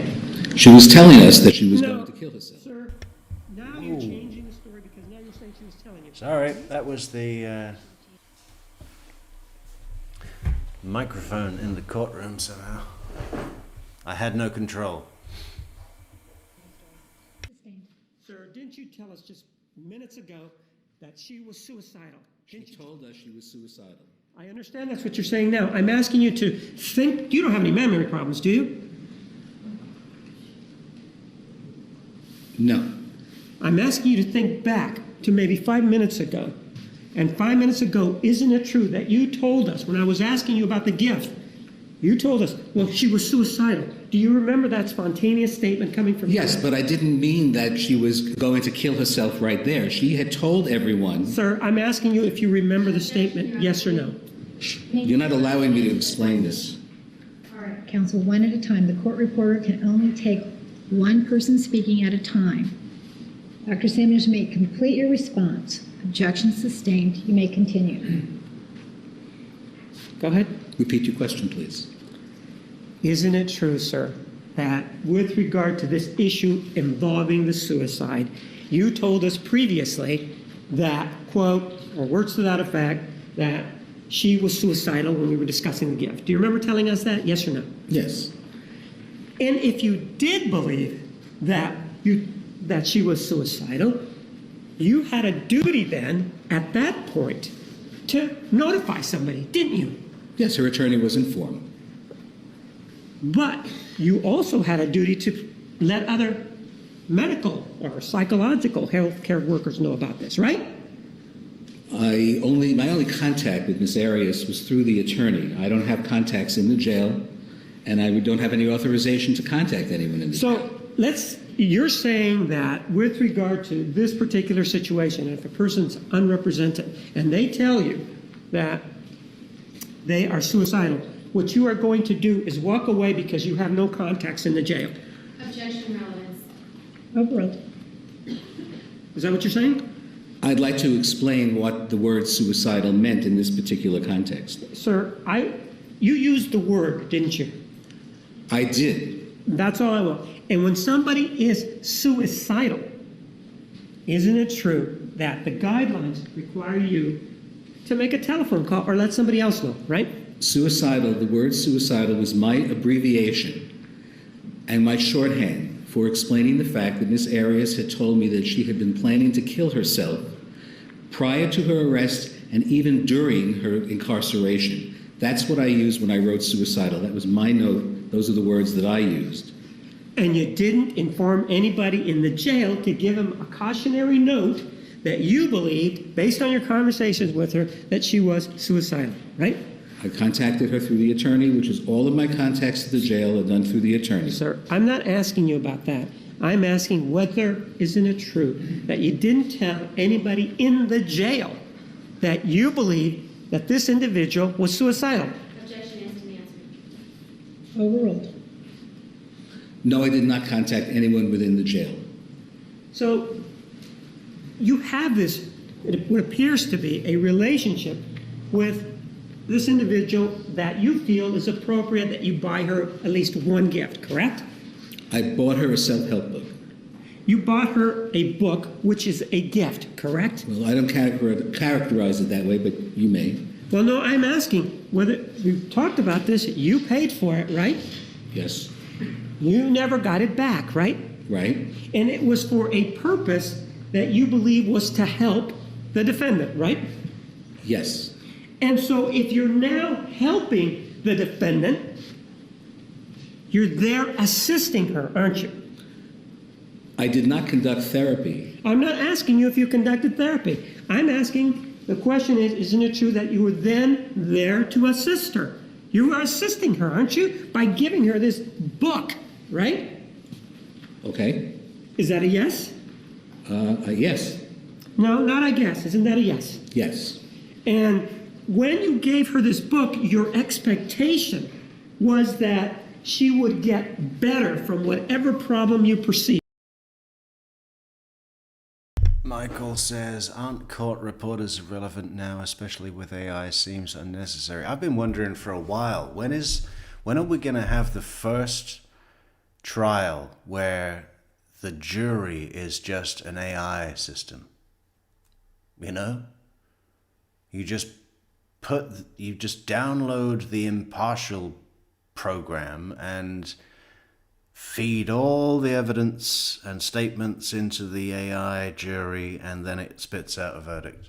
No deliberations needed. I mean, surely that could happen right now. The thing that we'll be waiting for is the development of public trust in a system like that. But that'll come, you know. That'll probably be, I mean, there wouldn't even be a trial. They'll just put it all into an AI. It's pretty scary. Right? My expectation was that she would read the book. Right. And the reason you wanted her to read the book was so that she could address in a meaningful fashion whatever issues you saw. Yes. And that's to help her, right? Yes. And that is the problem. That creates an issue of your objectivity in this case, doesn't it? I didn't think so. I know you didn't think so, but on the one hand, you can see that you are helping her to get better, and on the other hand, you have to be impartial, right? Yes. And that creates an ethical dilemma for you, doesn't it? Well, it didn't at the time, and it's something that I tended to routinely do, so I didn't see it as an ethical dilemma. You didn't see it as an ethical dilemma, but you can see that there's an appearance here that you're trying to help her, right? Yes, from your perspective, yes. Not from my perspective, from anybody's perspective.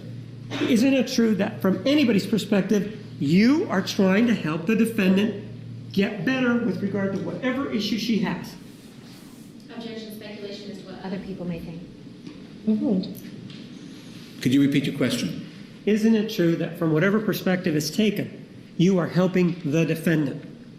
Yes, by providing her with the book, yes. And so then that creates this issue that may affect or indicates that it may affect the way you view your evaluation in this case, doesn't it? There's that appearance. No, it does not.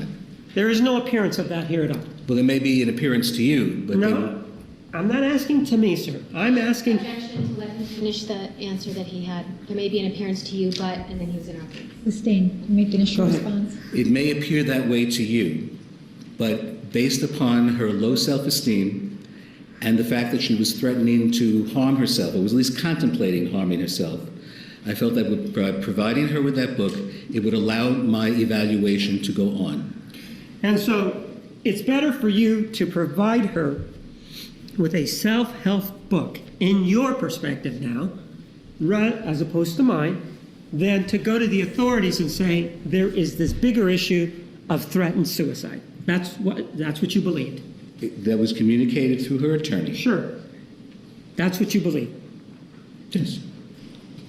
Sir, one of the things that you told us about was this issue that you had in New Jersey. Do you remember talking to the defense attorney about Yes. that? And you said, well, when I was here in Arizona, there was some sort of appeal or some sort of, some proceedings, and you seemed to indicate that whatever happened in New Jersey really was no big deal. No, what I said was that relative to Arizona, they reviewed. Well, I don't know if it's round the corner, Jerry, but I think that will never happen. Might be a bit, what's his name? Isaac Asimov might disagree. I mean, in theory, we could just, recreate our entire personality into a machine. So it can't be beyond the reach of science to create a jury specifically of your peers, probably more accurately than by human-based jury selection. Yeah. 50 years from now, I'd say it'll certainly happen. I mean,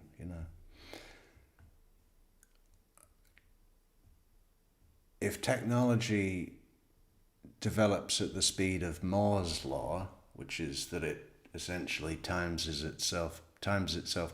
multiplies itself by 2 each year exponentially, it moves a lot faster than the development of the justice system. So when it outruns the other, I mean, yeah, I'd say less than 50 years. They'll probably be trialing it within 10, I'd say. The entire case, and I was exonerated by a vote of 13-0. So you were exonerated by Arizona, which indicates that, from your point of view, that you did nothing wrong in New Jersey, right? No. And in fact, didn't you sign an agreement with the state of New Jersey agreeing to desist and ceasing from crossing boundaries with clients and entering into relationships which may create conflict of interest with the client? And that had to do with the bartering issue.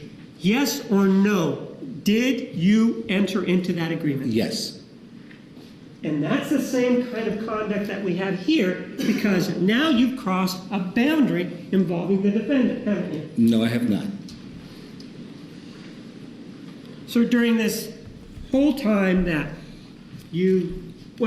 and with regard to this issue involving what happened in New Jersey, you indicated that you paid a fine, right? Yes. It was $2,500, right? Yes. In addition to paying the fine of $2,500, you said that was all that was involved. There was more that was involved to this, wasn't there? I had to read a book. Pardon? I had to read a book. Well, isn't it true that you had to successfully complete continuing education concerning ethics and boundary issues? Yes. And it indicated further that these courses courses should be completed within 6 months of the entry of the consent order. Isn't that what you had to do? Which was resolved by reading a book and taking the test. And this continuing education could occur either in New Jersey or Arizona, correct? Correct. An evaluation such as the one that you conducted is actually a sort of a two-pronged approach, isn't it? I don't know what you mean by that. Well, you do what is called an interview, a clinical interview, right? That's Yes. correct? That's one big area, correct? Yes. That was part of visiting her in wherever she was and talking to her, right? Yes. And this is the one where you previously testified that you would sit there and you would try to take notes as quickly and as accurately as you could, right? Yes. You don't tape record, right? Never, no. You would agree, though, that tape recording is probably more accurate, correct? Probably more accurate. And in addition to that approach, in addition to that, there's something else that you do, and that is you administer tests, right? Yes. And one of the tests that you administered was this PSD, right? Yes. What does PSD stand for? Well, it refers to No, without referring. Can you Yeah. just, to any materials? It can you- refers to the post-traumatic stress inventory. Is that the exact name of that test, or is that something that you Well, use? it's Why the- don't you go, hold on. Post-traumatic stress Sir, hold on. inventory. Shall we move to a different witness? Maybe we should move to a different witness. It's a bit stagnant, isn't it? Let's see what we can find. Should we just do a little bit of Jodi? What do you think? Direct examination or cross? First person with an opinion gets their wish. Jodi, direct or cross? Answer the question.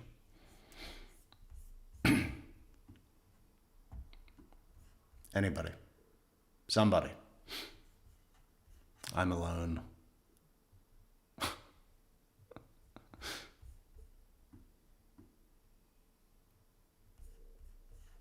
Okay, you've all abandoned me. All right, well, I'll just put it into the search and see what comes up.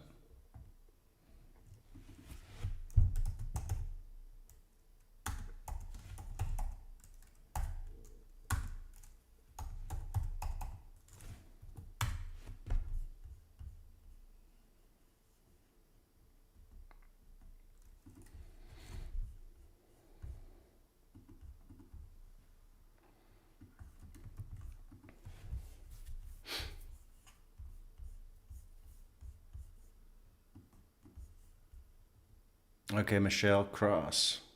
Everyone's like, cross, cross, give us the cross.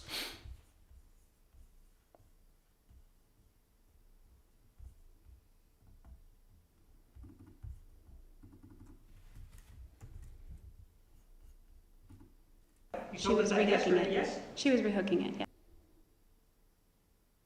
Examine the witness. Ma'am, take a look at Exhibit 413. You recognize that exhibit, correct? Yes. And that's a picture of you, correct? Right here? Yes. And the other one is a picture of your dumb sister, Angela, correct?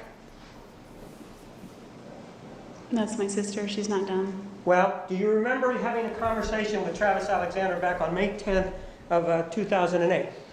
Yes. And do you remember that you tape recorded that conversation? Yes. And during that conversation, isn't it true that you said, but I honestly think, talking about Angela, she's a little bit dumb. You said that, right? Yes, I called her dumb and stupid. Did I ask you whether or not you called her stupid, ma'am? No. I asked you whether or not you called her dumb, right? Yes.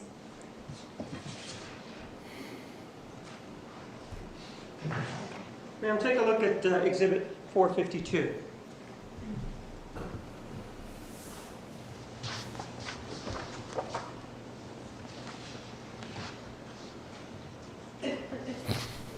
Do you recognize the two people there? Yes. And this photograph was taken by your camera, correct? It looks like it.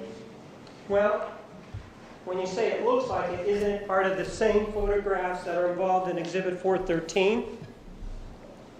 I think it is. Well, exhibit number 413, that was taken on May 10th, we'll bring it in, of 2008, right? Yes. Jury, it's day 21. That's what the title says. Jodi Arias trial, day 21, part 1, cross-examination. And this photograph here, exhibit number 413, features the color of your hair, doesn't it? Yes. Exhibit 452 also features the color of your hair, doesn't it? Yes, a different part of my hair. And this was taken sometime in May of 2008, correct? This exhibit? No, exhibit number 452. I only remember it was the spring, I think. Of 2008? Yes. I move for the admission of exhibit 452. Objection, lack of foundation. Council approach.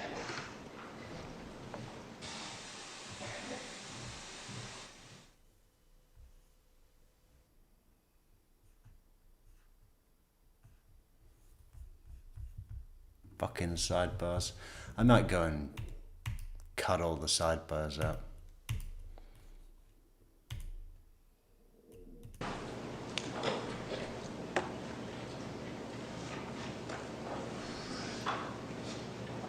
Ma'am, take a look at the back of exhibit 452. It contains a date on there. Does that date refresh your recollection as to when this photograph was taken? Yes. And what date was this photograph taken? 5 days later, the 15th of May, 2008. And with regard to this photograph, it also features you, and it also features your sister, the one that you also said was stupid, correct? Yes. Now, with regard to this name calling, one of the things that we heard through a text message was that you were upset at some point because Mr. Alexander said that you were going to turn out like your mother, or you were acting like your mother. Do you remember that text message, man? Yes. And in that text message, there was this indication that somehow he was saying something bad about your mother, right? Yes. And when you testified, you seemed to get pretty upset about that, right? I remember getting emotional. And you indicated that you loved your mother, right? I do love my mother, yes. Did you or did you not indicate that you loved your mother? I'm not asking you if you love your mother. I'm asking you if you indicated it. I don't remember. Do you have problems with your memory, man? Sometimes. So you can tell us, for example, what kind of coffee you bought at Starbucks back on June 3rd of 2008, but you can't tell us what you said yesterday or the day before? I always got the same drink at Starbucks.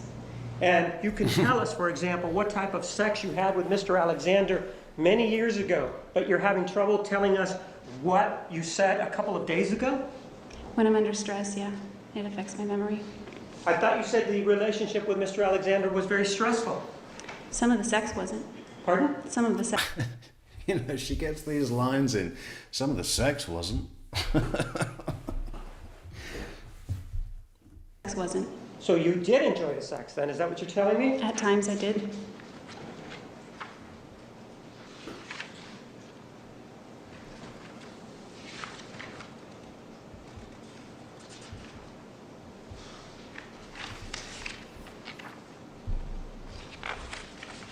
But you did indicate at some point that, as part of your examination, also that Mr. Alexander at some point said something about your grandparents also. Do you remember telling us that? My grandfather. Right, that he made some pejorative comment or some bad comment about him, right? Yes, his name. Right. And one of the things that seems to be coming out here is that you seem to have a double standard here with regard to making comments about people, don't you? Yes, I do. I do. And in fact, it's okay for you to make comments about, for example, Angela and call her dumb and stupid, right? No. Well, but You said it, right? I did. And we heard on the telephone conversation that you were laughing when you said that, right? Yeah, it was sentimental, kind of. You were laughing. You weren't upset when you said it, were you? No. And then when Mr. Alexander says something like, you're going to be like your mother, that's when you get emotional and upset, right? I did. And that's when you get upset when he says something about your grandfather, right? That night I was upset. And, well, you did get upset, yes or no? No, because I was already upset. Well, you didn't get upset on the witness stand when you told us about Oh, that? yeah, on the witness stand, certainly. And so it just seems that it's okay unless it's okay to say these things unless it's Mr. Alexander that's saying them, right? So No, you're that's applying not a what I'm different saying. standard to Mr. Alexander, correct? No. Yes or no? No. And ma'am, one of the other things that we know with regard to this standard applying and that sort of thing is back yesterday, as a matter of fact, you told us that back in August of 2007, you went over to Mr. Alexander's house. Do you remember telling us that? Yes. And you remember telling us that at that time you were broken up with Mr. Alexander, right? Yes, I'd broken up with him. Well, you'd broken up with him or he'd broken up with you? One of the two, right? I broke up with him about a month And before. you broke up with him on June 29th of 2007, right? Yes. But you felt that it was okay for you to go over to his house in August of 2007, didn't you? After he told me, Yes or no? Did you feel it was okay to go over to his house? I said yes. And when you went over to his house, you indicated that you knocked or you did something and that nobody came to the door, right? I went to his house a lot in August, so it depends on the Ma'am, incident I'm you're talking referring about the to. incident that you told us about yesterday. Do you remember the one that you related that involved the killing? Do you remember telling us about that? I did not knock. And you did go over there, and at some point you started to peep in to the house, didn't you? Yes. So that means that you don't know if you knocked, though, right? I did not knock. I know I did not. So you went around the back then to look, right? I went around the back to get in. You went around the back then, right? Yes. And when you went around the back, you're telling us you went around the back to get in, right? Yes. But when you got to the back to get in, you started to look at what was going on, right? I glanced in as I was walking to the sliding glass door. You did walk in and you were looking at what was going on, right? I did not walk in. Then you were from outside looking in, right? Yes. Never went in, right? No, I ran out of the backyard. You never went in, yes or no? I said no. And when you went and looked, you saw something that upset you, right? Yes. You saw Mr. Alexander, right? I didn't know it was him at first, Yes but or yes, no? Did that you was see him during that encounter? Yes, she's asking a question. Overruled. I did. I said no. Pardon? I didn't know it was him at first. You didn't see him when you were there that night? I did afterward, yes. That night, ma'am, listen to my question. That night, did you see Mr. Alexander inside that house? Yes or no? Yes. And inside that house, there was a female, right? Yes. What's the name of the female? He didn't tell me her name. I'm asking, did I ask you if he told you the name? No. So, did you recognize her? No, I did not. And he was there with the female, though. You were able to see her face, though, right? Yes, sort of. Well, yes or sort of means two different things. Yes or no? Were you able to see her face or not? Part of it was shadowed from the Yes or TV no, behind ma'am? her, so I Ma'am, saw part of it. Judge, she's not answering my question. If you could instruct her. Ms. Arias, listen carefully to the question and answer only the question you are asked. Okay. May continue. Could you see her face? Yes or no? Part of it. But you were able to see that they were making out, right? Oh, yeah, they were. And so is that a yes? They were making out, right? Yes. Mm-hmm. Is that yes? Yes. And part of what you also saw was that her brassiere was off, right? I did not see that. I just saw her rehook her bra. Pardon? I didn't see it all the way off. I just saw You her indicated that you saw her hooking the brassiere back on, right? You She told us was that rehooking yesterday, it. yes? She was rehooking it, yes. So you did tell us that yesterday, right? Yes. So that means that at least that her bra was unhooked, right? It was unhooked. And you stood there and they stood up in reaction to something that you did? Is that what you're telling us? No. They didn't see you? They didn't see me. But you saw, so what happened? Brazier? Does he keep saying Brazier? I mean, who was he fondling? Barbara Cartland? Brazier. Then is you actually were watching what they were doing then, right? Briefly, yes. Did I ask you for how long, ma'am? No. I asked you if you stood there and watched them, right? No. You didn't stand there and watch them? I didn't stand there. I saw it and then I turned and ran out of the backyard. But you saw enough to know that they were kissing, right? Yes. You used the term making out, didn't you, yesterday? Yes. You were there long enough to see that one of the individuals was Mr. Alexander, not his roommates, right? Yes. You were able to see that it was a female, right?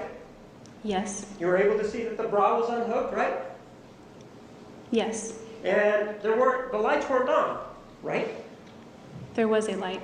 Well, didn't you indicate that it was like a TV kind of light? That light. Yes. Right? So there wasn't a light, there was a television that was on, right? That's light. Ma'am, was it a light or was it a television that was on? It was light from a television screen. So, are you saying that it was the television that was on then? Yes. And from that light, you were able to make all of this out, correct? Yes. No other light was on, right? Not that I recall. And then you decided to leave, right? Yes. And this was at the point that you were living very close to Mr. Alexander, right? No. Well, you were living within 10 miles of him, weren't you? I was living by Greenfield and Broadway. I don't know the length. How long would it take you to drive that? About 15 minutes, depending on traffic. And after you saw this, one of the things that you did was that you took off, right? Yes. And then you thought about it, right? Of course. And you felt strongly enough about this that the next day you called your father, right? I called my parents' house and my dad yes or answered. no, you spoke to your father. I did speak to him. And you were crying, right? Yes. And you were upset about this, right? Yes. And you told him why you were upset, right? Yes. I thought you said before that you didn't discuss these issues involving you and Mr. Alexander. Not typically. Not typically. You said you didn't yesterday and all the days before. You remember telling us that? The violence, yes. Oh, I see. I think her Starbucks order was something strawberry, jury, which doesn't surprise me at all. So, but you did discuss the fact that you saw him kissing with somebody else with your father, right? Yes. And as a result of that, you decided to go talk to Mr. Alexander about it, right? Yes. What in the world gave you the right?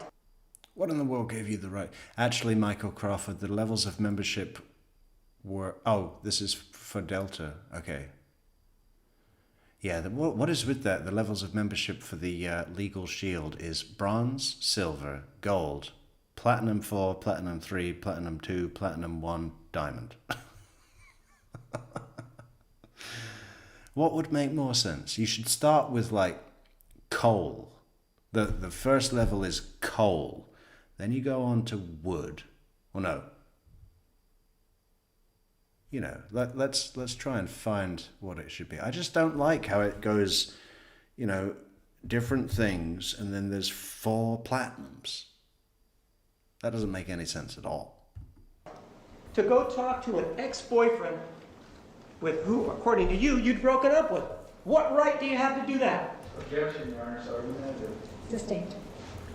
Ma'am, do you feel that you could go and talk to him about that? Of course. Why? Weren't you broken up? Yes. You were being territorial about him, weren't you? No. Oh, you weren't? Then why in the world would you even care what he was doing? Because he was trying to court me back.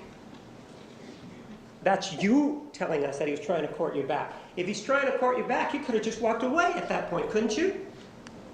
Yeah, I could have at any time, I guess. Well, you... So this is what it should be. It should be bronze, sapphire. No, bronze, silver, gold, sapphire, ruby,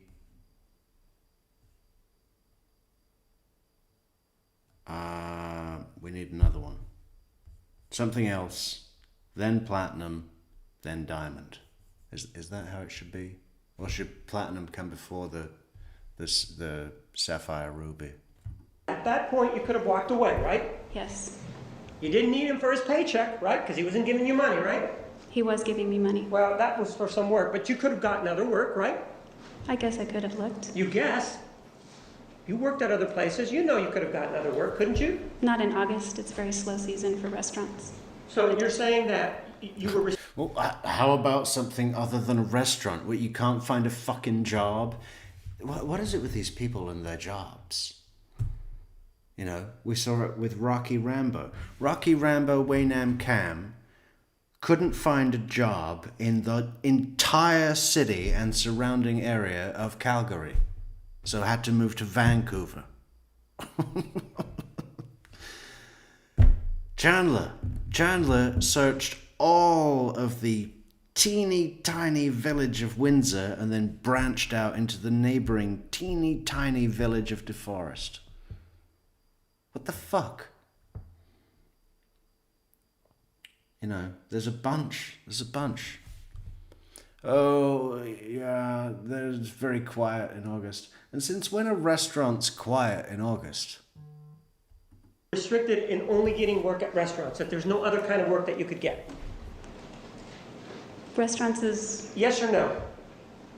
I guess that would be no, but I hadn't thought about it. So then, in addition to that, you were living in your own place, right? No. Well, you were living with Mr. Alexander? No. You were living elsewhere, weren't you? Yes. You were living in another place, right? Yes. Where you were paying rent, right? No. You weren't paying any rent at all. Not with Rachel. So, in other words, it was even better for you. You didn't even have to worry about having to pay the rent then, right? Yes. And so, you could have just left that situation alone, but you decided to confront him anyway, right? Of course. And the reason that you did it is because you were jealous, right? No. And then you did talk to him. Look at her face. God, man, she finds it funny, doesn't she? Like, to have this guy walk her through her actions and her feelings, right?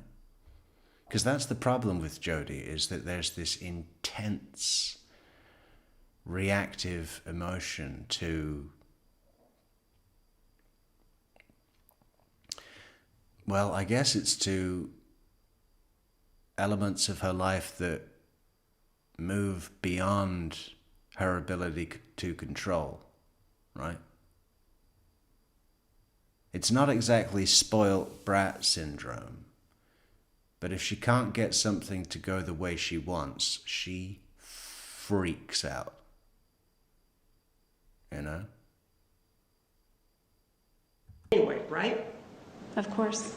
And the reason that you did it is because you were jealous, right? No. And then you did talk to him about this issue, correct? Yes. And he got upset with you, right? No. He didn't get upset and scream and run upstairs? Isn't that what you told us yesterday? Yes, he did. So... Look at that face. I mean, we started with a smirk on Gus Searcy, but this is a whole nother level. It's not so much smug as it is evil. Ma'am, to go back to this issue involving the text messages, one of the things that you told us was that there was a text message that you sent to somebody by the name of Steve Carroll, right? Yes. And that it was a two-part text message, right? Yes. In this two-part text message, one part ended up going to Mr. Alexander, right? Yes. And that he got upset about it, right? Very yes. And after he got upset about it, one of the things that he wanted was to see the second part of this text message, right? Yes. And so you lied to him at that point, right? No. Well, you fabricated a second text message, didn't you? After that point, yes. So, are you telling me that fabricating a text message is not a lie? No, I'm not saying that. So you did lie to him, Mr. Alexander, right? I should ask and answer.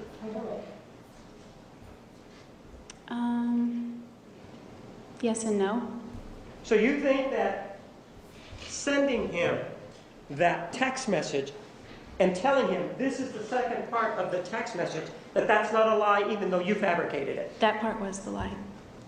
And so you then were asked the question, well, how did that make you feel when Mr. Alexander was sending you these text messages involving Mr. Carroll? Do you remember that line of questioning?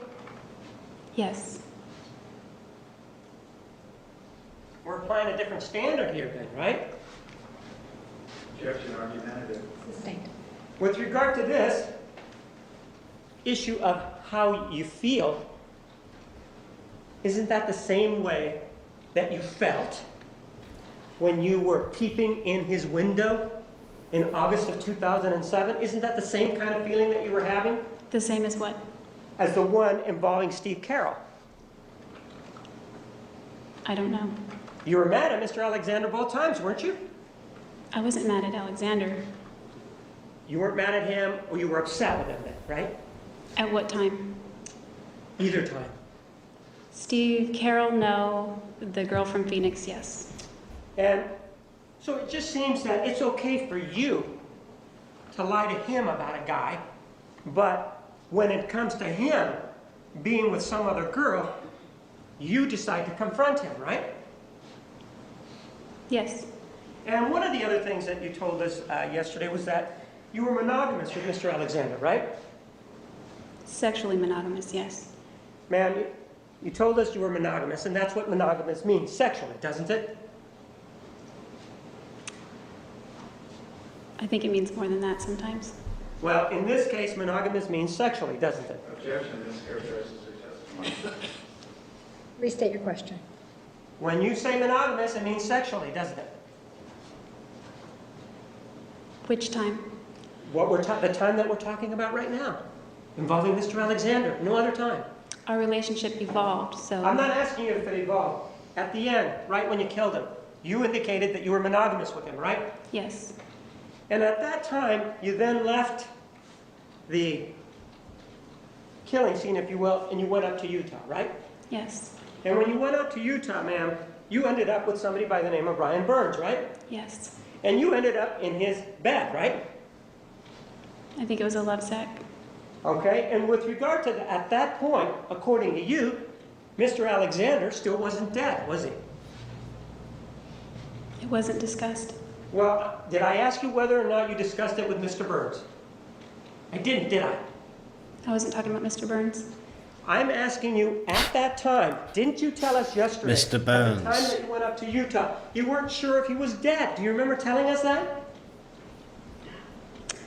Not in Utah, from the Hoover Dam, or right before the checkpoint. So, when did you know that he was dead? Tell me that.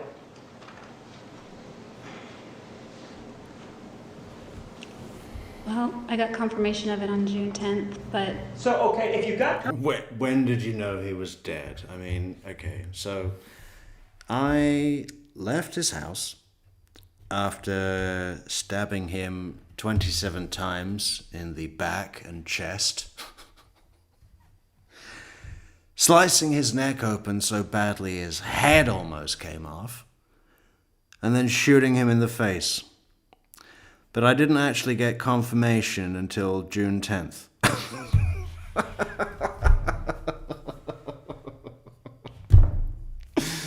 Wow. Yeah. Confirmation on June 10th, you met with Mr. Burns, what, before June 10th, didn't you? Yes. You met him on the 5th, right? Yes. And so at that point, you didn't know, according to your own story, that Mr. Alexander was dead, right? I guess I knew. I wasn't accepting it. You either knew or you didn't. Which one is it, ma'am? Make up your mind, please. Objection, ask and answer. Ask another question. Did you know he was dead when you were Mr. Burns and he were kissing? Objection, ask and answer. This is the same Overruled. question. Overruled. Yeah, I think I did. You think you did, but you're not sure at that point.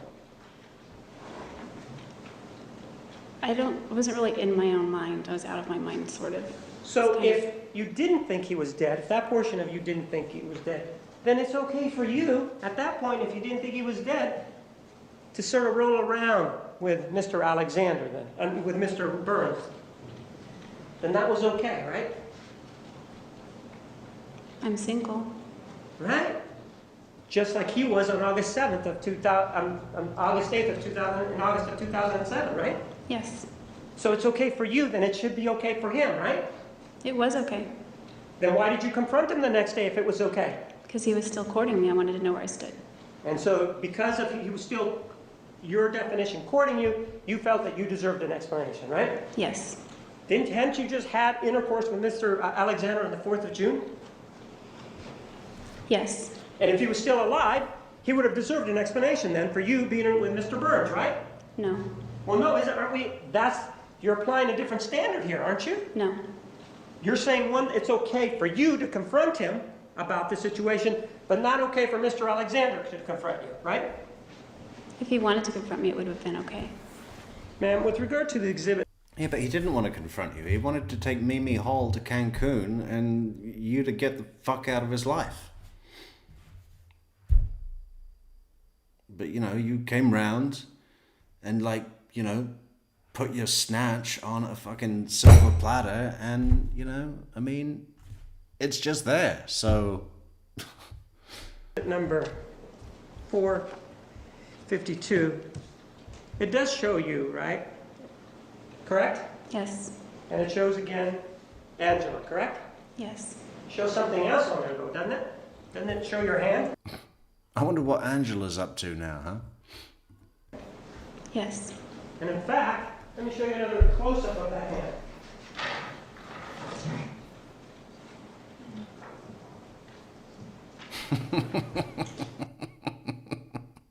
Courting or caulking?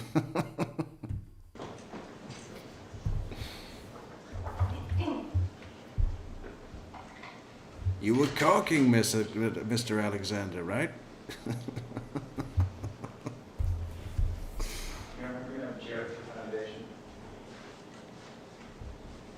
Please approach.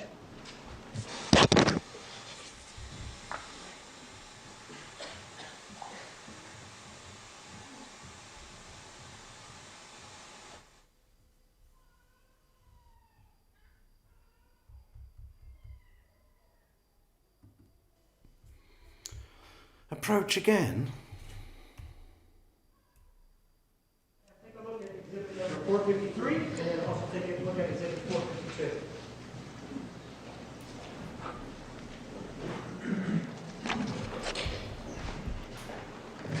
Exhibit 453 is a close-up of your hand, right? Yes.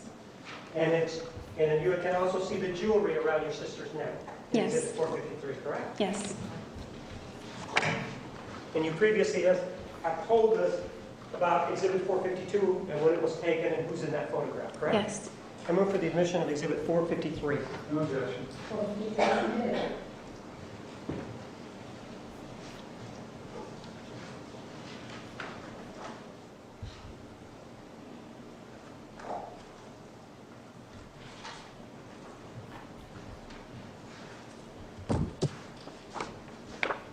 And ma'am, this was also taken, according to your testimony, on May 15th. Let's take a look at that, of 2008.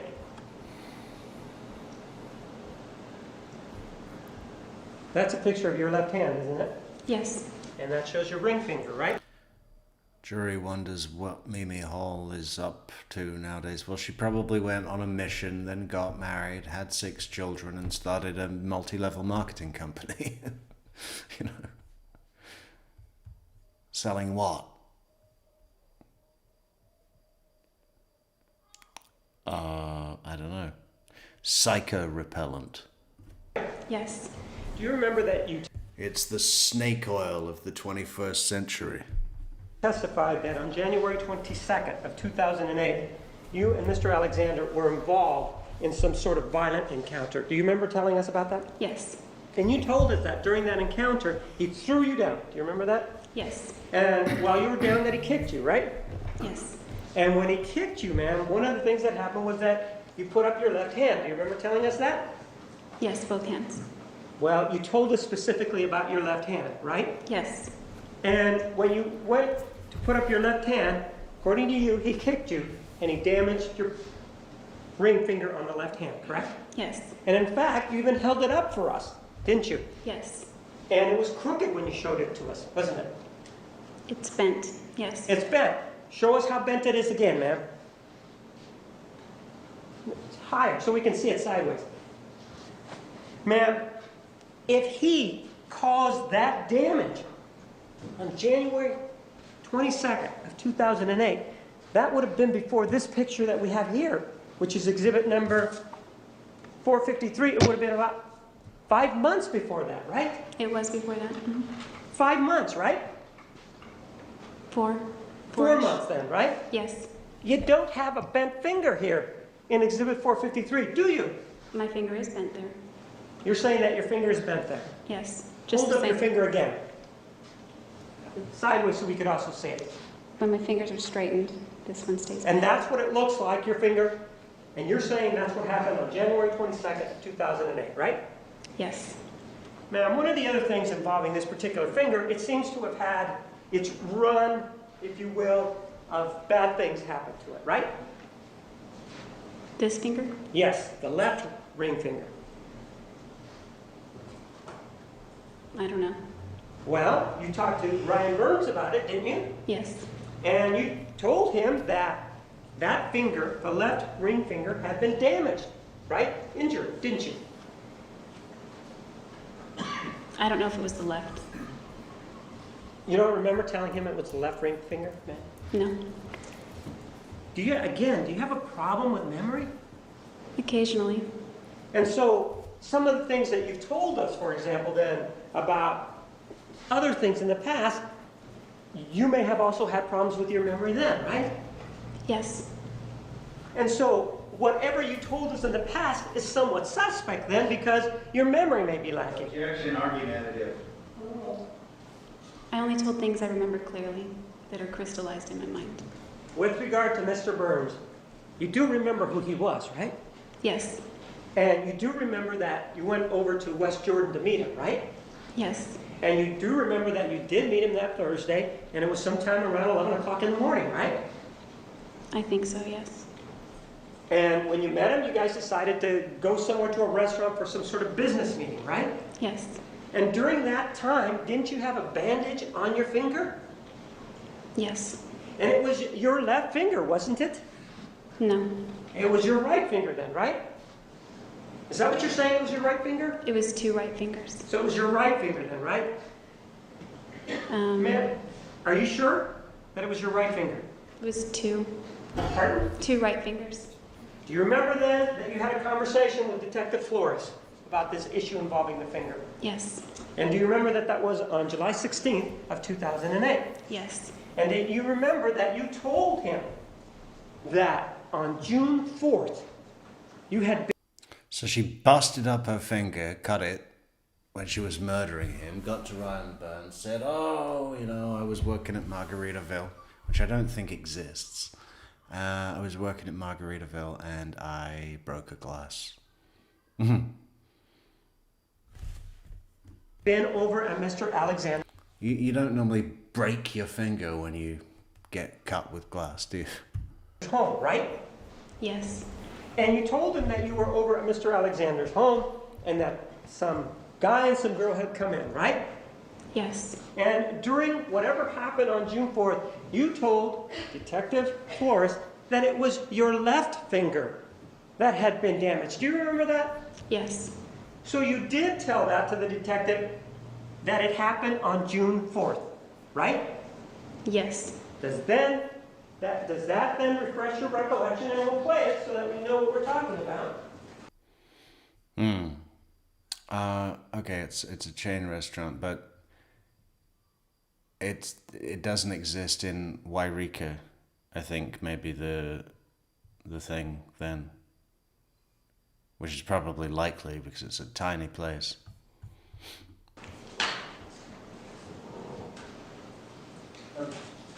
Objection, she's already been into it. Yes, Mimi Hall testified for the state obviously.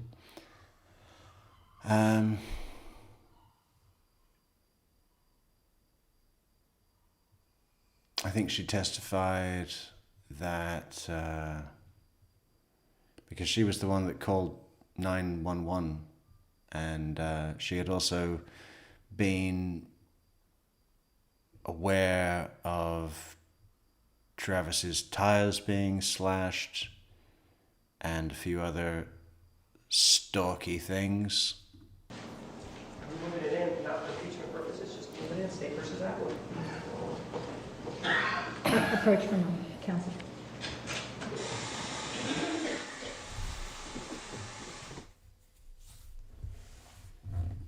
Isn't this 2014 here? I think it's 2014, which would put her at 34. Well, she's born in July, so she could be 33.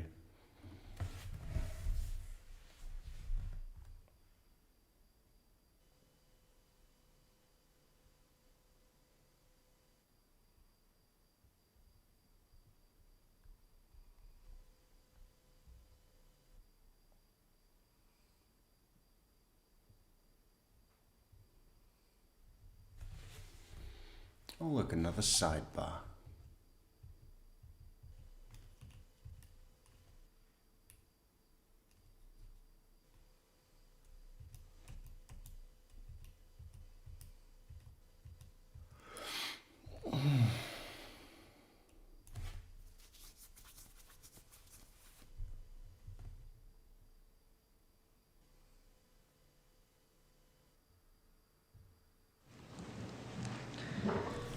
.454 is admitted.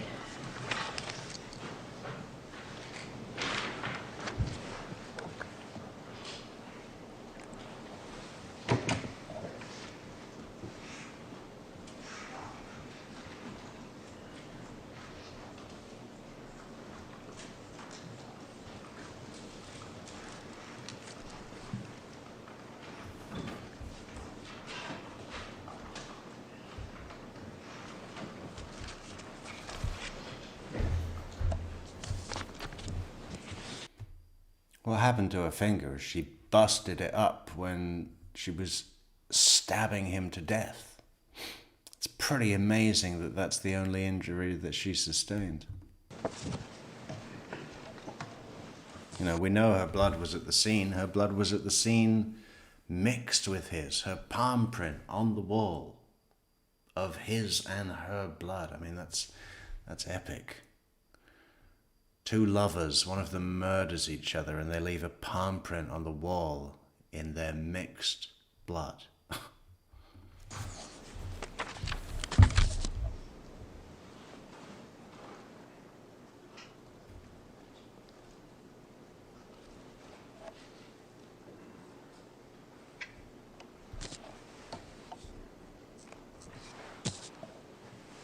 you get hurt, Mom? You said you were fighting with her. Yeah. What happened to you? She cut me. Where at? My hand. Let me see. Where at? You Can you actually show can't me? see it. If you look at my finger isn't the same though. I was Let me really, see. Where did it get cut? conveniently it was right on the crease. Right there on the crease? Can you see? Oh, it's kind of a purpler color, I This guess. one here, right Compared to there. this. Yeah, right on the crease. Oh, there's a vein on this one, maybe. I don't know. Is this one here? Oh, look, it's baby Jodi. Baby Psycho. Baby Psycho. We do have a picture of baby Psycho, actual baby Psycho.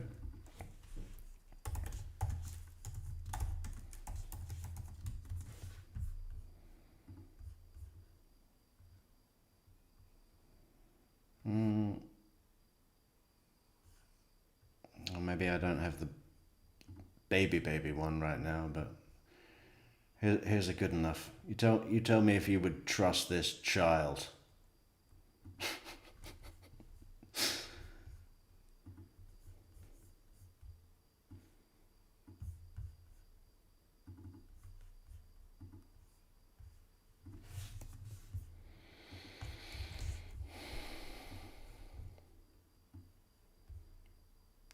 Doesn't she look like she would leave the gas on your stove on purpose?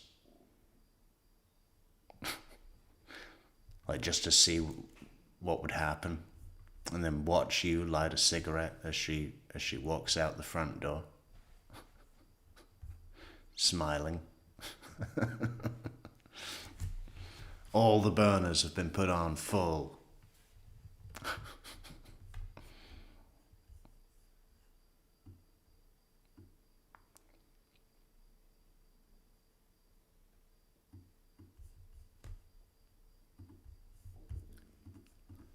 So a slice there. Yeah. Just a small one? Or was it pretty deep? I don't know how deep it was, but my finger hurt. Hi, Lee. For a while. Okay, so like right in that crease that you, right, across both of them? Not my middle finger. It cut this one a little, but not as much. This is where it really went. I don't know how it happened that all these other fingers were missed, but this one, maybe that, I don't know. This one, like I still can't close this finger all the way. It's as close as it goes, whereas this one goes like that. Also, my CTR ring used to fit both fingers, and I can't get it on this finger anymore. So that cut pretty deep then? I guess if you feel it, squeeze it, it just feels like bone, like there's nothing abnormal there. But again, like my CTR ring slides right on this finger, and it used to slide right in off this finger, and I just can't fit a ring on here. Okay. It's a bigger size now. What about this hair? What's that from? That's my cat. Okay. I'm pretty sure. She scratches me a lot. That tape, or that videotape. Yeah, we went through those recent pictures the other day. I still can't believe how shiny she looks. I mean, she looks really, for someone who's been in prison for, well, you know, at least been locked away in county and DOC for 17 years already. She looks really healthy. I guess in Arizona they don't just get spaghetti and potatoes. I mean, her hair looks healthy. What do you think, Michelle? I mean, for just prison hair care, I'd say that's amazing.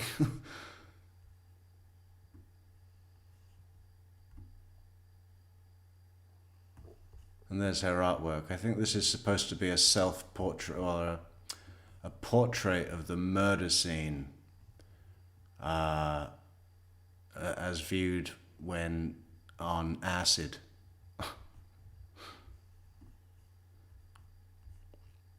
She should have said I was on acid, you know. I killed him on acid.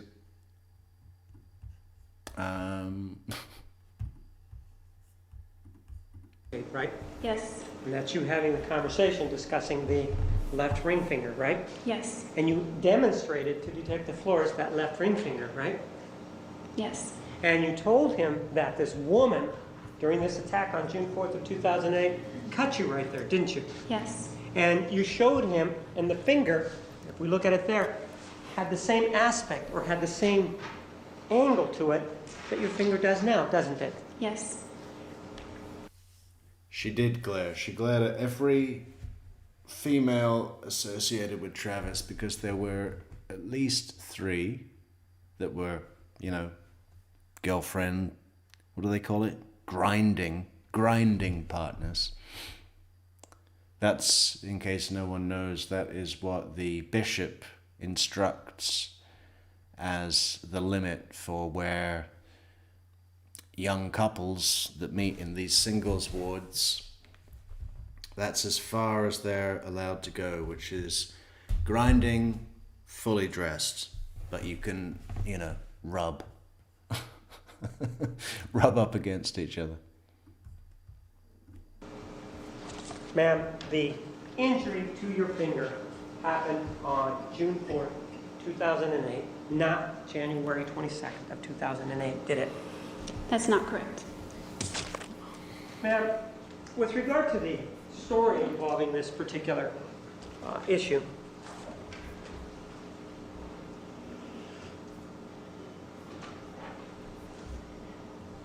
you told us that it happened on January 22nd of 2008, right? Which issue? The left ring finger. Yes. You then discussed it, or there was this issue with Ryan Burns, right? Which issue? The cut finger. The cut finger, yes. And 2 then cut fingers. on July 16th of 2008, you discussed it with Detective Flores, right? Yes. One of the things that you told Mr. Burns was that you cut it at Margaritaville while you were working there, right? No, I did not say You never that. told him that then, right? I said at work. So you never told him at Margaritaville then, right? No, he said that. Right, but you never told him that you cut it at Margaritaville, right? No. You told him that you cut it at work then, right? Yes. And then when you spoke to Detective Flores, you gave him a different story. You didn't say that it was cut at work. You told him that it was cut some other way, right? Yes. And then you testified about it in this court, right? Yes. And you gave us another story of how this happened, right? No. Well, do you remember that you testified that you were at Mr. Alexander's home on June 4th of 2008 at the sink? Do you remember telling us that? Yes. And do you remember telling us that you dropped the glass in Mr. Alexander's house? June 4th? Whatever date you were there at Mr. Alexander's house. I broke more than 1 glass at his house. Ma'am, do you remember testifying yesterday about how you suffered this injury to your finger? Yes or no? Not this finger. No? Do you remember testifying that involving your finger, your left ring finger, yesterday, as a matter of fact, that was cut when you dropped the glass when you were at Mr. Alexander's house on the day that you killed him? I did not indicate my left finger. I said my Oh, so finger. you were saying it was your right finger that you cut in Mr. Alexander's house then, right? It was my right finger, yes. So, throughout this whole thing, Mr. Burns, when he indicated what finger it was, he was mistaken. Well, not he was mistaken. You're saying you never told Mr. Burns that it was the right finger that you cut, right? We didn't discuss which hand. Okay, so you never indicated to him in any way, shape, or form that it was the right finger. Objection, ask and answer. Sustained.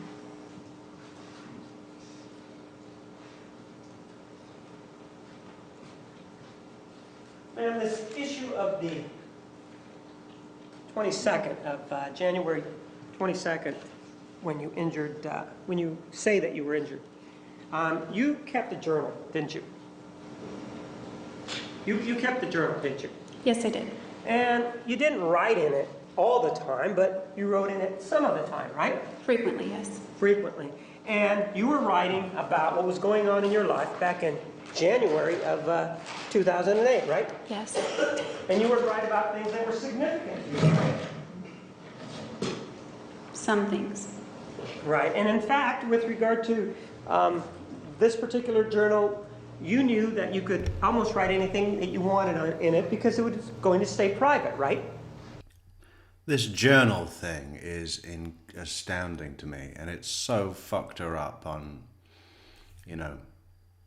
her testimony. Why would anybody, I mean, certainly in the way that she was doing, it was ridiculous. Why would anyone want to do that? I've never understood it, but the way that she was doing it was like, oh, I turned down 4 offers for a date. 4 separate offers. Ha ha. And you know what? It was very young for a 27-year-old at the time. But, and now the prosecution has her entire diary, her journal, and uses it against her. Why would anyone do that? No. Well, ma'am, let me show you, or let me mark what I know as an exhibit.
242.001. Do you recognize it? Yes, I do. And that's your journal, right? Sure is. Okay, that's that. Take a look at the entry, and just read it to yourself, on Sunday, August 26th of '07. The whole entry? Just read the first 5 lines. 6 lines.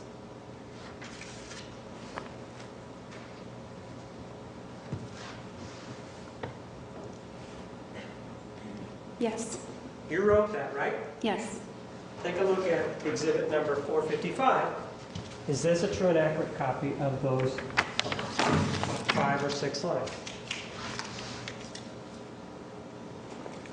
Yes. And you wrote that back on August 26th of '07, right? Yes. Let me have that back, please.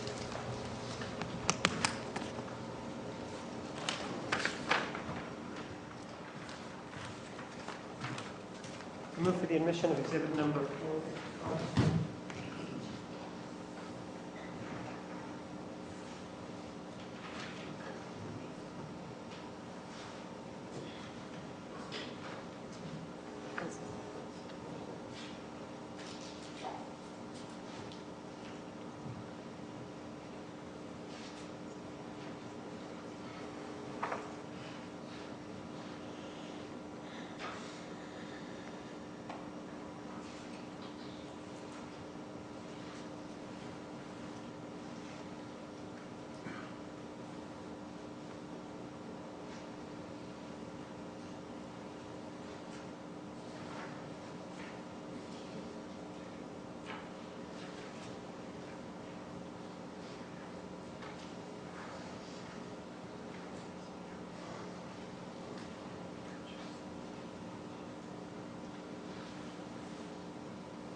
You may.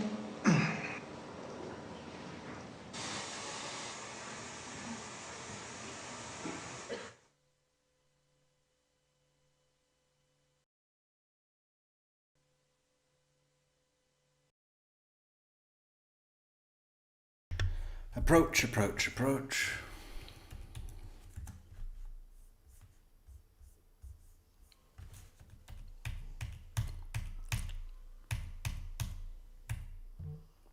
Don't they look like they're at a bar ordering a drink from the judge? What have you got on tap? Jennifer Wilmot's like, Cosmo. What would Juan's drink be? Don't say tequila. Tequila sunrise. It would be, wouldn't it? Or wild turkey. No, wild turkey. Neat. Judge is like, you want that straight up or on the rocks?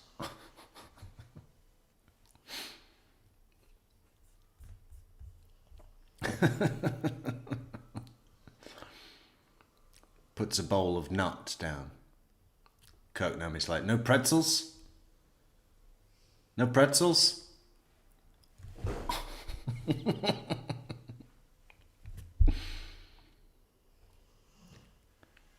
Oh, and can we see a menu?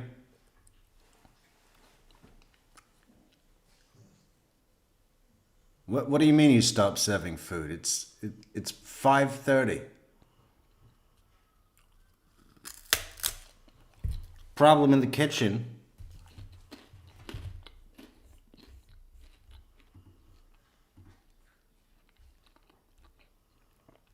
No drink for Jodi.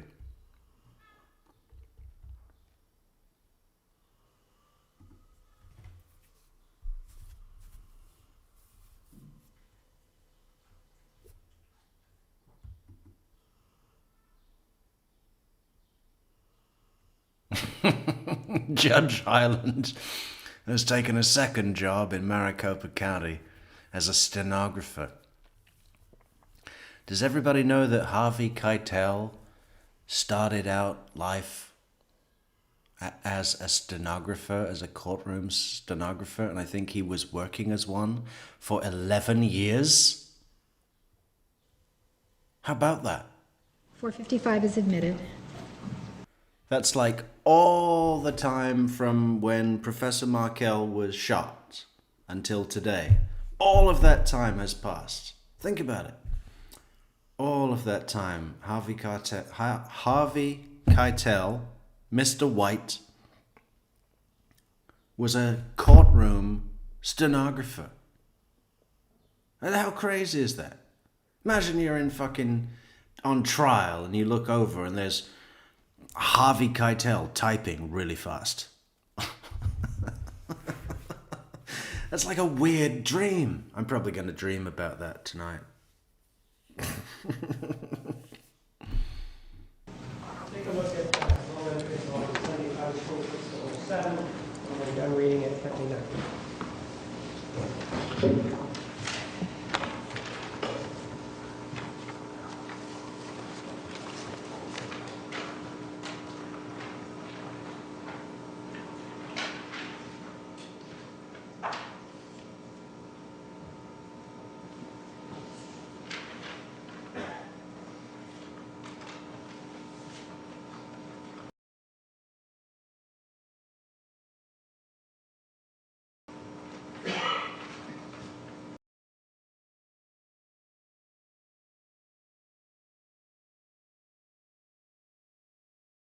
Kirk Nomi just orders a glass of cherries that he'll sit there and eat with a toothpick.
Just this one.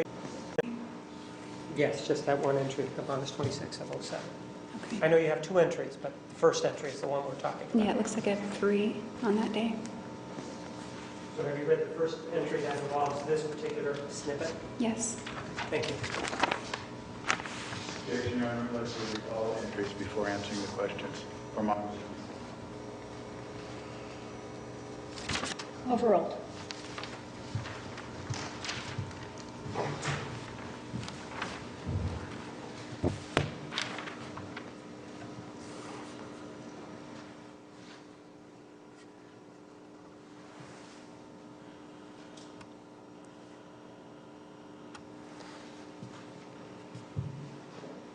This journal and your journals were meant to be private, right? Yes. And that's what it says there. Well, I guess it's a good thing that nobody else reads this, because I write right now that I love Travis Victor Alexander so completely that I don't know any other way to be, correct? That's what it says. Yes. Do you remember when we started talking this morning that we talked about an incident where you went over to his house? Yes. And this was the incident that you referenced involving the killing, right? That it went through your head, right? You're talking about the incident in August 2007? Right, exactly. Yes.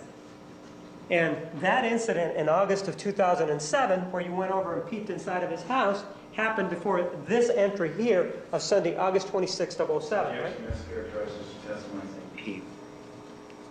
What was the last thing you said? He said, by saying peep. Restate your question. When he looked inside the house. Yes, it did happen before this entry. Right, and so really the reason why you confronted Mr. Alexander was not because he owed you an explanation or anything like that. The reason you confronted him back in August of 2007 was because you were in love with him and you didn't want to let him go, right? Objection argumentative. Overruled. That's not right. But I was in love with him. Yes, you did write this though, didn't you? Yes. Now, you kept more than one journal, you kept a number of journals, right? I kept one journal at a time. Okay, let's take a look at another journal.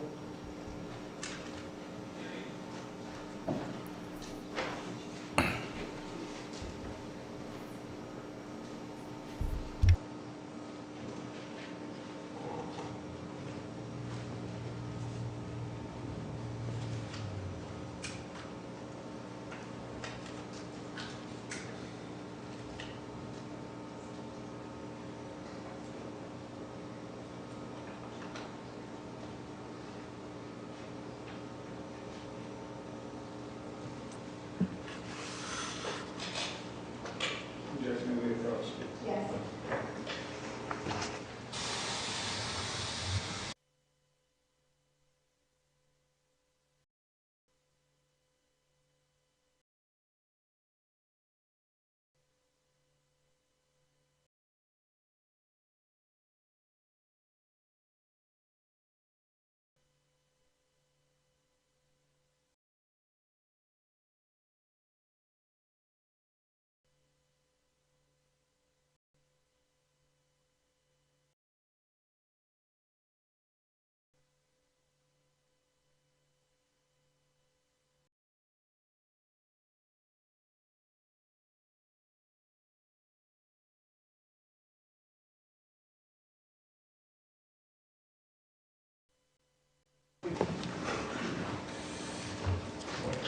You recognize it, right? Yes. Why don't you open it up and look through it? Pardon? 2.002.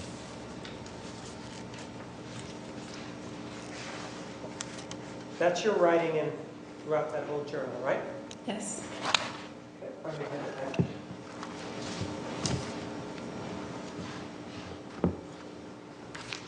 There is an entry for Thursday, January 24th, 2008, right? Yes. Let's just take a look at it. See that? Yes. Let me mark another exhibit for you.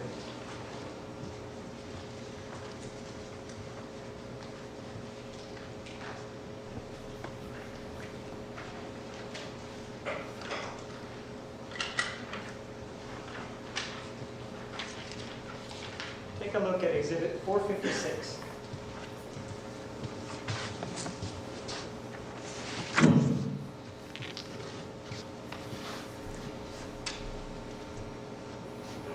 The exhibit that you have in front of you, that's the whole entry for January 24th of 2008, correct? I believe it is for this single one, yes. There are other entries, but that's the complete entry for that one, Yes. correct? Because it's written in blue ink, right? Yes. And the other ones are written in black ink, right? Yes, the one following. Okay.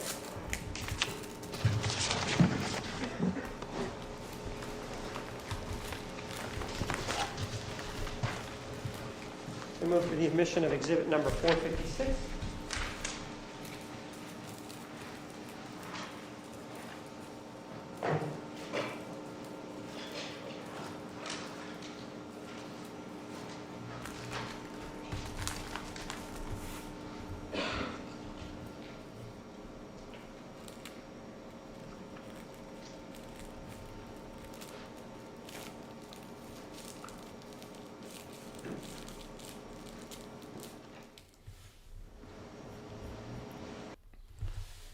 it wasn't even really a relationship, Christina. It was like, I guess it was for about 4 to 5 months, right?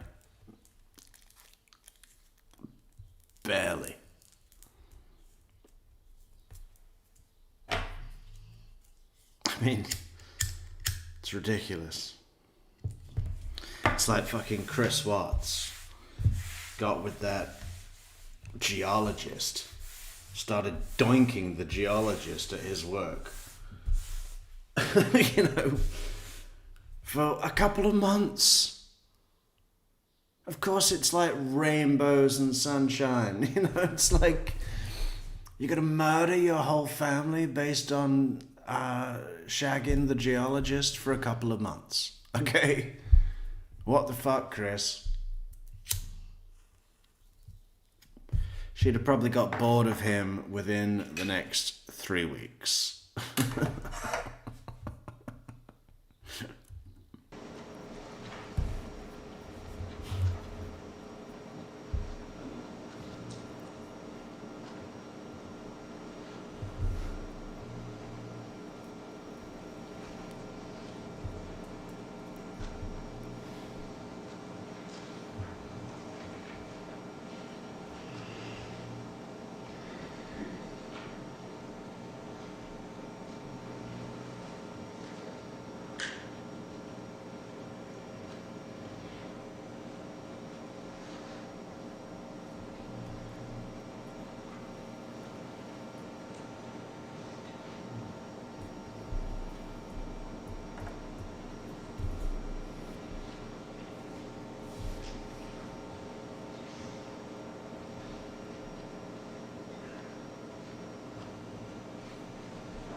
Do we approach?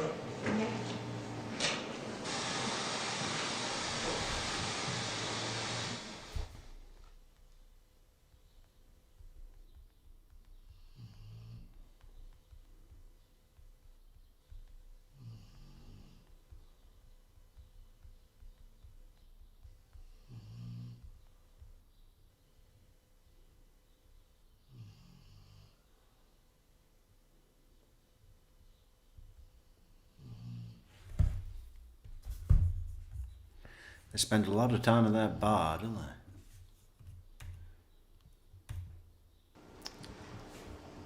Is that a common thing, like in the States, where you'll have the courthouse and then next to it or beside it will be a bar called the sidebar, where all the lawyers go after court?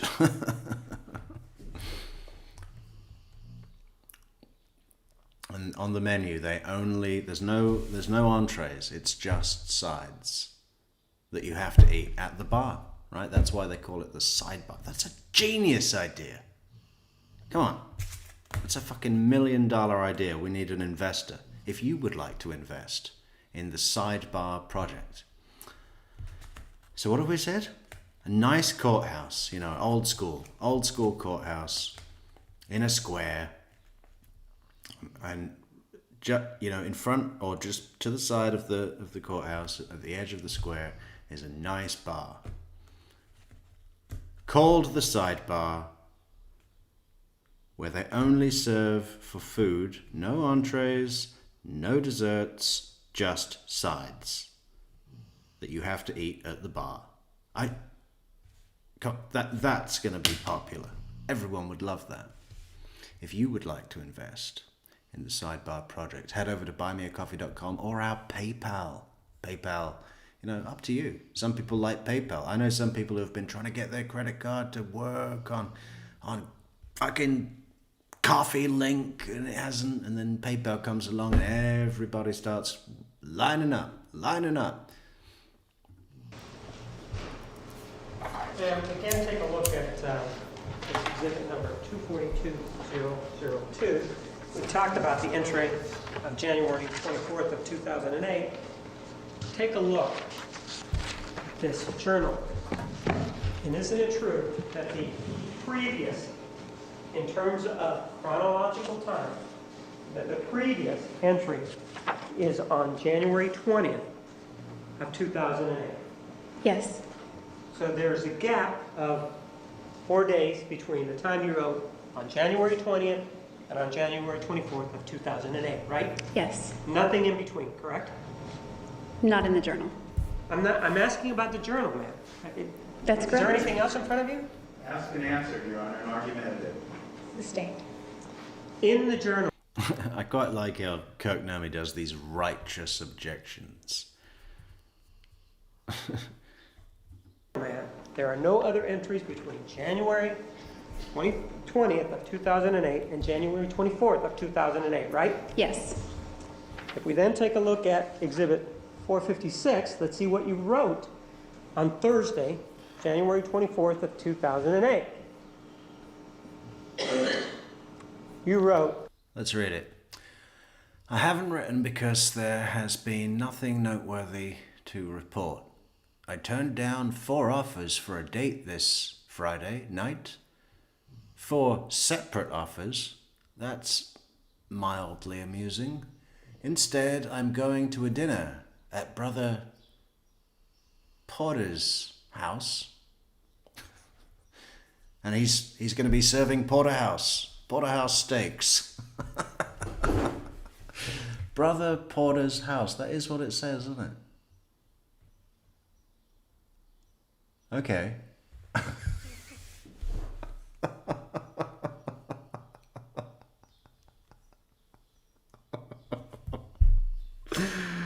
Oh, God. I'm going to a dinner at Brother Porter's house. It's for new ward members. I'm tempted to skip out, though, and go skiing with my friends to the snow. Well, yeah, that'll be the place to do it. I could get some reading and journal writing done and probably take some great pictures, not to mention spend time with some good friends. Anyway, we'll see. I'm really asking, I suppose that she's doing this to kind of clarify her thoughts, her internal dialogue, options. She's considering options, right? She's like, or is it for the purpose of she imagines that she might, in some years to come down the road, look back and remember. I wouldn't want to fucking remember things that I thought years ago. That would make me physically ill.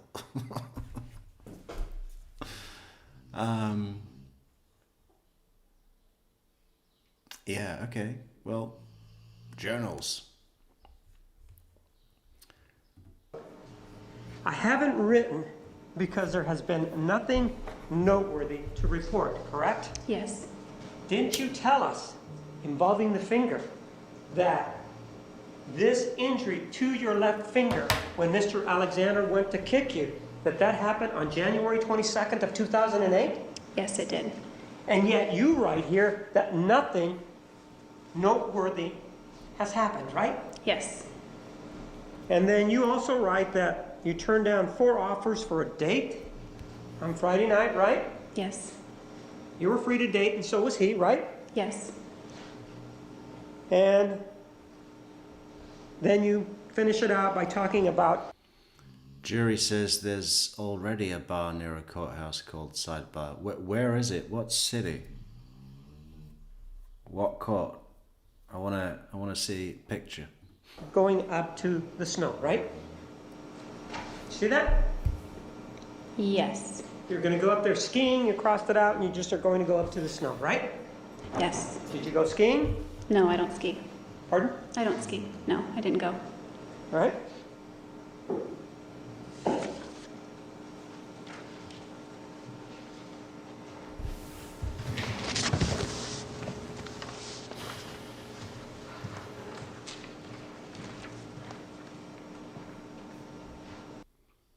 If If you could only read one book for the rest of your life, would you choose Wendy's book or Jodi's journal?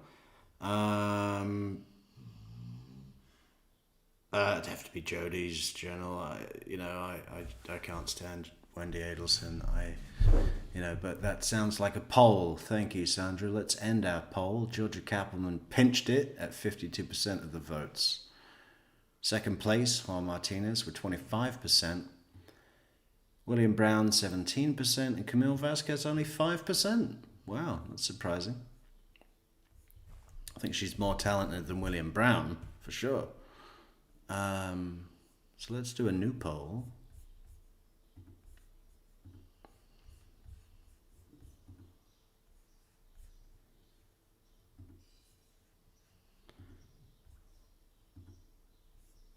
So,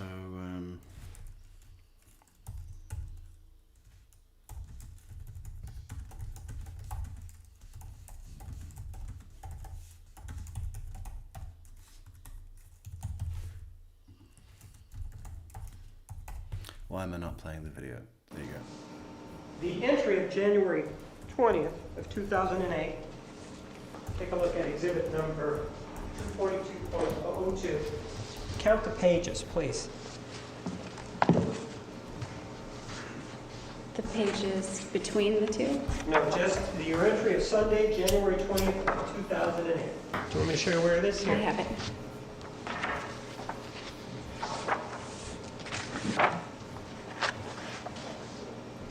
It's 4 and a few lines. And it starts on the lower left-hand corner with 3 lines if you count the date, indicating January 20th of 2008, right? Yes, and I'm sorry, I misspoke. It's 5 pages and a few lines. And in it, one of the things that you talk about is this issue involving Lonnie's baptism, right? I haven't read it. Can I read it? Sure, go ahead.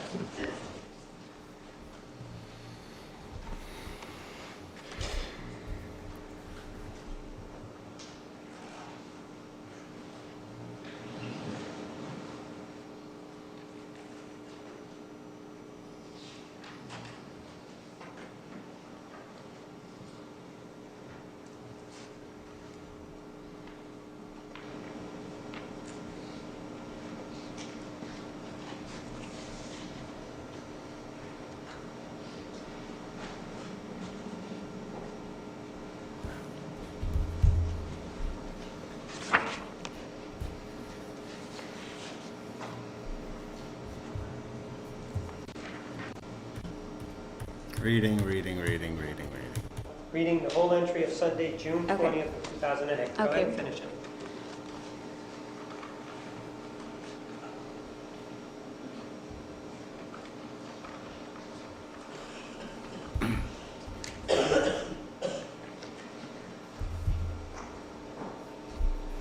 Wow, Jodi's journals have got 100% of the vote. That's good.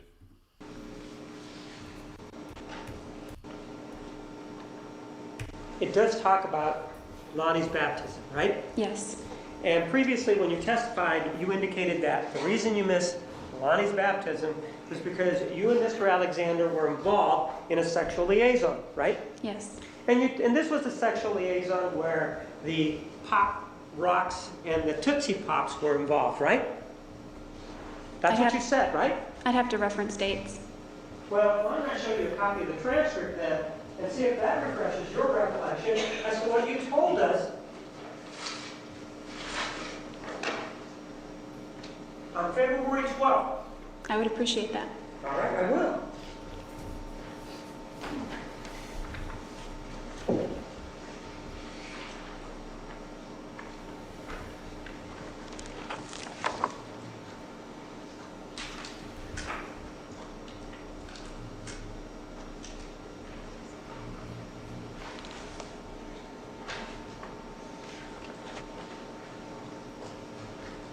Starting on page 5. Well, it gets better. This is just the beginning, Jerry. But there's only 20 minutes left of this video. Well, 19 minutes left of this video. Then we're calling it a night. Bottom, read that Would you like me to read it out loud? to yourself.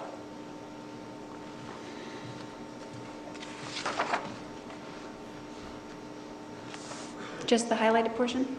Nope, just keep reading it. Okay. Starting at the bottom, right? Right.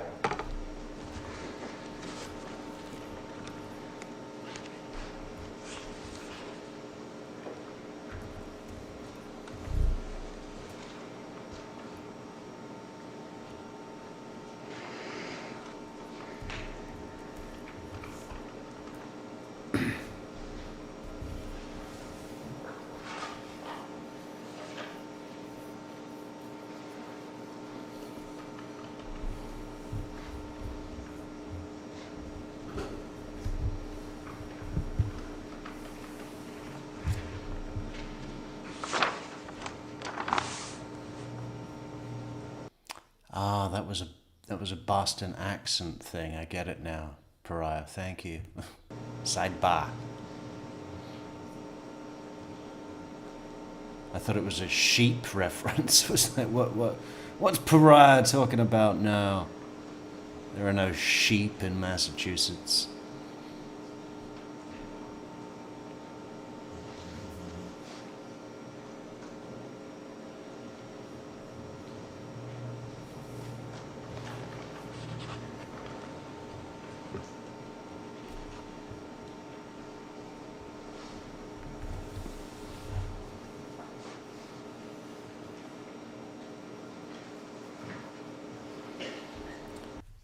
Yeah, and all the seating in our sidebar, the Metrix sidebar, will be like, what do you call it? Reclaimed courtroom pews from the gallery, right? And the exclusive table, the VIP section, will be the bench. You'd have the judge's table, the witness table, and the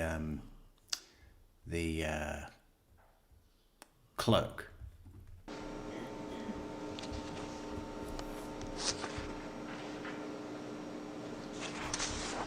And all of the sides would be named with a theme of justice. What could you have?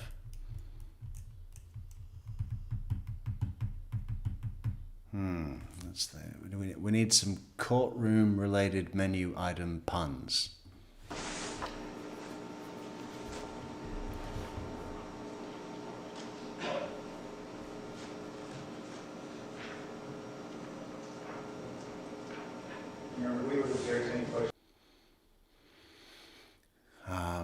Contempt, calamari. No. What could you have? The calamari of contempt. Imagine ordering that.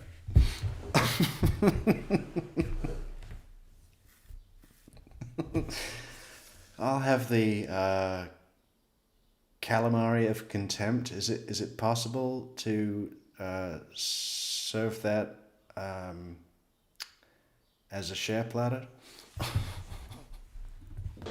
This is for the entire transcript.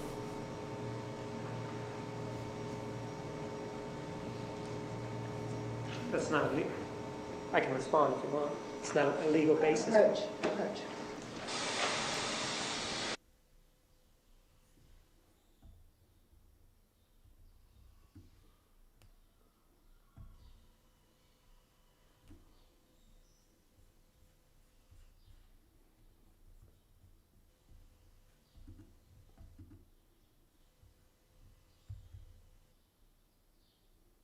Is Acapella here? Because he'd be brilliant at this. He's like the Metrix play on word master. Almost like a Jedi. A sensei.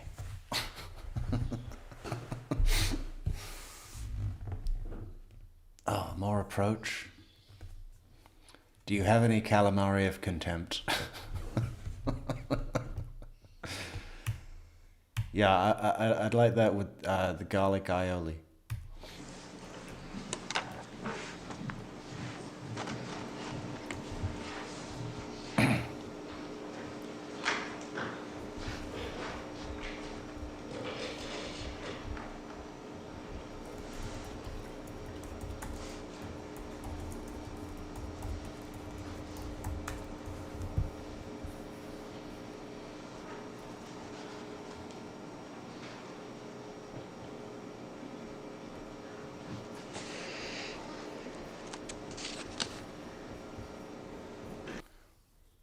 or the sustained sliders.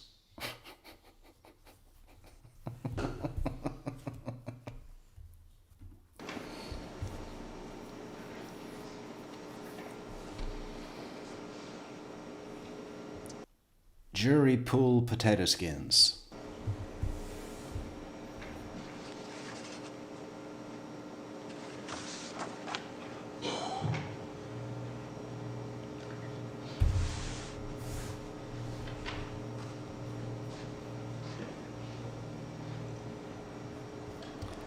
You know what, guys? I might make a mock-up custom menu tomorrow for this, because I'm just going to screenshot all your ideas.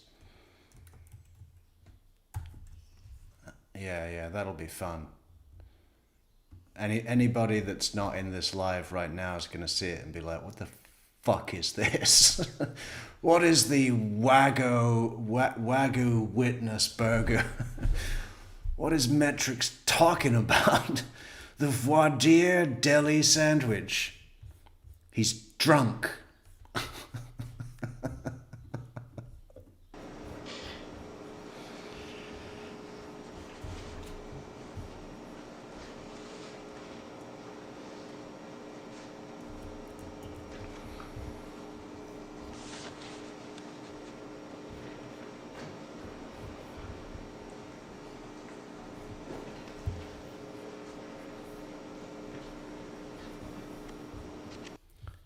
Mitigation mozzarella sticks.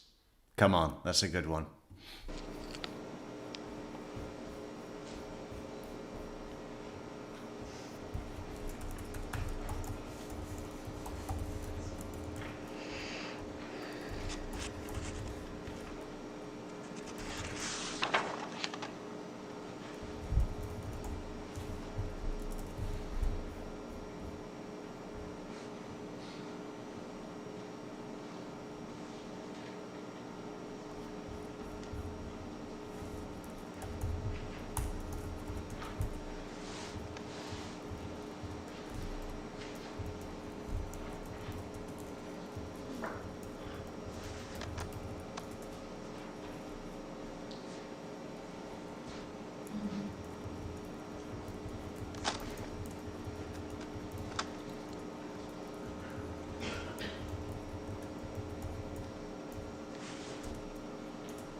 Oh, there's a lot of fucking reading in this clip.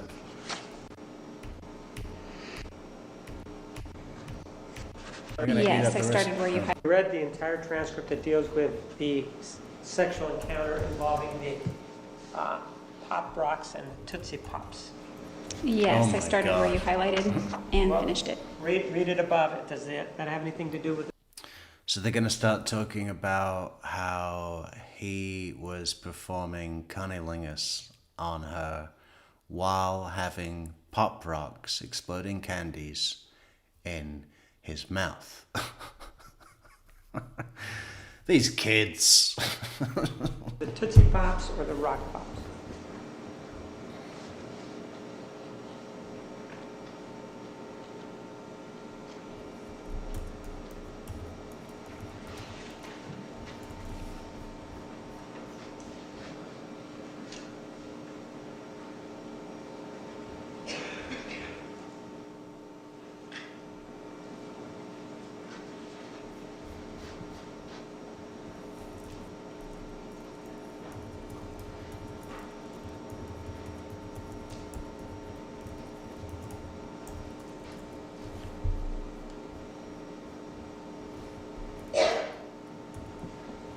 Okay. Does the upper portion have anything to do with it? Or Yes. not? Why don't you read the previous page just to make sure that we covered everything involving that particular encounter?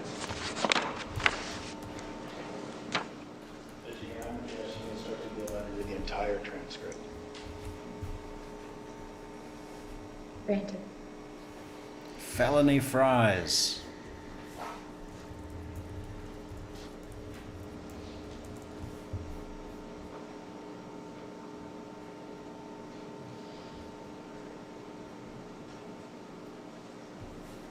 Perjury puffs.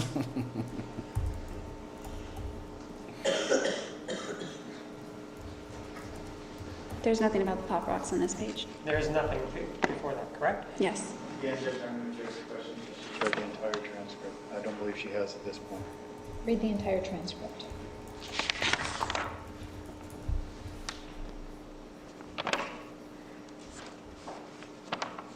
I think that's the entire transcript. Irrespective of the date that we're talking about, whether it was January 20th or January 21st or January 22nd, you do reference the Pop Rocks and Tootsie Pops sexual incident by reference to Lonnie's baptism, right? Yes.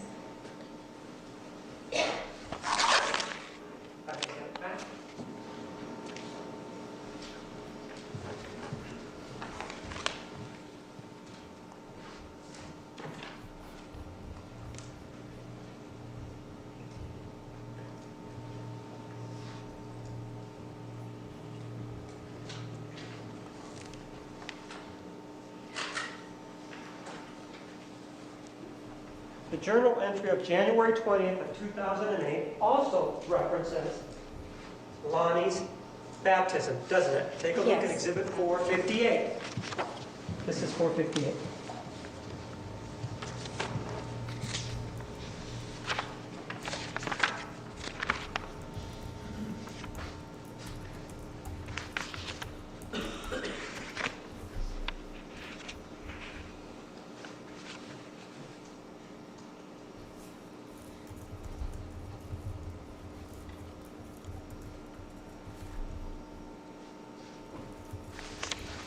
Yes. And that's a true and accurate copy in front of you, the excerpt of what's in your journal involving Lonnie's baptism and the sexual encounter, isn't it? Yeah, let me make sure I'm just referring to the same day in my journal. Well, let's take a look at it. Let me have that. The first entry is identical on the first page. That indicates Sunday, January 20th, 2008, correct? Yes, that's when I wrote the entry. Okay. Then, as we continue on, there is the entry involving the baptism, right?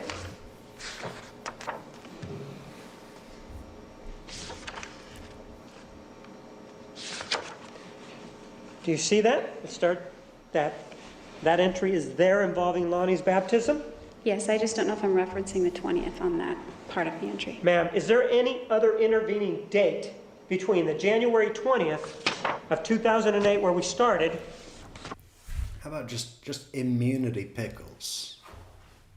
I just like the way that sounds. The immunity pickles. And the very end where you put JA. Is there any other date in it? That I did. Yes or no? There might be, I haven't. Well, why don't you take a look? Let's take a look at the first page. First page starts Sunday, January 20th, 2008, doesn't it? When I wrote it, yes. Does it start out saying Sunday, January 20th, 2008, yes or no? Yes. And isn't it true that it starts out in black ink, right?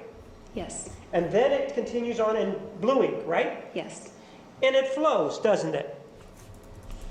It says the words flow from what's at the bottom there to the next page, don't they? Yes. So then when we go to the bottom of it, the next page is also in blue ink, right? Yes. In the next page, there is no other date reference, is there? Objection. She says she needs to review it before she can answer She's the question. looking at it. Overruled. May And in the dessert section, there'd obviously be a deliberation delight. Thank you. Man, I love it when we all get together and just bounce these ideas around. You know, it's like a creative brainstorm. It's fantastic. I mean, we should all start a business. If we each put $5, I mean, how many people are in chat? What do we have? Well, 47. So that's like $235. Okay, we all need to put $50. And that's still a tiny amount for starting a bar. but it's a start.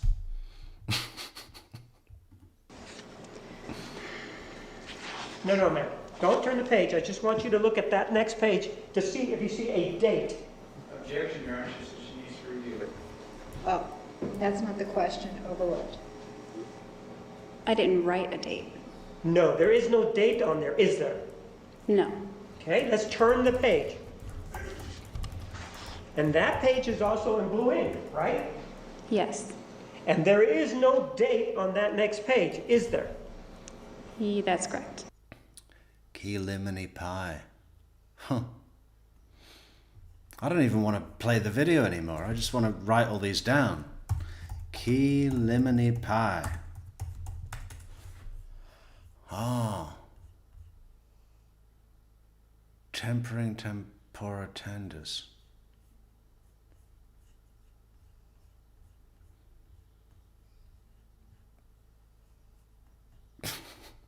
Crime cheeseburger. Yeah, I don't know about that one. But you did have some other great ones, Michelle. The Honourable Onion Starter. Everett Vinaigrette. Arrest con pollo.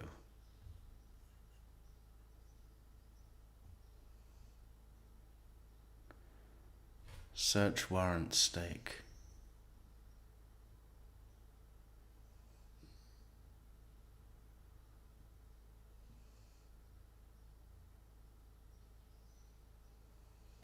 The Alfred Brie.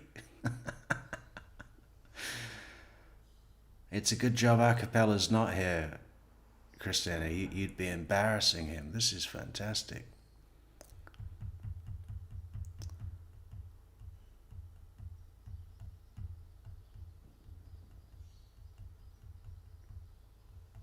Right, we need to find a contact that's a developer.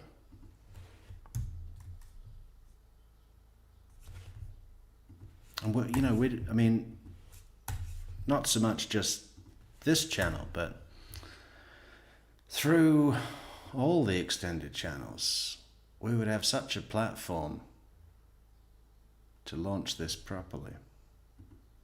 Everyone would want to go. It'd be like the Yardbird of Tallahassee. If it is in Tallahassee, I mean, it doesn't need to be.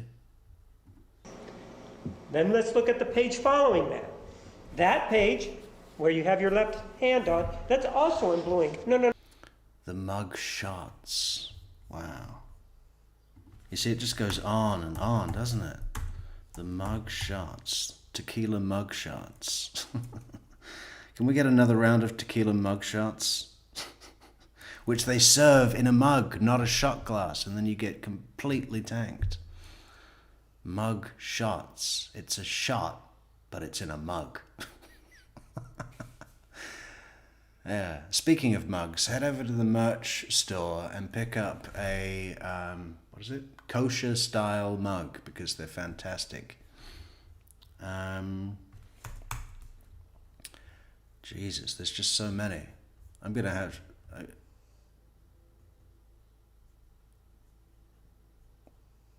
Krabby cakes. I don't get that one. Krabby cakes.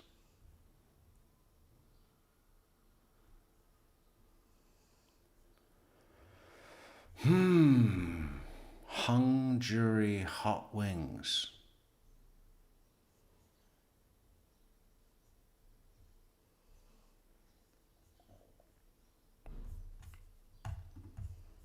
I need to look up like totally classic slides. Do we have nachos yet? Negligent nachos. Negligent nachos.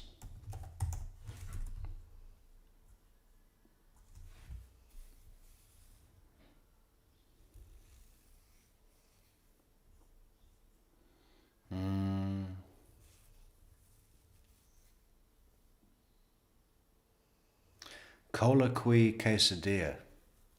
The colloquy quesadilla. Now I have to remember how to spell colloquy. It's just not a word that comes up often, you know, for me at least. Colloquy. Well, I'll guess it and check later. I think this is right.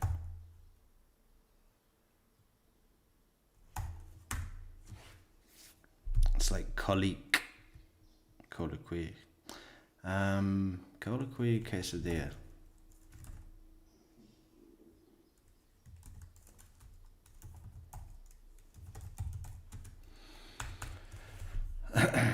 Pleading the fifth punch. Strong enough, you might stay silent. Okay, I like the addition of the blurbs after. That's good.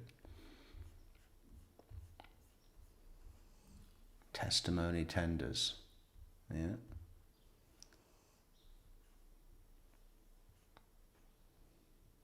Amnesia a la mode.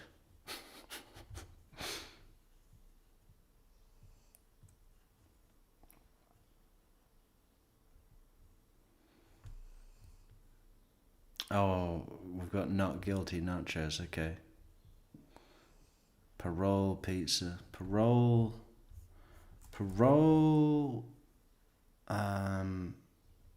pretzels. The big ones. The big German ones. That'll be our signature. The parole pretzels. Sidebar. Home of parole pretzels.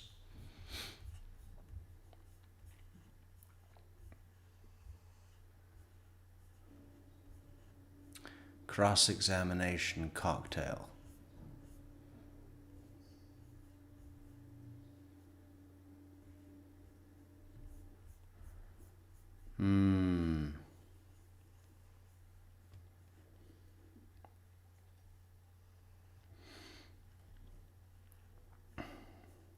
What side dishes begin with the letter V? There's not many. Alright, we've got to finish this video. Fucking hell. Alright, let's play. No, you turn the page, go back. That's also in blue ink, correct? Yes, And there is no date on there either, is there? that's correct.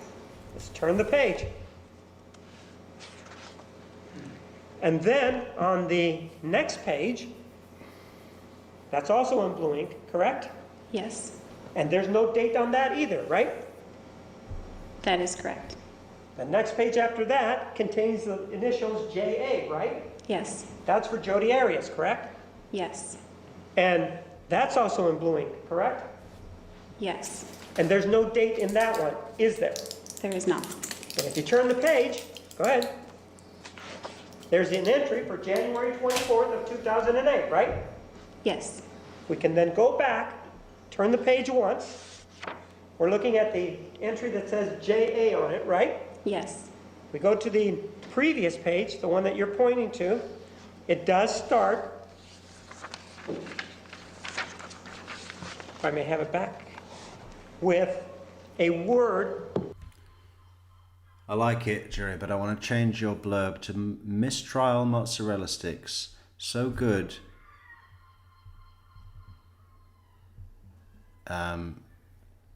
So good you'll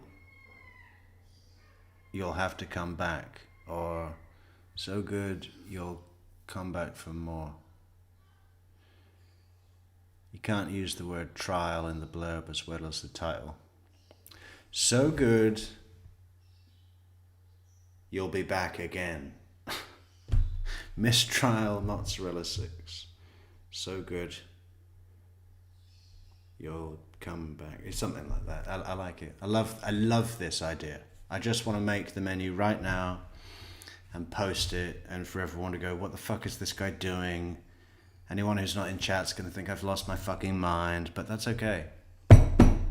Because you guys will all comment and explain it to them. Yes? Yes? Yes.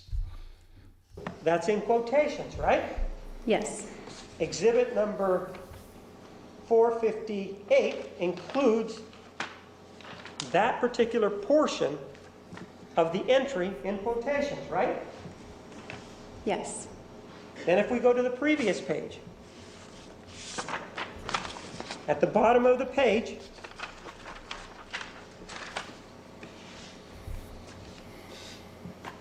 it's also in blue ink, right? Yes. The entry that I'm showing you now includes that last paragraph, right? Second to last. Second to last paragraph. Well, if you take a look at the bottom, you see that there's a word Oh, I that's... apologize. You're correct. Okay? So, in essence, what we're talking about is that the one with the word that's crossed out then travels on to the... Impeachment. I guess that'll be a custom house special ice cream flavor, right? Impeachment. Fucking hell. You know, sometimes, you know, but when I daydream about fucking having $10 million, which isn't very often, you know, I don't think of buying a Ferrari. I think of setting this up. You know what I mean? It's like, this would be so much fun.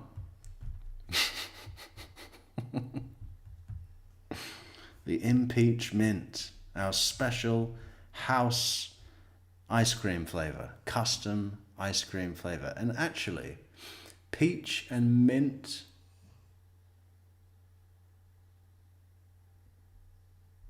I guess that could work. We'd have to try it. If the mint was quite subtle, you got to let the peach speak. Impeachment.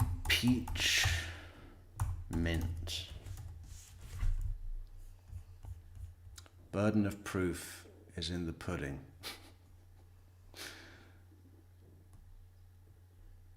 Evidence egg rolls.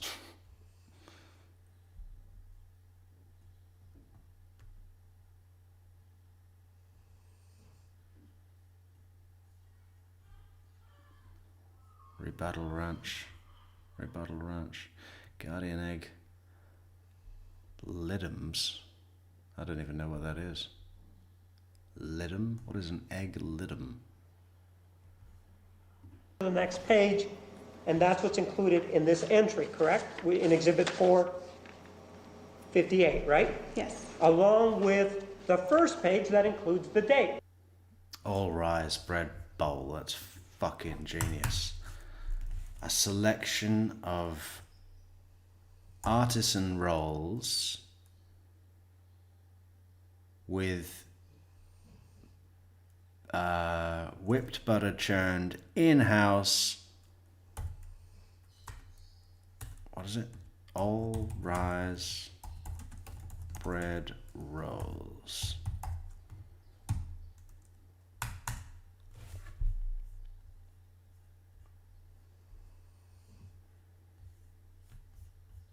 Right? Yes.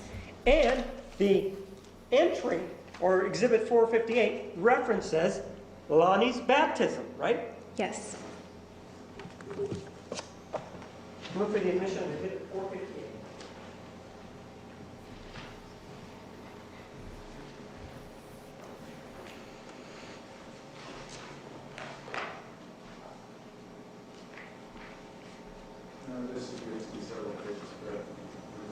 All right, you need some additional time. All right, ladies and gentlemen, we are going to take the noon recess. Beyond a reasonable stout. William Weiss, that is astounding. Beyond reasonable stout. Fucking A. Clap, clap.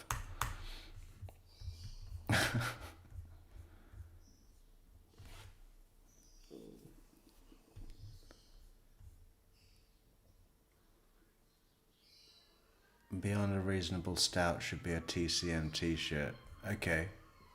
Yeah, we'll do that. Reasonable trout. That's also very good. And it's nice to think that the fish was inoffensive. He's a very reasonable trout.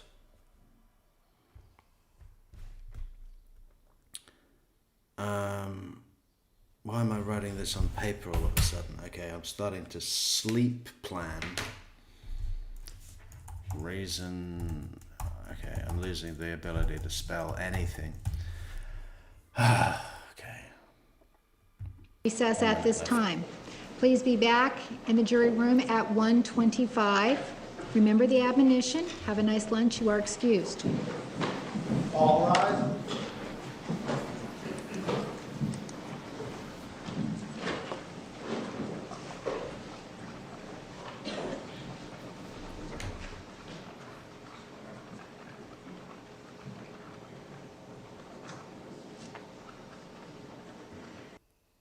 Okay, Jodi, you're getting the chop, girl. All right, guys. Fantastic ideas. Keep them coming. I mean, everybody, I got to close off and go and fucking crash for like 4 hours, hopefully. Then it's back to work. But you guys, I mean, you should all just continue the conversation. Does the chat stay open? I just want to come back in the morning and see all of the morning. It is the fucking morning. In the afternoon. Let's see all the ideas. Everyone go to Discord. We should create a special room just for this. So that this, definitely great. Fantastic ideas. I'm going to make the menu tomorrow. Anyway, right now, I gotta go. Verdict veal palm. I was looking for a V. Thank you, Michelle. Sustainable sustenance.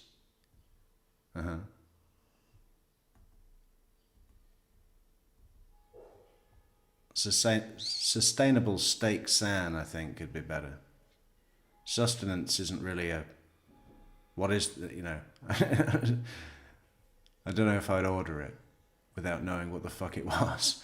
Sustainable steak san.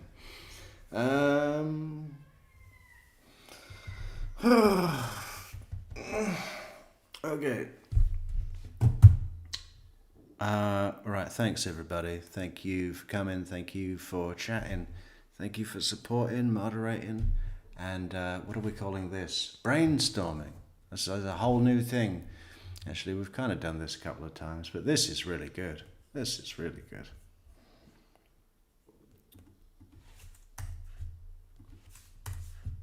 Anyway, we'll be back tomorrow, Sunday fun day. Maybe we should do something random. How about that? We used to do Sunday fun day, and then it all got blended into one. Yeah, just a nice little one-off special. Some fucking crazy punk in the interrogation chair, perhaps, lying his ass off with all the evidence stacked against him. Maybe we'll do something like that. We hope you all come back to see and to share these ideas. It's great. Anyway, I'm going to go, and I wish you all very well. Have a safe drive home, and catch you tomorrow. Bye.